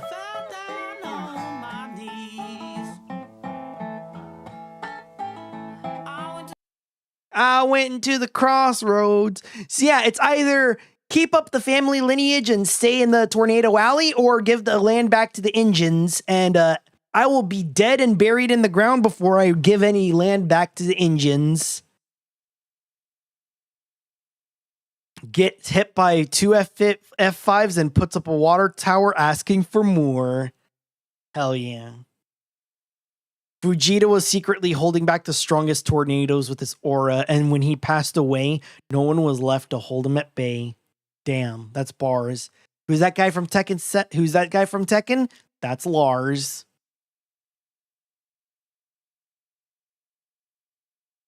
Oh, and it got the last EF5 wasn't in More anymore. It actually, yep, 4 months. Apparently, 4 months ago, it was hit. But yep.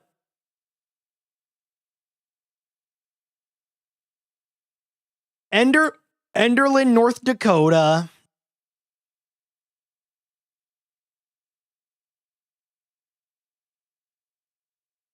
You know it's going to be bad when your local meteorologist starts stuttering and pausing.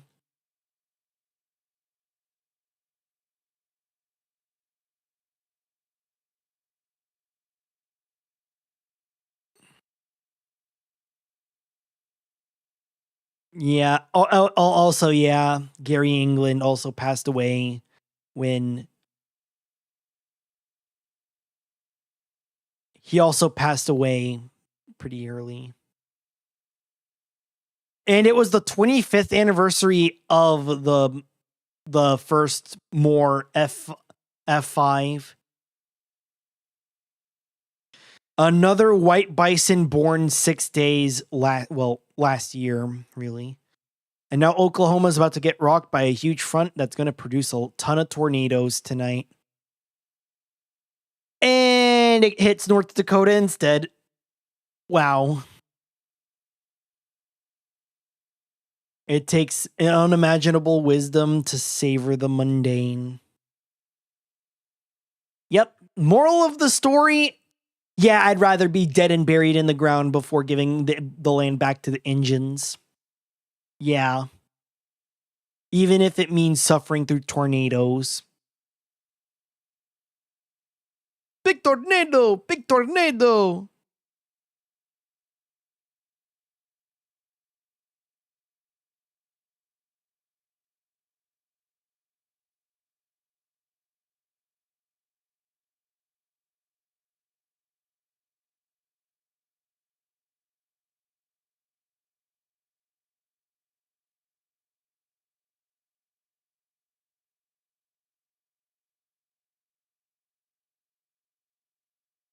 This video is 6 minutes long. Oh yeah, this exploit, that's been a thing for a while. If you watch it at half speed. Ever watched Coney? I did watch the Coney 2012 thing. I'm pretty sure I did. I'm fairly certain I did watch the Coney 2012 Internet Historian.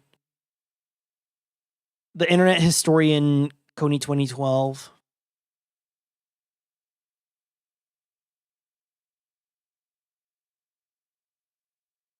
I can check the list.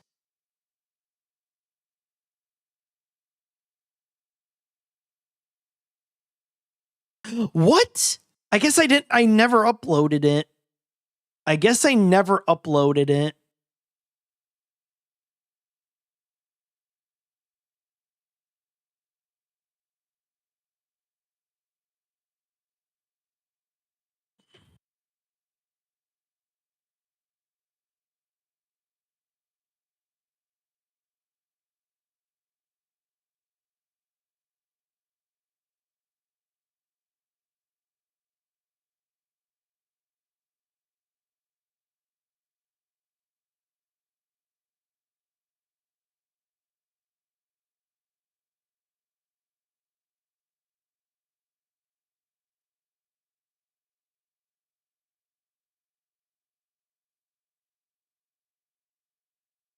The Forgotten VODs.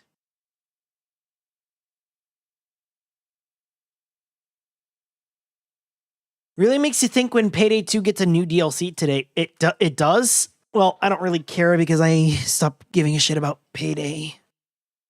I stopped caring about Payday. The heist.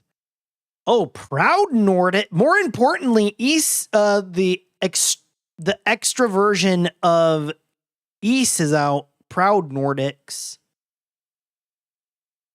Proud Nordics came out today, which is a newer version of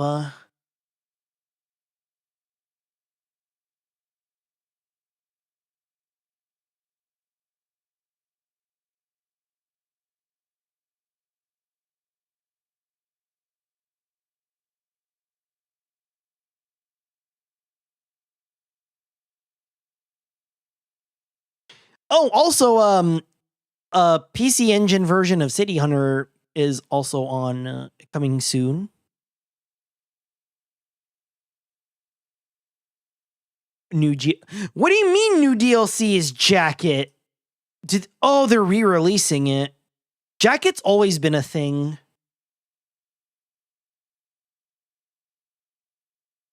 Jacket's always been a thing. I guess they're just re-releasing it because of weirdo bullshit.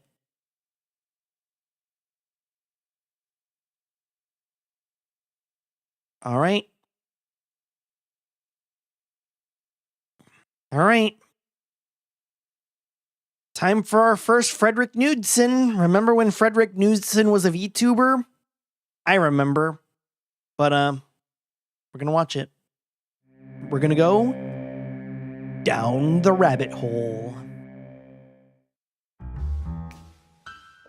Ooh. Ah.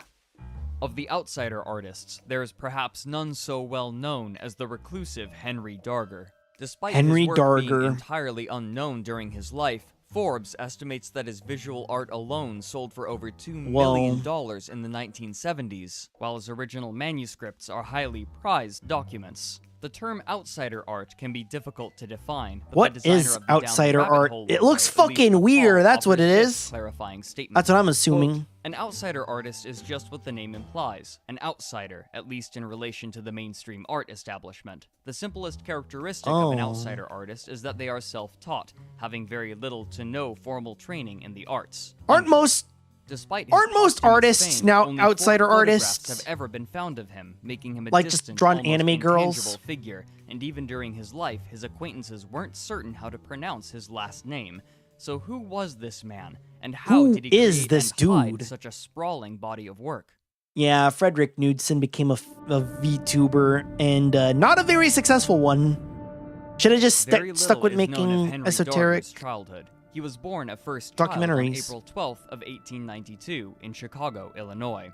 Less Chicago. It's always Chicago, man. But his father, also named Henry, was a tailor. The younger Henry was an uncommonly intelligent child, and his father taught him to read at an early age using the newspaper as a learning tool even before he entered school. Makes you really His think mother, about the however, pipeline. was not in his life for long. When Darger was 4, Rosa gave birth to a second child, but she died very shortly afterward from a septic infection due to complications with the birth.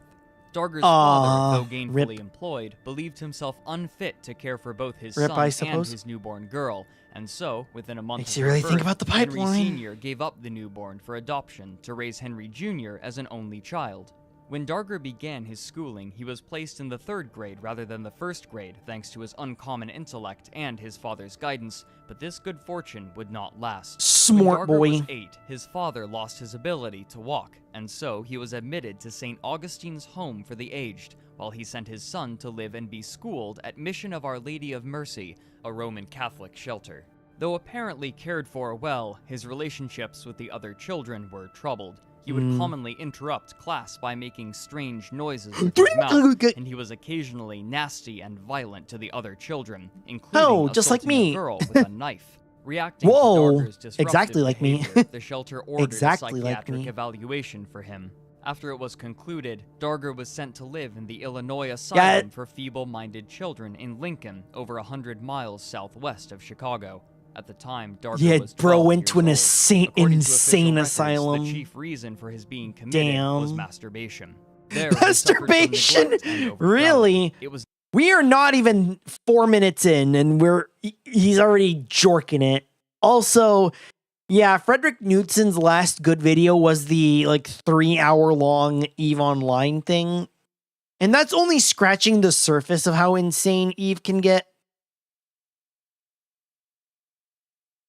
That is, yeah, it's only scratching the surface of how crazy EVE can get. But yeah, after the EVE video, he fell off, absolutely. no secret that the asylum used children as a labor force, as the government of Lincoln had fought hard for the institution on the grounds that it would help secure the economy of the town.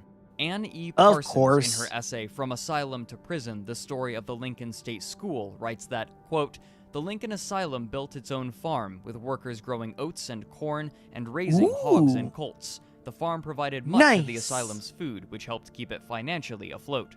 The residents made up the majority of those workforces, unquote. Darger himself was forced to work on the farm from early morning to evening, where violence from the taskmasters was encouraged to punish children for misbehaving. Only after some time would this abuse come to light. Darger, in his autobiography Screw them many kids. years later, wrote about his experience there. Quote, during the early summer of the 4th year, I made my first attempt to run away, but that Physical farm's cowboy discipline. caught me in a cornfield, tied my hands together, and made me run back all the way on the rear of the horse, unquote. Many scholars of Darger's work suggest that he was also the victim of sexual abuse at the hands of the asylum's employees, a possibility that would fall in line with the That's not as during the cool. early 1900s. Even It is so, no in longer his cool, never autobiography, mind. Darger reminisces fondly about the asylum, which he called the State Farm, saying that his life was like a sort of heaven there. He follows this up with a question. Do you think He's I not might even be wearing fool enough to run away shoes. from heaven if I get there? Darger made 2 more attempts to escape. The second time, he gave himself up to the police, who promptly returned him to the asylum. Damn On the 3rd it! attempt, he successfully Thought that'd evaded work. capture and worked his way back to his hometown of Chicago. However, only shortly before he began his escape attempts, he had learned that his father died while at St. Augustine's Home for the Aged, and so he sought refuge with his godmother, who offered him shelter.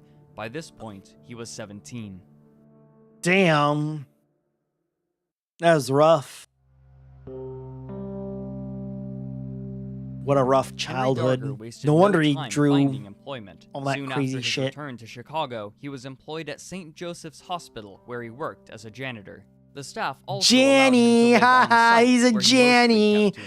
Get a load of the Janny. During Janny. this period, but he did manage to find a friend in a man named William He does it Schloeder, for free. a Chicago resident who Why lived does with he his mother have and sisters. pointed As elf Darger's only ears? friend, Well, the it two looks would like, spend yeah, he significant looks time like he has together at elf amusement ears. parks and at Schloeder's home. Is he a While at the vampire? parks, Darger claims that he willfully, quote, did all the spending. Besides this, it seems that his time during this period was spent quietly working and living at the hospital, where he drew little attention and led a simple life, attending Mass at church daily. It was during this time that Darger set to work on the novel and series of visual pieces that would become his magnum opus. When he conceived of it is uncertain, but work on it began in 1909. It told the story of the Vivian girls, 7 sisters and princesses of unmatched beauty and virtuousness. He describes them as, quote, always willing to do as they were told, keeping away from bad company and going to Mass and Holy Communion every day, and living what the fine lives girls. of little saints. But these girls were alive while 2 countries were at war. The first, Angelinia, serves as the good side in Darger's work, being a devoutly Christian nation and ready to right any wrongs. It serves as the center for a coalition of states in the war. On the other side were the evil Glandolinians, who desperately hated the Christians and committed violent and heinous crimes, including that most egregious sin to Darger, the enslavement, torture, and murder of children. There were many familiar characters in his work, taken from books in his library, but perhaps most notable was himself. Darger cast himself as a feared general in the Abianian army who hailed from the distant land of the United States. In the story, he is especially well known for being the protector of children, heading the Gemini, a society dedicated to the protection of little boys and girls, and striking vengefully against any who would hurt them.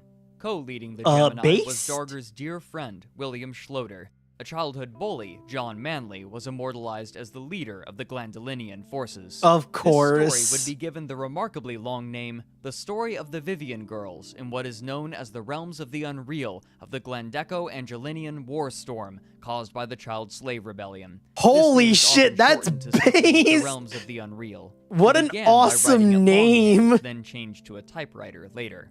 Darger's accompanying visual art would be complicated and sprawling. This in spite of the fact it's like that a modern-day American Bayeux tapestry. This compounded with the issue of his limited disposable income, which was already strained due to his trips to the amusement park. Since he couldn't afford drawing lessons, he began to utilize any sort of visual art he could obtain, which often included photographs and advertisements from newspapers. He also would use pages from coloring books. For drawing material, he would use those aren't paper, very colored. paints, pens, or pencils he could look find, rotten. including that which he found while rummaging through garbage bins. Upon these pieces of paper, he would copy or trace individual images, sometimes pasting them onto the page itself and drawing around or on them. As he practiced this method, his library of reference images grew, and he found himself returning to certain images which he would reuse, creating deep creases in them and wearing them down. When an image he wished to use was too small, he would spend what meager amount of money he had left of his paycheck to purchase an enlargement.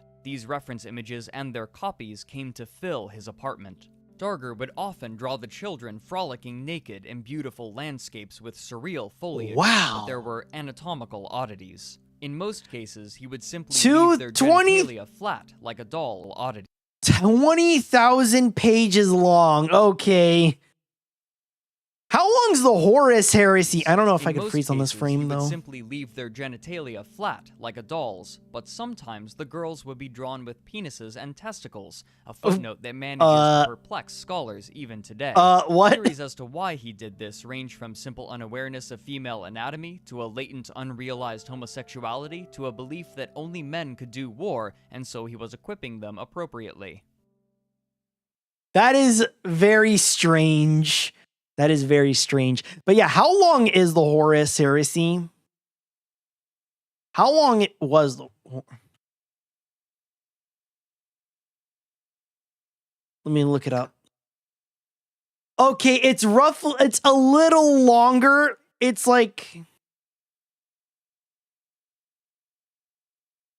it is approximately 26,881 pages. It is only 6,881 pages longer than the Horus Heresy. Over the span of over 63 books. Fucking Lord.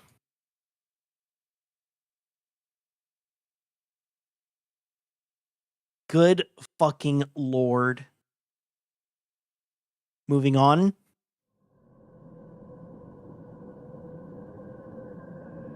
Of Darger's clippings, there was none that he treasured more than that of a girl named Elsie Parabeck, who was featured in the Chicago Daily News after her murder by suffocation in 1911. One day, in the summer of 1912, Darger lost his copy of this photograph. No, Unable my to rediscover photo! it in the public archives of the library, Darger began frantically petitioning God for its return, going so far as to create a shrine in his apartment, to which he prayed. When bargaining failed, he attempted threats, but in a peculiar way. If the clipping was not returned, then the war within the realms of the unreal would shift against the Christian nations. And yet, the clipping eluded him. Seeing no other option, he took his vengeance within his own narrative, turning his avatar against the Christian nation and to the side of the Glandolinians, soliloquizing that God had been too harsh on him and that he would bear it no longer.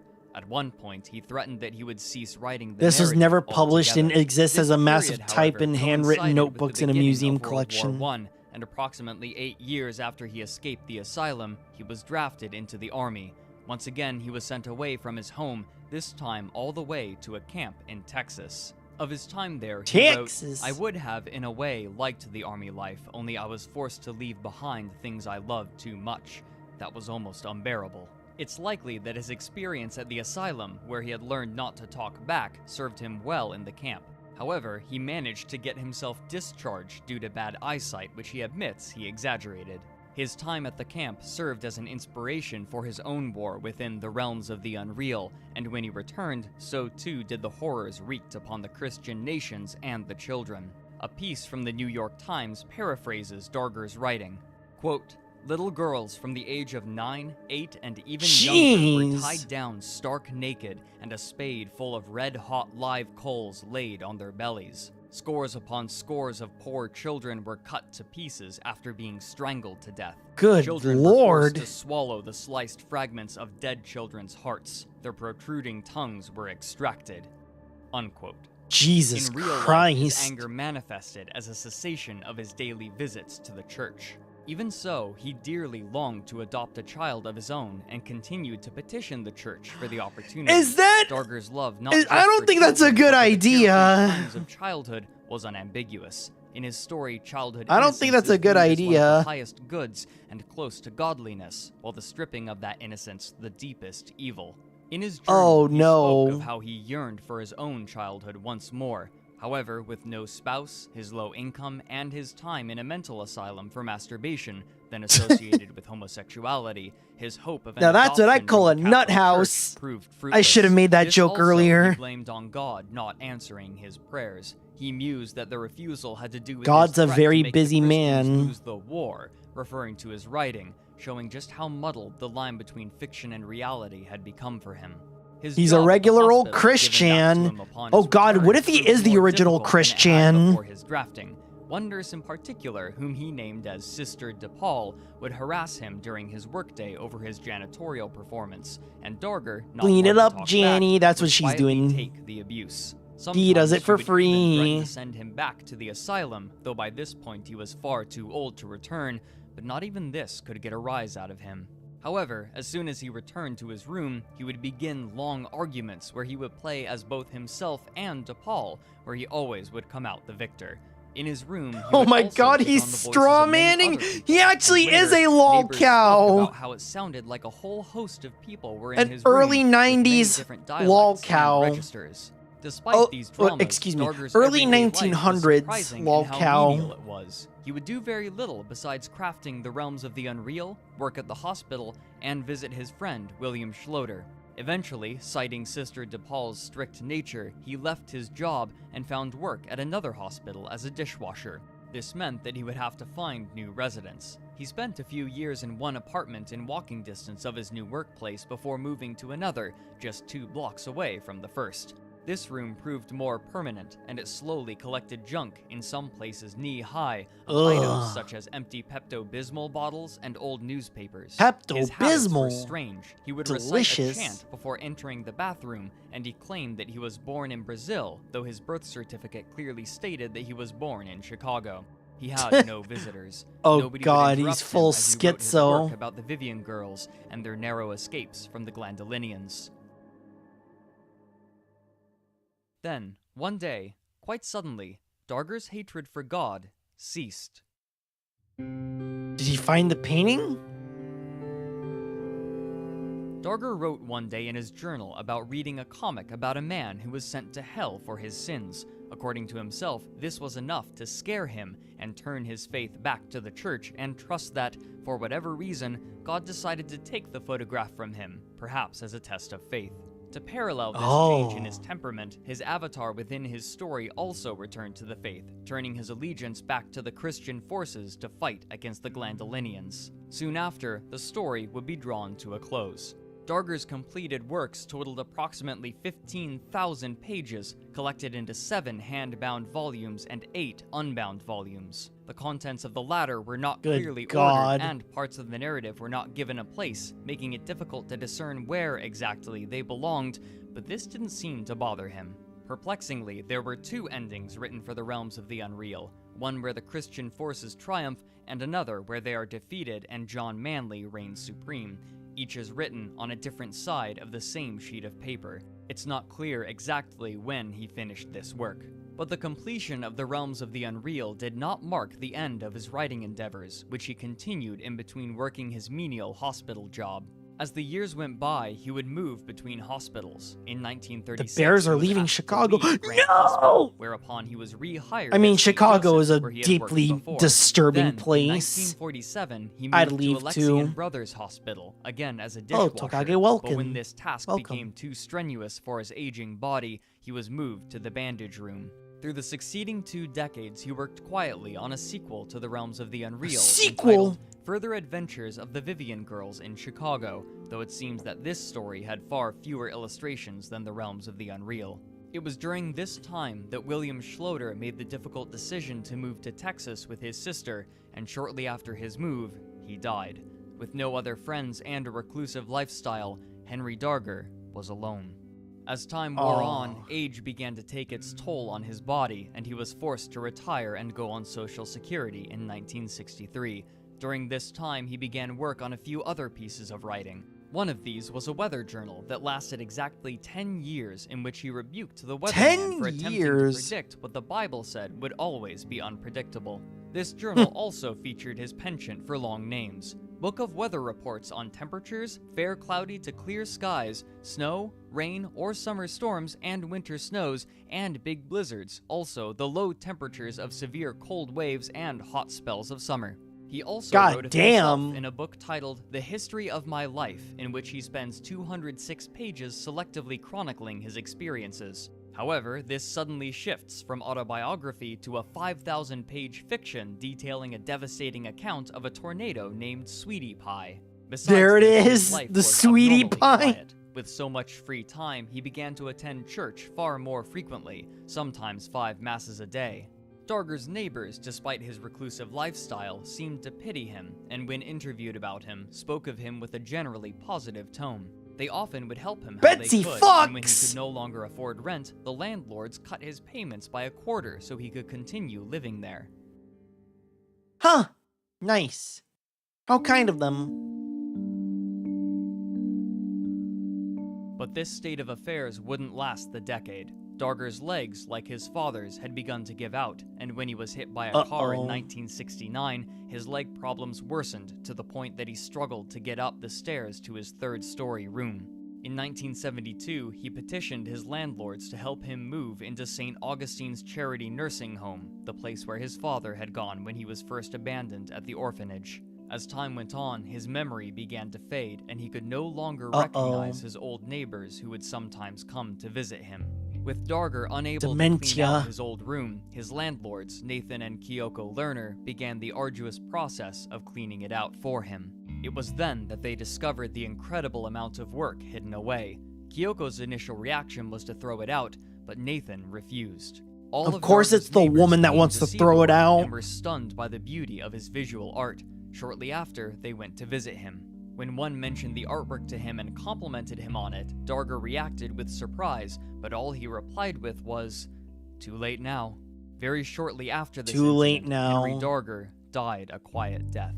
All of his works inevitably fell into the ownership of his landlords, the Lerners, who ended up auctioning them off and selling or donating them to museums. The reaction of artistic scholars was immediately one of simultaneous fascination and revulsion, and it was largely believed that he was a murderer and a pedophile due to his obsessive nature and his collection of reference images of little girls. Still, not quite. It is strange. And his works are now it is definitely strange. In the year 2000, his pieces could be bought for up to $80,000 at auction. A figure Wowza, that has now reached that's a lot of cheddar. $750,000. That same he did year, it the for the sake of art, for the love of the game. In Chicago, set up a permanent display featuring the contents of his room when the Lerners were cleaning it out. His works were slightly refurbished and placed in climate-controlled archival rooms due to the fragility of his cheap materials. Over time, scholarship around Darger seems to have moved away from allegations of murder and pedophilia toward a more sympathetic Michael understanding. Bonesteel, that's an awesome unpublished, name. They still have sparked the fascination and interest of artists around the world as a man who truly devoted himself to his art. In a way, he embodies the idea of the heroic artist who creates purely for the sake of creation. For the love of the game, he's a proper misunderstood artist. God damn. That was amazing. Too late now, like, damn. That moment of clarity where he realized people would have liked his works must have been heavy. Absolutely. There were probably more people out there just like him, but their works were thrown in the trash. Henry only narrowly avoided being entirely unnoticed by the world. Oh shit, new Narelle, by the way.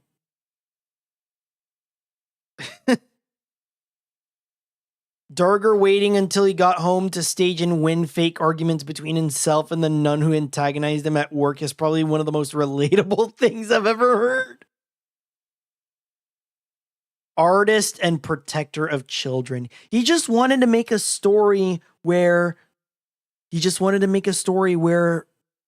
there was good guys versus bad guys, and the bad guys are vile child murderers.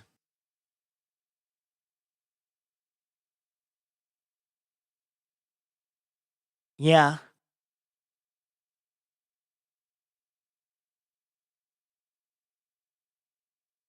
He also didn't even know what rape was. Man, it could have gotten even darker. It could have gotten even darker, but he didn't do it because, well, he just didn't know. He didn't know.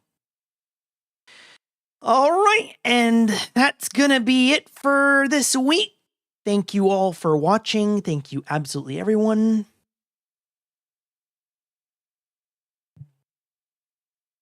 Thank you all for watching. Thank you, everyone. Thank you all for watching. I'm sorry, I'm gonna pause for a bit. So yeah, that's it. It's time for me to say goodbye. I sincerely appreciate your patronage, and I hope I've succeeded in giving you an enjoyable afternoon of entertainment or morning of entertainment. Please drive home carefully. Come back again soon. Goodbye. Stay beautiful. Love you all. I'll see you all next week with more Ace Combat 2 and Marathon 2. Hopefully, I will be able to land the plane for once. If you're on YouTube, please leave a like and subscribe. It helps me with the algorithm. If you are on Twitch, stick around because I'm going to throw you guys at someone. Here is my VOD channel. Here is the Slop channel, in case you missed all the videos. In case you missed all of those videos, they will be on the Slop channel, but they're once a day, so it's trickle down. And here's my Twitter, so you can follow my bullshit. And yeah, I'm going to look for someone to throw you guys at. And who am I going to throw you guys at? I might throw you guys at...